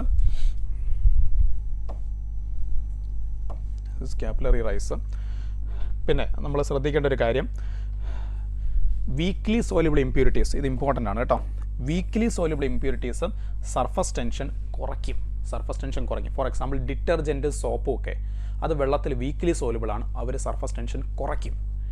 Highly soluble impurities, for example sodium chloride പോലുള്ളവർ, അവർക്ക് ഹൈലി സോല്യൂബിൾ ആണ്, അവർ സർഫസ് ടെൻഷൻ കൂട്ടും. Highly soluble impurities surface tension, like sodium chloride, ഉപ്പ്, കോമൺ സോൾട്ട്, അതൊക്കെ സർഫസ് ടെൻഷൻ കൂട്ടുന്നവരാണ്, കൂട്ടും. ആൻഡ് ലാസ്റ്റ് നമുക്കൊരു കാര്യം കൂടെ നോക്കാനുള്ളത് എക്സസ് പ്രഷർ. ഒരു ഡ്രോപ്പ് റേഡിയസ് 6, ഒരു ഡ്രോപ്പ് അതിൻ്റെ റേഡിയസ് 6, ഔട്ട്സൈഡ് പ്രഷർ പുറത്തുള്ളതിനേക്കാൾ ഡ്രോപ്പിനകത്ത് പ്രഷർ കൂടുതലായിരിക്കും. പുറത്തുള്ളതിനേക്കാൾ പ്രഷർ കൂടുതലായിരിക്കും. ആ പ്രഷർ വ്യത്യാസം എക്സസ് പ്രഷർ എന്ന് പറയും. That is equal to 2T/R. Excess pressure എന്ന് പറയും, ദാറ്റ് ഈസ് 2T/R. ഡ്രോപ്പിന് പകരം ഒരു ബബിളാന്ന് വിചാരിക്കുക. റേഡിയസ് 6, പുറത്തെ പ്രഷർ P0, അകത്തെ പ്രഷർ PI. ഈ കേസിൽ ബബിൾ എന്ന് പറയുമ്പോൾ അകത്തും പുറത്തും എയറാണ്, രണ്ട് സർഫസിലും സർഫസ് ടെൻഷൻ ഉണ്ട്. അപ്പോൾ എക്സസ് പ്രഷർ ഡബിൾ ആയിരിക്കും, that is 4T/R. Excess pressure ബബിളിൻ്റെ കേസിൽ ഡബിൾ ആയിരിക്കും, that is equal to 4T/R. പക്ഷേ ശ്രദ്ധിക്കേണ്ട ഒരു കാര്യം, ദാറ്റ് ഈസ് ഒരു ലിക്വിഡിനകത്ത് എച്ച് ഡെപ്തിൽ ഒരു ബബിള്, അപ്പോൾ അറ്റ്മോസ്ഫിയറിക് പ്രഷർ P0, ഇവിടുത്തെ പ്രഷർ P0 പ്ലസ് HρG. അപ്പോൾ inside pressure is equal to outside pressure P0 plus HρG. ബബിളിന് പുറത്തുള്ള പ്രഷർ P0 പ്ലസ് HρG. സാധാരണഗതിയിൽ അകത്ത് ബബിളാണെങ്കിൽ 4T/R കൂടുതലായിരിക്കണം. പക്ഷേ ഇവിടുത്തെ പ്രശ്നം ബബിളാണ്, പക്ഷേ ബബിളിൻ്റെ പുറത്ത് വെള്ളമാണ്, ലിക്വിഡാണ്. അപ്പോൾ പുറത്ത് സർഫസ് ടെൻഷൻ വരില്ല, അകത്ത് മാത്രമേ സർഫസ് ടെൻഷൻ വരുള്ളൂ. അപ്പോൾ excess pressure 2T/R, excess pressure. അപ്പോൾ ഒരു ബബിള് ലിക്വിഡിനകത്താണെങ്കിൽ എക്സസ് പ്രഷർ 2T/R വരും. ബബിള് ലിക്വിഡിനകത്താണെങ്കിൽ എക്സസ് പ്രഷർ 2T/R വരും. ഓക്കെ, അപ്പോൾ ഇത്രയും കാര്യങ്ങൾ എല്ലാവർക്കും മനസ്സിലായി എന്ന് വിശ്വസിക്കുന്നു. അപ്പോൾ properties of solids and fluids അതത്രയും നമ്മൾ പറഞ്ഞു. ഇനി നമുക്ക് ഓസിലേഷൻ ആണുള്ളത്. ഇനി നമുക്ക് ഓസിലേഷൻ ചാപ്റ്റർ നോക്കാം. അപ്പം ഓൾമോസ്റ്റ് ഒരു 45 മിനിറ്റ്സ് കൊണ്ടൊക്കെ നമുക്കത് കംപ്ലീറ്റ് ചെയ്യാം കേട്ടോ. അപ്പോൾ നമുക്കിനി ഓസിലേഷൻ നോക്കാം. സോളിഡ്സും ഫ്ലൂയിഡ്സും എല്ലാവർക്കും മനസ്സിലായി എന്ന് വിശ്വസിക്കുന്നു കേട്ടോ. ഒരുപാട് സ്പീഡൊന്നും കൂടിപ്പോയില്ല എന്ന് ഞാൻ വിശ്വസിക്കുന്നു. നമ്മൾ ഒരു മീഡിയം ലെവൽ സ്പീഡിലാണ് പോയത്. പിന്നെ നമുക്ക് ഒരുപാട് കാര്യങ്ങൾ പറയാനുണ്ട് മക്കളെ, അതുകൊണ്ട് നമ്മളിങ്ങനെ നിർത്താതെ പറഞ്ഞു പോകുന്നത് കേട്ടോ. Okay, first of all okay solids ആയിട്ട് നമ്മളിപ്പോൾ പറഞ്ഞു. നമുക്ക് ഓസിലേഷൻസ് ഓക്കെ.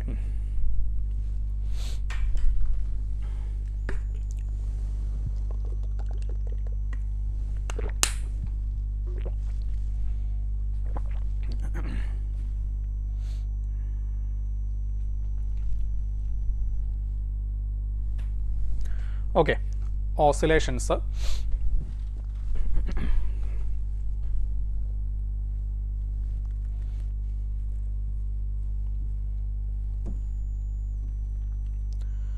ഓക്കെ മക്കളെ, first of all periodic motion. ഈ പീരിയോഡിക് മോഷൻ എന്ന് പറഞ്ഞാൽ ദാറ്റ് ഈസ് റെഗുലർ ഇൻ്റർവെൽസിൽ റിപ്പീറ്റ് ചെയ്യുന്ന motion, that is periodic. Oscillatory എന്ന് പറഞ്ഞാൽ ഈ വൈബ്രേഷൻ പോലത്തെ മോഷൻസ്, അത് ലീനിയർ ഓസിലേഷൻ ആകാം, ആംഗുലർ ഓസിലേഷനും ആകാം. ഈ വൈബ്രേഷൻ അതായത് റിപ്പീറ്റ് ചെയ്യുക, സെയിം പാത്തിക്കിൽ കൂടെ തന്നെ അങ്ങോട്ടും ഇങ്ങോട്ടും റിപ്പീറ്റ് ചെയ്യുക, ടു ആൻഡ് ഫ്രോ, അങ്ങനെയുള്ളതാണ് നമ്മൾ ഓസിലേറ്ററി എന്ന് പറയുന്നത്. ആൻഡ് ടൈം പീരീഡ് ടി എന്ന് പറഞ്ഞാൽ മോഷൻ ഒരു തവണ റിപ്പീറ്റ് ചെയ്യാൻ എടുക്കുന്ന സമയം, that is time period. Frequency unit ടൈമിൽ ഒരു സെക്കൻഡിൽ എത്ര തവണ റിപ്പീറ്റ് ചെയ്യുന്നുണ്ട്, ദാറ്റ് ഈസ് ഫ്രീക്വൻസി. ഡിസ്പ്ലേസ്മെൻ്റ് എന്ന് പറഞ്ഞാൽ ഈ ഓസിലേഷൻ എന്ന് പറയുന്ന സാധനത്തിന് എപ്പോഴും ഒരു മീൻ പൊസിഷൻ കാണും. ഒബ്ജക്റ്റ് എപ്പോഴും ആ മീൻ പൊസിഷനിലേക്ക് വരാനാണ് ശ്രമിച്ചുകൊണ്ടിരിക്കുന്നത്. അതിന് ഫോഴ്സ് എപ്പോഴും ടുവേർഡ്സ് മീൻ പൊസിഷൻ ആയിരിക്കും. മീൻ പൊസിഷൻ അല്ലെങ്കിൽ ഇക്വിലിബ്രിയം പൊസിഷനിൽ നിന്നുള്ള ഡിസ്പ്ലേസ്മെൻറ്റ്, മീൻ പൊസിഷൻ അല്ലെങ്കിൽ ഇക്വിലിബ്രിയം പൊസിഷനിൽ നിന്നുള്ള ഡിസ്പ്ലേസ്മെൻറ്റ്, അതിനെയാണ് നമ്മൾ ഡിസ്പ്ലേസ്മെൻ്റ് എന്ന് പറയും. ഡിസ്പ്ലേസ്മെൻറ്റ് ചേഞ്ച് ഇൻ പൊസിഷൻ, ആ മീൻ പൊസിഷനിൽ നിന്നുള്ള ചേഞ്ച് ഇൻ പൊസിഷൻ, അതിനെയാണ് നമ്മൾ ഡിസ്പ്ലേസ്മെൻ്റ് എന്ന് പറയും. പിന്നെ പീരിയോഡിക് സൈൻ കോസ് അതുപോലുള്ള പീരിയോഡിക് ഫങ്ഷൻസ് ഒക്കെ വെച്ചിട്ടാണ് നമ്മൾ ഓസിലേഷൻസ് നമ്മൾ സ്റ്റഡി ചെയ്യുന്നത്. Okay, so simple harmonic motion, SHM, simple harmonic motion SHM എന്ന് പറഞ്ഞാൽ ഒരു ഒബ്ജക്റ്റ് ഓസിലേറ്റ് ചെയ്യുന്നു, മീൻ position,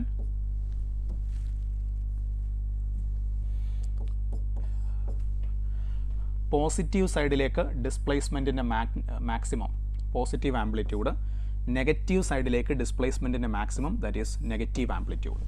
okay, this is displacement X, mean പൊസിഷനിൽ നിന്നുള്ള വ്യത്യാസം, change in position, that is displacement. അപ്പോൾ പാർട്ടിക്കിളിന് ഫോഴ്സ് എപ്പോഴും ടുവേർഡ്സ് മീൻ പൊസിഷൻ ആയിരിക്കും. പാർട്ടിക്കിൾ എവിടെ നിന്നാലും അതിൻ്റെ ഫോഴ്സ് ടുവേർഡ്സ് മീൻ പൊസിഷൻ ആയിരിക്കും. ആ force is directly proportional to X ആയിരിക്കും. That is F is equal to K X. K is force constant. എഫിനെ നമ്മൾ റീസ്റ്റോറിങ് ഫോഴ്സ് എന്ന് വിളിക്കും. പിന്നെ വെക്ടറായിട്ടാണ് പറയുന്നതെങ്കിൽ ഒരു മൈനസ് കാണും, കാരണം എക്സ് പോസിറ്റീവ് ആണെങ്കിൽ എഫ് നെഗറ്റീവും, എക്സ് നെഗറ്റീവ് ആണെങ്കിൽ എഫ് പോസിറ്റീവുമാണ്. അതേപോലെ തന്നെ ആക്സിലറേഷനും പറയാം. Acceleration is also proportional to X. Okay, അതേപോലെ ആക്സിലറേഷൻ ഈസ് ഈക്വൽ ടു, അതിൻ്റെ ഇക്വേഷൻ ω² x ആണ്. ഒരു SHM നടത്തുന്ന ഒബ്ജക്റ്റിൻ്റെ acceleration ω² x. Omega is equal to √k/m. Which is a constant. കാരണം ഫിക്സഡ് ടൈം പീരീഡിലാണ് ഒരു SHM നടക്കുന്നത്. ഓക്കെ,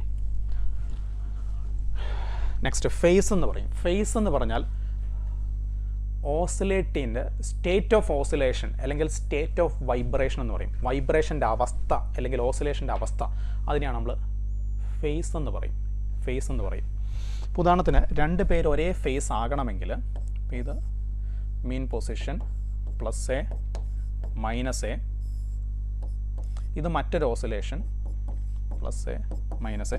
ആംപ്ലിറ്റ്യൂഡ് സെയിം ആവണം നിർബന്ധമൊന്നുമില്ല കേട്ടോ, കമ്പാരിസണ്. ഒരു ഒബ്ജക്റ്റ് ഇവിടെ നിൽക്കുന്നു, ഫസ്റ്റ് ബോഡി, സെക്കൻഡ് ബോഡി ഇവിടെ. ഓക്കെ, അപ്പോൾ ഫസ്റ്റ് ബോഡി ഇപ്പോൾ രണ്ട് പേരും ആംപ്ലിറ്റ്യൂഡിൻ്റെ പകുതിക്കാണ് നിൽക്കുന്നത്. രണ്ട് പേര് നിൽക്കുന്നത് ആംപ്ലിറ്റ്യൂഡിൻ്റെ പകുതിക്കാണ്. ഓക്കെ, ജസ്റ്റ് ഒരു എക്സാമ്പിൾ പറയുകയാണേ. ഫസ്റ്റ് ബോഡി പക്ഷേ റൈറ്റിലേക്കാണ് മൂവ് ചെയ്യുന്നത്, സെക്കൻഡ് ബോഡി ലെഫ്റ്റിലേക്കാണ് മൂവ് ചെയ്യുന്നത്. രണ്ട് പേരും നിൽക്കുന്ന പൊസിഷൻ സെയിം ആണ്, ആംപ്ലിറ്റ്യൂഡിൻ്റെ പകുതിക്കാണ്. ഇതിൻ്റെ ഓസിലേഷൻ ആംപ്ലിറ്റ്യൂഡിൻ്റെ പകുതിക്ക് നിൽക്കുന്നു, ഈ ഓസിലേഷൻ ആംപ്ലിറ്റ്യൂഡിൻ്റെ പകുതിക്ക് നിൽക്കുന്നു. രണ്ടുപേരും അങ്ങനെ നിൽക്കുന്നത്. പക്ഷേ രണ്ടുപേരും ഒരേ ഫേസ് അല്ല. കാരണം ഇത് ആംപ്ലിറ്റ്യൂഡിൻ്റെ പകുതിക്ക് പക്ഷേ is going towards positive extreme. ഇതും ആംപ്ലിറ്റ്യൂഡിൻ്റെ പകുതി, but this object is going towards mean position. രണ്ട് പേരുടെയും സിറ്റുവേഷൻ ഡിഫറൻ്റ് ആണ്. പൊസിഷൻ സെയിം ആണെങ്കിലും സിറ്റുവേഷൻ രണ്ട് പേർക്കും ഡിഫറൻ്റ് ആണ്. അതായത് സെയിം ഫേസ് അല്ല. അപ്പോൾ സെയിം ഫേസ് ആകണമെങ്കിൽ ഇത് ആംപ്ലിറ്റ്യൂഡിൻ്റെ ഹാഫ് ഗോയിങ് ടുവേർഡ്സ് എക്സ്ട്രീം, ഇതും ആംപ്ലിറ്റ്യൂഡിൻ്റെ ഹാഫ് ഗോയിങ് ടുവേർഡ്സ് എക്സ്ട്രീം ആണെങ്കിൽ നമുക്ക് പറയാം ഓക്കെ രണ്ടുപേരും ഒരേ ഫേസിലാണ് നിൽക്കുന്നത്, രണ്ടുപേരും ഒരേ ഫേസിലാണ് നിൽക്കുന്നത് എന്ന് പറയാം. ഓക്കെ, അപ്പോൾ അങ്ങനെ വേണം നമ്മൾ ഫേസ് അനലൈസ് ചെയ്യാൻ. ആൻഡ് നെക്സ്റ്റ്, അപ്പോൾ നമ്മൾ സാധാരണഗതിയിൽ ഒരു SHMൽ മീൻ പൊസിഷനിൽ നിന്നാണ് നമ്മൾ ഓസിലേഷനെ അനലൈസ് ചെയ്ത് തുടങ്ങുന്നതെങ്കിൽ നമ്മൾ എ സൈൻ ഒമേഗ ടി എന്നും, എക്സ്ട്രീം പൊസിഷനിൽ നിന്നാണ് ഓസിലേഷൻ അനാലിസിസ് തുടങ്ങുന്നതെങ്കിൽ നമ്മളതിനെ എ കോസ് ഒമേഗ ടി എന്നും പറയും. ഇത് രണ്ടും തമ്മിൽ π/2 90 ഡിഗ്രി ഫേസ് വ്യത്യാസമുണ്ട്. ഇത് 90 ഡിഗ്രി ലീഡിംഗ് ആണ്. കമ്പയർ ചെയ്യുമ്പോൾ ഇത് 90 ഡിഗ്രി ലീഡിംഗ് ആണ്, π/2 ലീഡിംഗ് ആണ്. ഓക്കെ, ആൻഡ് ചില കേസിൽ ഇപ്പം മീൻ പൊസിഷനിൽ സ്റ്റാർട്ട് ചെയ്യണമെന്നില്ല, മീൻ പൊസിഷനിൽ നിന്ന് കുറച്ച് മാറി, ഇപ്പോൾ ഉദാഹരണത്തിന് ഫോർ എക്സാമ്പിൾ ഇവിടെ നിന്നായിരിക്കും സ്റ്റാർട്ട് ചെയ്യുന്നത് വെച്ചാൽ അങ്ങനല്ല, നമ്മളതിനെ ഒബ്സർവ് ചെയ്യാൻ തുടങ്ങിയത്, നമ്മുടെ ഒബ്സർവേഷൻ സ്റ്റാർട്ട് ചെയ്യുന്നത് ഒബ്ജക്റ്റ് ഇവിടെ നിൽക്കുന്ന സമയത്തായിരിക്കും. അപ്പോൾ ഇത് 0 ഫേസ് ആണ്, പക്ഷേ ഇത് ഓൾറെഡി ഒരു ഫേസ് ഉണ്ട്, അതിനെ ഫൈ എന്ന് പറയും, അതിനെ ഇനീഷ്യൽ ഫേസ് എന്ന് പറയും. A sine omega T plus phi, initially already ഒരു ഫേസ് ഉണ്ട്, അതിനെ നമ്മൾ ഇനീഷ്യൽ ഫേസ് എന്ന് പറയും. അപ്പോൾ ഇനീഷ്യൽ ഡിസ്പ്ലേസ്മെൻറ്റോ x0 t0 0 സമയത്തെ ഡിസ്പ്ലേസ്മെൻറ്റ്, അതാണ് initial displacement A sine phi, അതാണ് ഈ ദൂരം ഇനീഷ്യൽ ഡിസ്പ്ലേസ്മെൻറ്റ്.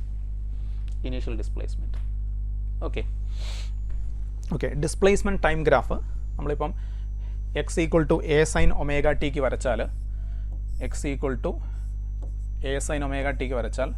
എക്സ് ടി ഇങ്ങനൊരു ഗ്രാഫ് കിട്ടും. That is equal to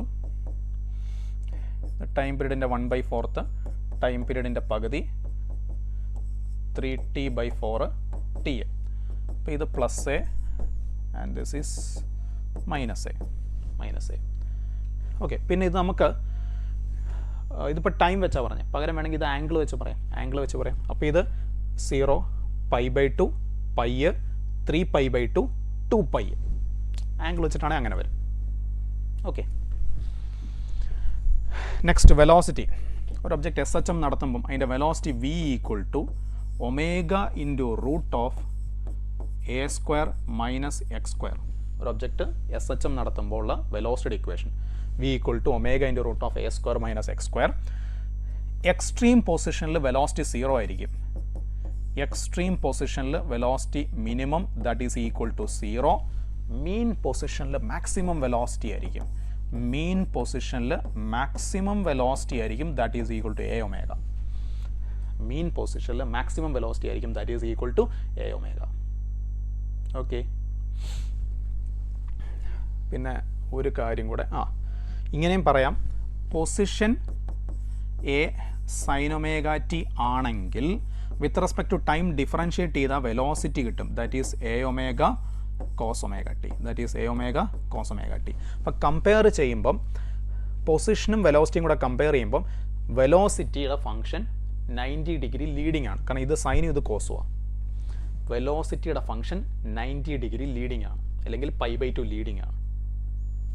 okay.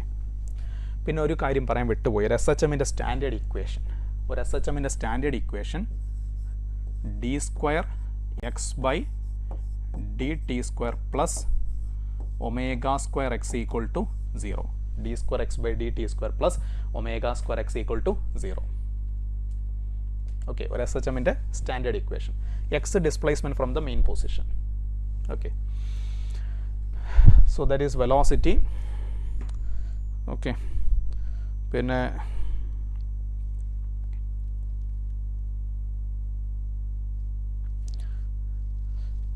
Chat ബോക്സൊക്കെ മരണ വീട് പോലെയാണ്, അവരും ഒന്നും ചാറ്റ് ചെയ്യുന്നില്ല. പക്ഷേ എനിവേ നിങ്ങളെല്ലാവരും ക്ലാസ് നല്ലതുപോലെ ശ്രദ്ധിച്ചിരിക്കുകയെന്ന് വിശ്വസിക്കുന്നു കേട്ടോ.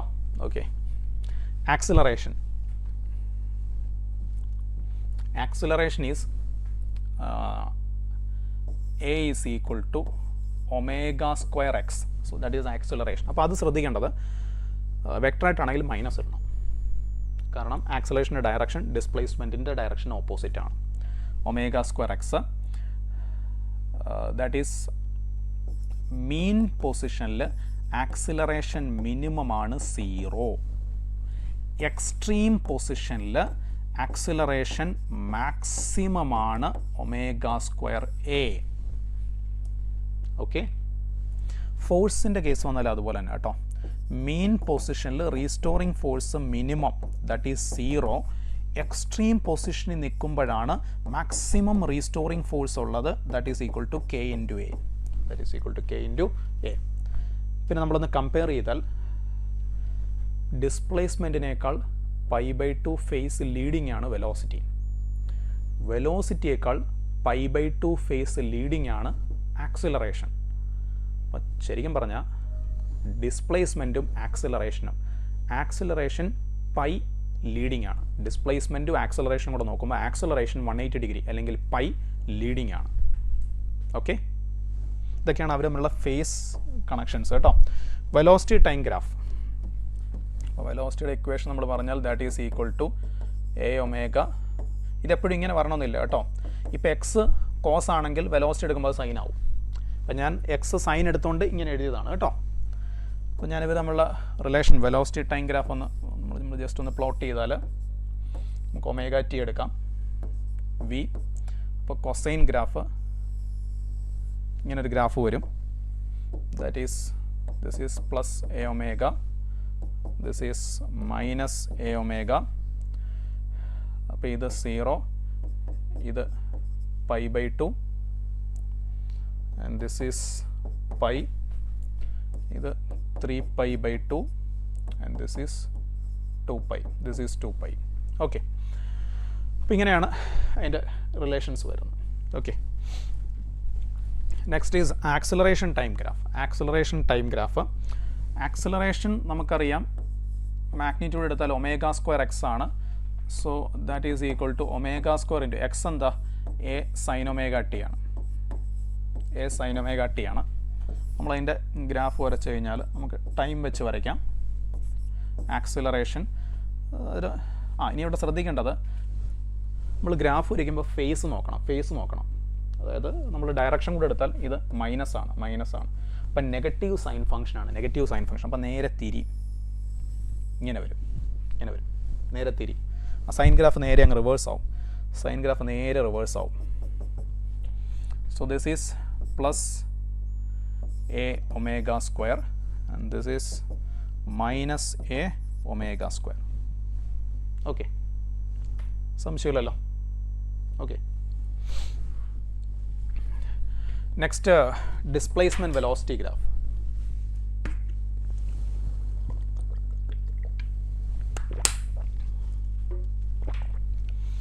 ഡിസ്പ്ലേസ്മെൻറ്റും വെലോസിറ്റിയും കൂടെയുള്ള ഇക്വേഷൻ ഇതാണ്. v = ω √a² - x². ഇത് നമ്മൾ റീഅറേഞ്ച് ചെയ്താൽ നമുക്കൊരു എലിപ്സിൻ്റെ സ്റ്റാൻഡേർഡ് ഇക്വേഷൻ. ഇത് നമ്മൾ റീഅറേഞ്ച് ചെയ്യുമ്പോൾ വരുന്നത് ഒരു എലിപ്സിൻ്റെ സ്റ്റാൻഡേർഡ് ഇക്വേഷനാണ് വരുന്നത്. അപ്പോൾ ഈ ഗ്രാഫ് നമ്മൾ വരച്ച് കഴിയുമ്പോൾ ഇങ്ങനെ വരും.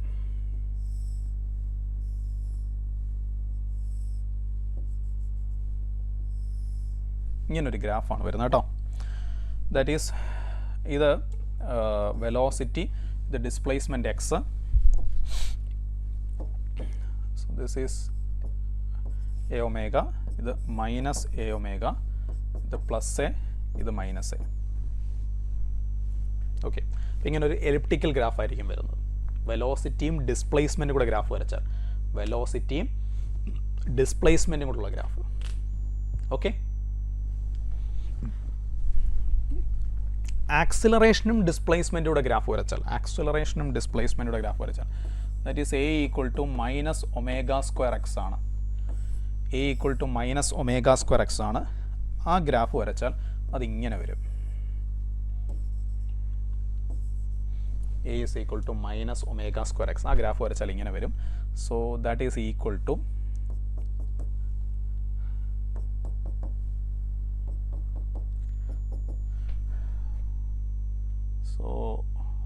omega square a minus omega square a, this is plus a, this is minus a. അപ്പോൾ ഈ ഗ്രാഫിൻ്റെ സ്ലോപ്പ് എടുത്താൽ നെഗറ്റീവ് സ്ലോപ്പാണ്, അത് ഓർക്കണം. നമുക്ക് ഒമേഗയുടെ സ്ക്വയർ കിട്ടും, ആംഗുലർ ഫ്രീക്വൻസിയുടെ സ്ക്വയർ കിട്ടും. ഈ ഗ്രാഫിൻ്റെ സ്ലോപ്പ് എടുത്താൽ ആംഗുലർ ഫ്രീക്വൻസിയുടെ സ്ക്വയർ കിട്ടും. ഓക്കെ, ഫോഴ്സ് ഡിസ്പ്ലേസ്മെൻറ്റ് ഗ്രാഫ് എടുത്താലും ഓൾമോസ്റ്റ് നമ്മൾ നേരത്തെ വരച്ച അതേപോലെ തന്നെ വരും. കാരണം എഫ് ഈക്വൽ ടു ഡയറക്ഷൻ വെച്ച് നോക്കിയാൽ F equal to minus K X ആണ്. F equal to minus K X ആണ് ഡയറക്ഷൻ വെച്ച് നോക്കിക്കഴിഞ്ഞാൽ. സോ നമ്മൾ ഗ്രാഫ് എടുത്തു കഴിഞ്ഞാൽ ഇങ്ങനെ തന്നെ വരും with negative slope. So this is plus A and this is minus A, this is plus K A and this is minus K A. ഈ ഗ്രാഫിൻ്റെ സ്ലോപ്പ് നെഗറ്റീവ് ആണ്. അതെടുത്തു കഴിഞ്ഞാൽ ഫോഴ്സ് കോൺസ്റ്റൻറ്റ് കിട്ടും. ഫോഴ്സ് കോൺസ്റ്റൻറ്റ് ഈ ഗ്രാഫിൻ്റെ സ്ലോപ്പ് എടുത്താൽ force constant കിട്ടും. Okay, coming to next, energy in S H M. S H എമ്മിലെ energy, so first of all kinetic energy. S H എമ്മിലെ kinetic energy that is equal to half M into half M V square ആണ്. Half M V square. അപ്പോൾ M omega square, M omega square, അല്ലെങ്കിൽ അതിനെ നിങ്ങൾക്ക് half K into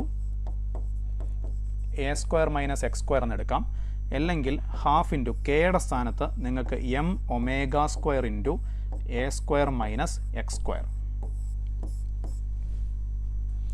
അതാണ് kinetic energy, ഒരു S H എമ്മിൻ്റെ kinetic energy. അതേപോലെ ഒരു എസ് എച്ച് എമ്മിൻ്റെ പൊട്ടൻഷ്യൽ എനർജി എന്ന് പറഞ്ഞാൽ half K X square, half K X square, അല്ലെങ്കിൽ ഹാഫ് ഇൻറ്റു കെയുടെ സ്ഥാനത്ത് M omega square into X square, ഒരു എസ് എച്ച് എമ്മിൻ്റെ പൊട്ടൻഷ്യൽ എനർജി. അപ്പോൾ ടോട്ടൽ എനർജി എന്ന് പറഞ്ഞാൽ ഇതിനോട് ആഡ് ചെയ്യണം, അതിനോട് സം എടുക്കണം. അപ്പോൾ ടോട്ടൽ എനർജി കോൺസ്റ്റൻ്റ് ആണ്, that is half K A square. ഒരു object simple harmonic motion S H M നടത്തുന്ന സമയത്ത് നമ്മൾ ഏത് പോയിന്റിൽ ചെക്ക് ചെയ്താലും കൈനറ്റിക് പ്ലസ് പൊട്ടൻഷ്യൽ അതൊരു ഫിക്സഡ് വാല്യൂ ആയിരിക്കും, അത് ഹാഫ് കെ എ സ്ക്വയർ ആണ്. Extreme position kinetic energy minimum 0 ആണ്. എക്സ്ട്രീമിൽ പൊട്ടൻഷ്യൽ എനർജി മാത്രമേ ഉള്ളൂ, പൊട്ടൻഷ്യൽ എനർജി മാക്സിമം ആണ് half K A square, half K A square.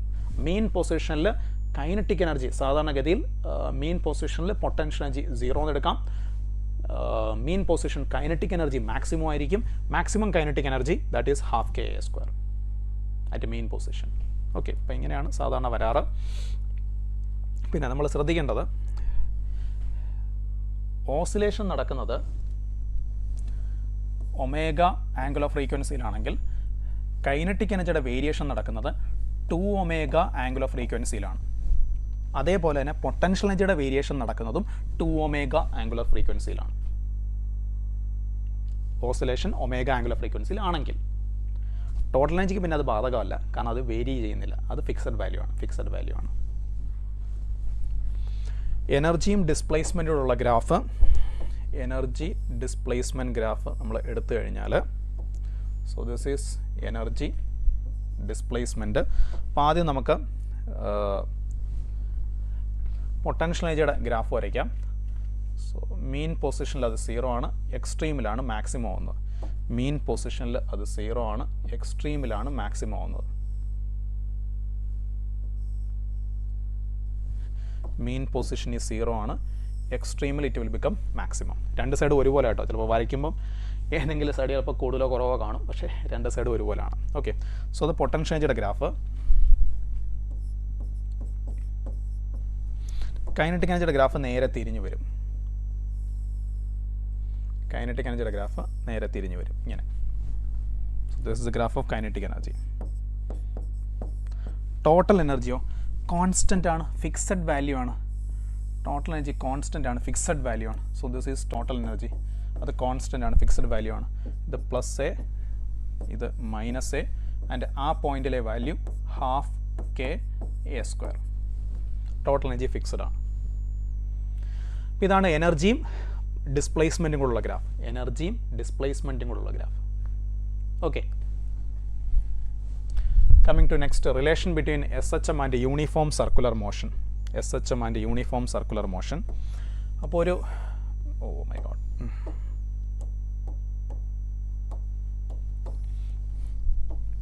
ഒരു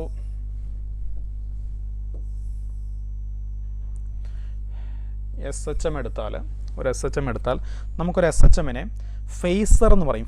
ഫേസർ മീൻസ് റൊട്ടേറ്റിംഗ് വെക്ടർ. നമ്മളിങ്ങനെ ആൻറ്റി ക്ലോക്ക് വൈസ് ഡയറക്ഷനിൽ കറങ്ങുന്ന ഒരു വെക്ടർ വെച്ചിട്ട് നമുക്ക് ഈ ഓസിലേഷനൊക്കെ അനലൈസ് ചെയ്യാൻ പറ്റും. അപ്പോൾ ആൻറ്റി ക്ലോക്ക് വൈസ് ഡയറക്ഷനിൽ കറങ്ങുന്ന ഒരു വെക്ടർ, അപ്പോൾ ഇത് ഒമേഗ ആംഗുലർ വെലോസിറ്റിയിലാണ് കറങ്ങുന്നത്. ഈ ഫേസറിൻ്റെ നീളമാണ് SHMൻ്റെ ആംപ്ലിറ്റ്യൂഡ്. അപ്പോൾ ഇതിൻ്റെ നീളം, റേഡിയസ്, ഈ സർക്കിളിൻ്റെ റേഡിയസ് അത് ക്യാപിറ്റൽ എ ആണ്. അപ്പോൾ ടി സെക്കൻഡ്സിൽ ഇത് ഒമേഗ ടി കറങ്ങി. ഇതാണ് phase. X equal to A sine omega T. അപ്പോൾ ഈ ഒമേഗ ടി ഇതാണ് ഫേസ് ആംഗിൾ. അപ്പം ഒരു ടി സെക്കൻഡ്സിൽ ഒമേഗ ടി കറങ്ങി. അപ്പം എക്സ് ആക്സിസിൽ വരുന്ന projection that is A cos omega ടിയും വൈ ആക്സിസിൽ വരുന്ന projection that is A sine omega ടിയുമാണ്. ഈ റൊട്ടേറ്റിംഗ് വെക്ടറിൻ്റെ എക്സിലെ പ്രൊജക്ഷൻ എ കോസ് ഒമേഗ ടിയും വൈയിലെ പ്രൊജക്ഷൻ എ സൈൻ ഒമേഗ ടിയുമാണ്. അപ്പോൾ നമുക്കിങ്ങനെ റൊട്ടേറ്റ് ചെയ്യുന്നൊരു വെക്ടറിനെ വെച്ചിട്ട്, അതായത് ഫേസർ വെച്ച് നമുക്ക് ഓസിലേഷൻ അനലൈസ് ചെയ്യാൻ പറ്റും. Okay, next is phase difference in phase. ഒക്കെ നമ്മൾ ഓൾറെഡി പറഞ്ഞു. ഫേസ് നമ്മൾ പറഞ്ഞു. കോമ്പിനേഷൻ ഓഫ് SHM, രണ്ട് SHMൻ്റെ കോമ്പിനേഷൻ.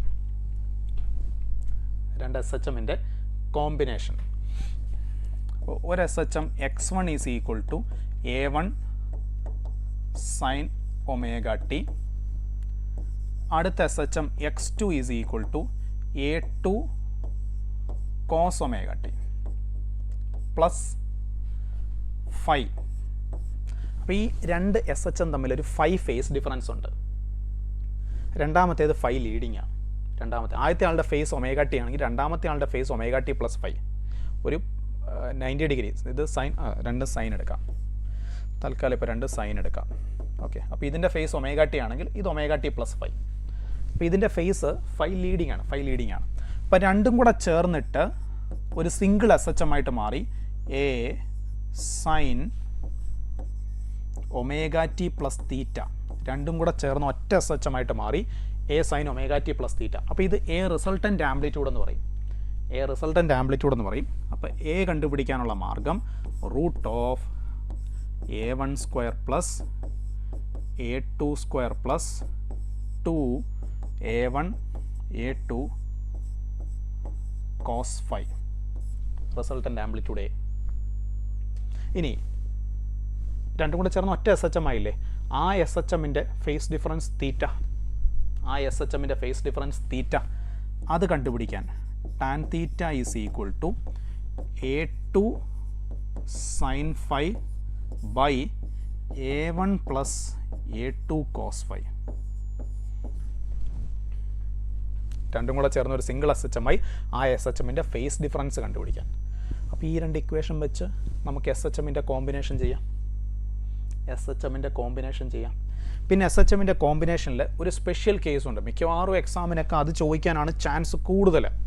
അതായത് ആദ്യത്തെ ആൾ എ സൈൻ ഒമേഗ ടിയും രണ്ടാമത്തെ ആൾ ബി കോസ് ഒമേഗ ടിയും. അപ്പോൾ ശ്രദ്ധിക്കേണ്ടത് സൈനും കോസും 90 ഡിഗ്രി ഫേസ് ഡിഫറൻസ് ഉണ്ട്. ഇവിടുത്തെ resultant amplitude is equal to root of A square plus B square ആയിരിക്കും. അധികം ഒന്നും ചിന്തിക്കാനില്ല. സൈനും കോസും ആണെങ്കിൽ റിസൾട്ടൻ്റ് ആംപ്ലിറ്റ്യൂഡ് ഒറ്റയടിക്ക് ഇങ്ങനെ ചെയ്താൽ മതി, root of A square plus B square. Clear അല്ലേ? ഡൗട്ടില്ലല്ലോ? Okay, coming to the next case. Acceleration of S H നമ്മൾ ഓൾറെഡി പറഞ്ഞു. Oscillations of a spring. ഒരു സ്പ്രിങ് ഓസിലേറ്റ് ചെയ്യുന്ന സമയത്ത് സ്പ്രിങ് പെൻഡുലം അതിൻ്റെ ടൈം പീരീഡിൻ്റെ equation T is equal to 2π into root of M by K. ഒരു spring പെൻഡുലത്തിൻ്റെ time പീരീഡിൻ്റെ equation 2π root of M by K. ഇത് ഗ്രാവിറ്റിയെ ഡിപ്പെൻഡ് ചെയ്യുന്നില്ല, ഗ്രാവിറ്റിക്ക് ഇൻഡിപെൻഡൻ്റ് ആണ്. Okay, oscillations of a spring pendulum and spring not light. അതായത് നമ്മൾ നേരത്തെ പറഞ്ഞ ലൈറ്റ് സ്പ്രിങ്, അതിൻ്റെ അറ്റത്ത് എം മാസുള്ളൊരു ഒബ്ജക്റ്റ്, ആ കേസാണ്. സ്പ്രിങ്ങിൻ്റെ മാസ് കൺസിഡർ ചെയ്യേണ്ടി വന്നാൽ വരുമെന്ന് പ്രതീക്ഷിക്കുന്നില്ല, വന്നാൽ അങ്ങനെ ഉണ്ടെങ്കിൽ അവർ എടുത്ത് പറയും കേട്ടോ. ഒന്നും പറഞ്ഞിട്ടില്ലെങ്കിൽ സ്പ്രിങ് ലൈറ്റായിട്ട് എടുത്താൽ മതി. നമ്മൾ സ്പ്രിങ്ങിൻ്റെ അറ്റത്ത് വെച്ചിരിക്കുന്ന ഒബ്ജക്റ്റ് പ്ലസ് സ്പ്രിങ്ങിൻ്റെ മാസിൻ്റെ 1/3 എടുത്താൽ മതി. സ്പ്രിങ്ങിൻ്റെ മാസിൻ്റെ 1/3 എടുത്താൽ മതി. സ്പ്രിങ്ങിനും കൂടെ മാസ് ഉണ്ടെങ്കിൽ അതിൻ്റെ മാസിൻ്റെ 1/3 എടുത്താൽ മതി. ഓക്കെ, നെക്സ്റ്റ് അതിൻ്റെ ചില കേസുകളാണ്. സോ ഫസ്റ്റ് കേസ് എന്ന് പറഞ്ഞാൽ M1 mass M2 mass, 2 block, അതിനിടയ്ക്കൊരു സ്പ്രിങ്, 2 ബ്ലോക്ക്, അതിനിടയ്ക്കൊരു സ്പ്രിങ്. അപ്പോൾ ആ 2 ബ്ലോക്ക് ഇങ്ങനെ ഓസിലേറ്റ് ചെയ്യണം. അതിൻ്റെ time period T equal to 2π into root of mu by K. Mu എന്ന് പറഞ്ഞാൽ റെഡ്യൂസ്ഡ് മാസ്. നിങ്ങൾ ഗ്രാവിറ്റി പഠിച്ചതായിരിക്കും. M1 M2 by M1 plus M2 reduced mass. Okay, അതേപോലെ മറ്റൊരു കേസ്, താഴത്തെ സർഫസ് സ്മൂത്താണ്, അതിന് മുകളിൽ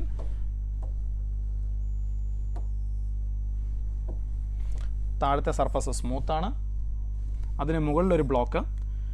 ഈ 2 ബ്ലോക്കുകൾക്ക് ഇടയിൽ ഫ്രിക്ഷൻ ഉണ്ട്. ആ 2 ബ്ലോക്കുകൾക്ക്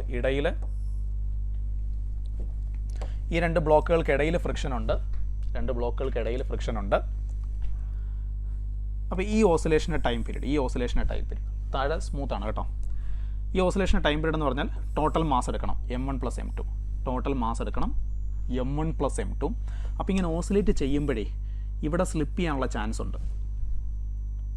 സ്ലിപ്പ് ചെയ്യാതിരിക്കണമെങ്കിൽ സ്പ്രിങ്ങിൻ്റെ റീസ്റ്റോറിംഗ് ഫോഴ്സ് ഇവർക്കിടയിലുള്ള ഫ്രിക്ഷനേക്കാൾ കുറവായിരിക്കണം. സ്പ്രിങ്ങിൻ്റെ റീസ്റ്റോറിംഗ് ഫോഴ്സ് ഇവിടുത്തെ ലിമിറ്റിംഗ് ഫ്രിക്ഷൻ M1നും M2നും ഇടയ്ക്കുള്ള ലിമിറ്റിംഗ് ഫ്രിക്ഷൻ അതിനേക്കാൾ സ്പ്രിങ്ങിൻ്റെ റീസ്റ്റോറിംഗ് ഫോഴ്സ് കുറവായിരിക്കണം. അല്ലെങ്കിൽ അവർ സ്ലിപ്പ് ചെയ്യും കേട്ടോ, ഓസിലേറ്റ് ചെയ്യുമ്പോൾ. ഓക്കെ, നെക്സ്റ്റ് നമ്മൾ സാധാരണ പറഞ്ഞൊരു കേസ്, സ്പ്രിംഗ് പെൻഡുലത്തിൻ്റെ ഓസിലേഷൻ, ഒറ്റ സ്പ്രിങ്, ഒരു mass, 2π root of M by K. ഇനി ഇങ്ങനൊരു inclined smooth plane spring oscillate ചെയ്യുമ്പോൾ അപ്പോഴും ടൈം പീരീഡ്, കാരണം ഇങ്ങനെ ഓസിലേറ്റ് ചെയ്യുമ്പം ആക്സിലേഷൻ ഡ്യൂ ടു ഗ്രാവിറ്റി ജിയുടെ സ്ഥാനത്ത് ജി സൈൻ തീറ്റ വരും. സ്പ്രിംഗ് പെൻഡുലത്തിൻ്റെ ഓസിലേഷൻ ആക്സിലേഷൻ ഡ്യൂ ടു ഗ്രാവിറ്റിയായിട്ട് ബന്ധമില്ല, അതുകൊണ്ട് അന്നേരവും ടൈം പീരീഡ് സെയിം ആയിരിക്കും. ഇങ്ങനെ നടന്ന് ഓസിലേറ്റ് ചെയ്യുമ്പോഴും time period will remain the same, വ്യത്യാസമൊന്നും വരില്ല. ഓക്കെ, കോമ്പിനേഷൻ ഓഫ് സ്പ്രിങ്സ് അത് നിങ്ങൾ പഠിച്ചതാണ്, വർക്ക് എനർജി പോലൊക്കെ പഠിച്ചതാണ്.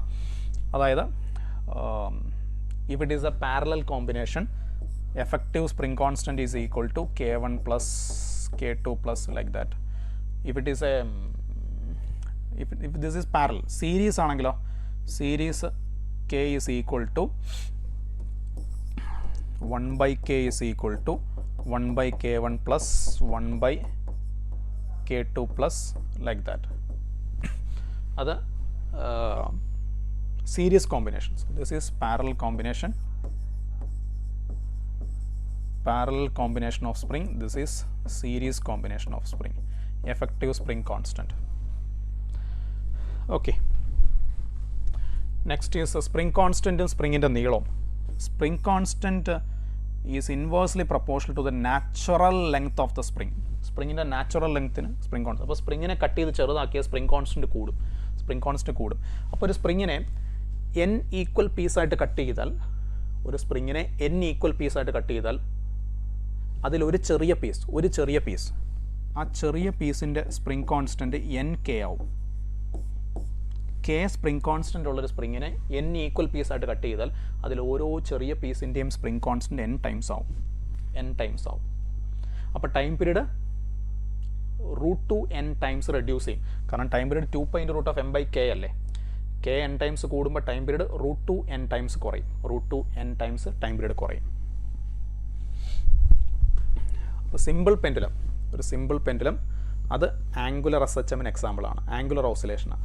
ആംഗുലർ SHMന് എക്സാമ്പിളാണ് സിമ്പിൾ പെൻഡുലം.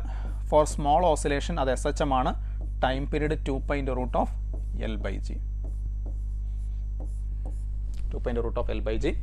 വെർട്ടിക്കലി ആക്സിലറേഷൻ എന്തെങ്കിലും ഉണ്ടെങ്കിൽ t = 2.√L/g +or-a വരും. വെർട്ടിക്കലി എന്തെങ്കിലും ആക്സിലറേഷൻ ഉണ്ടെങ്കിൽ പ്ലസും മൈനസും ഒക്കെ എപ്പോഴും ഉപയോഗിക്കണം. നമ്മൾ കുറേ കേസുകളിൽ പറഞ്ഞിട്ടുള്ളതാണ്. ഫ്രീലി ഫോളിംഗ് ലിഫ്റ്റിനകത്താണെങ്കിൽ ടൈം പീരീഡ് ഇൻഫിനിറ്റി ആവും, ഫ്രീക്വൻസി 0 ആവും. ഫ്രീലി ഫോളിംഗ് ലിഫ്റ്റിനകത്താണെങ്കിൽ ടൈം പീരീഡ് ഇൻഫിനിറ്റി ആവും, ഫ്രീക്വൻസി 0 ആവും. ഓക്കെ,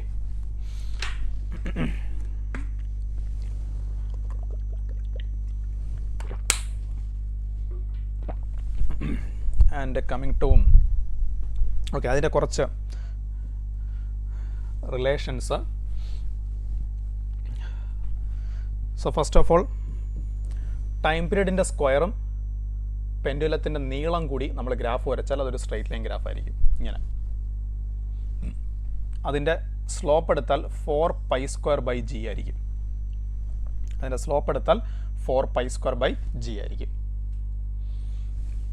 ടൈം പീരീഡിൻ്റെ സ്ക്വയറും പെൻഡുലത്തിൻ്റെ നീളം കൂടുള്ള ഗ്രാഫ്. ഓക്കെ, അതേപോലെ ഇത് ഒന്നുമില്ല, രണ്ട് ഗ്രാഫുകളുടെ കമ്പാരിസൺ ആണ്. എല്ലും ടിയും കൂടെ ഗ്രാഫ് വരച്ചാൽ, എല്ലും ടി സ്ക്വയർ വരയ്ക്കുമ്പോൾ സ്ട്രെയിറ്റ് ലൈൻ ആയിരിക്കും. എല്ലും ടിയും കൂടെ വരച്ചാൽ അതൊരു പരാബോളിക് ഗ്രാഫ് ആയിരിക്കും.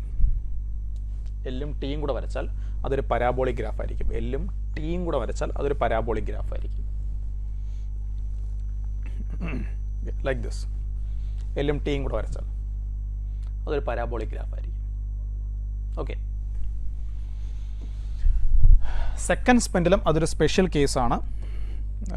Which time period is equal to 2 seconds.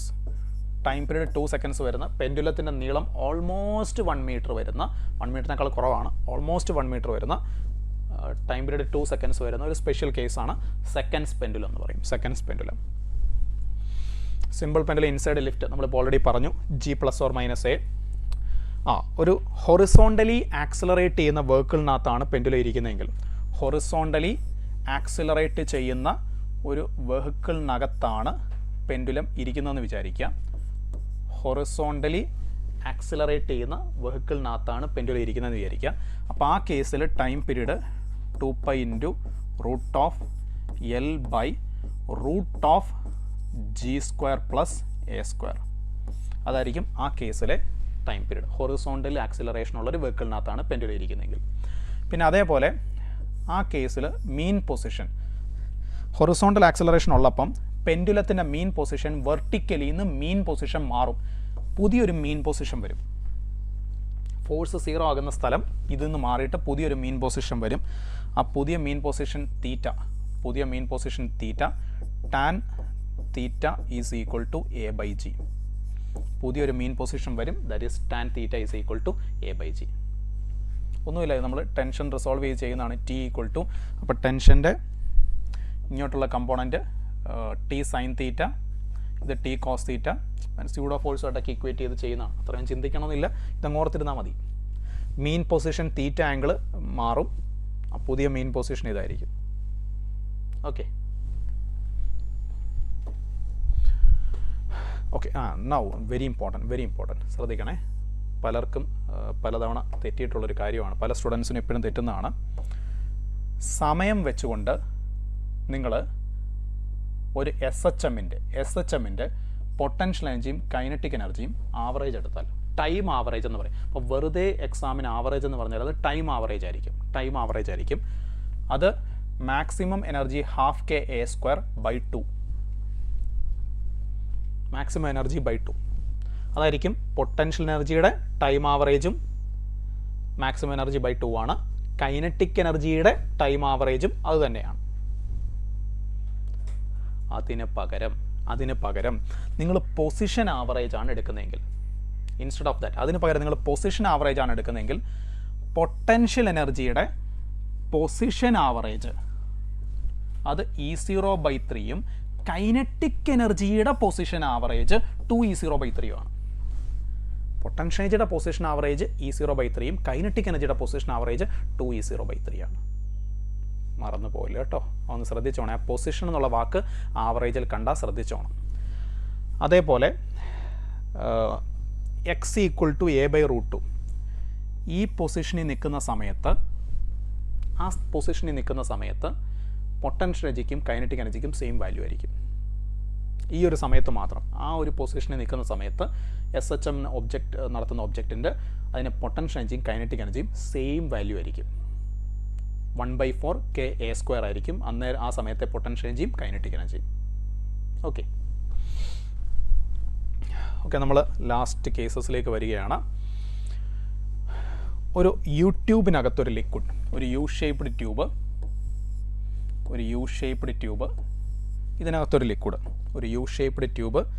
ഇതിനകത്തൊരു ലിക്വിഡ്,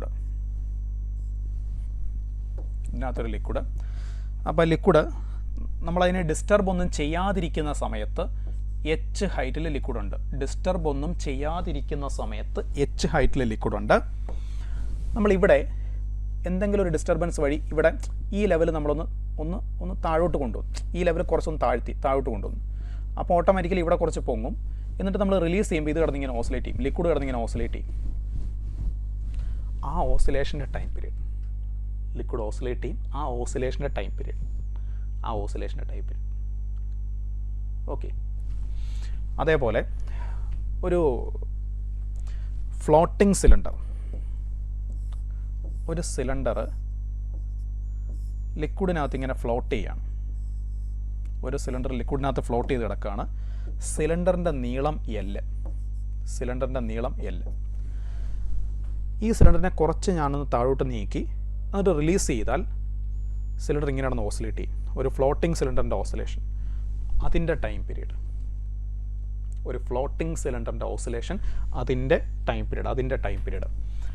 ഇത് സിലിണ്ടറിൻ്റെ ഡെൻസിറ്റി, ഇത് ലിക്വിഡിൻ്റെ ഡെൻസിറ്റി.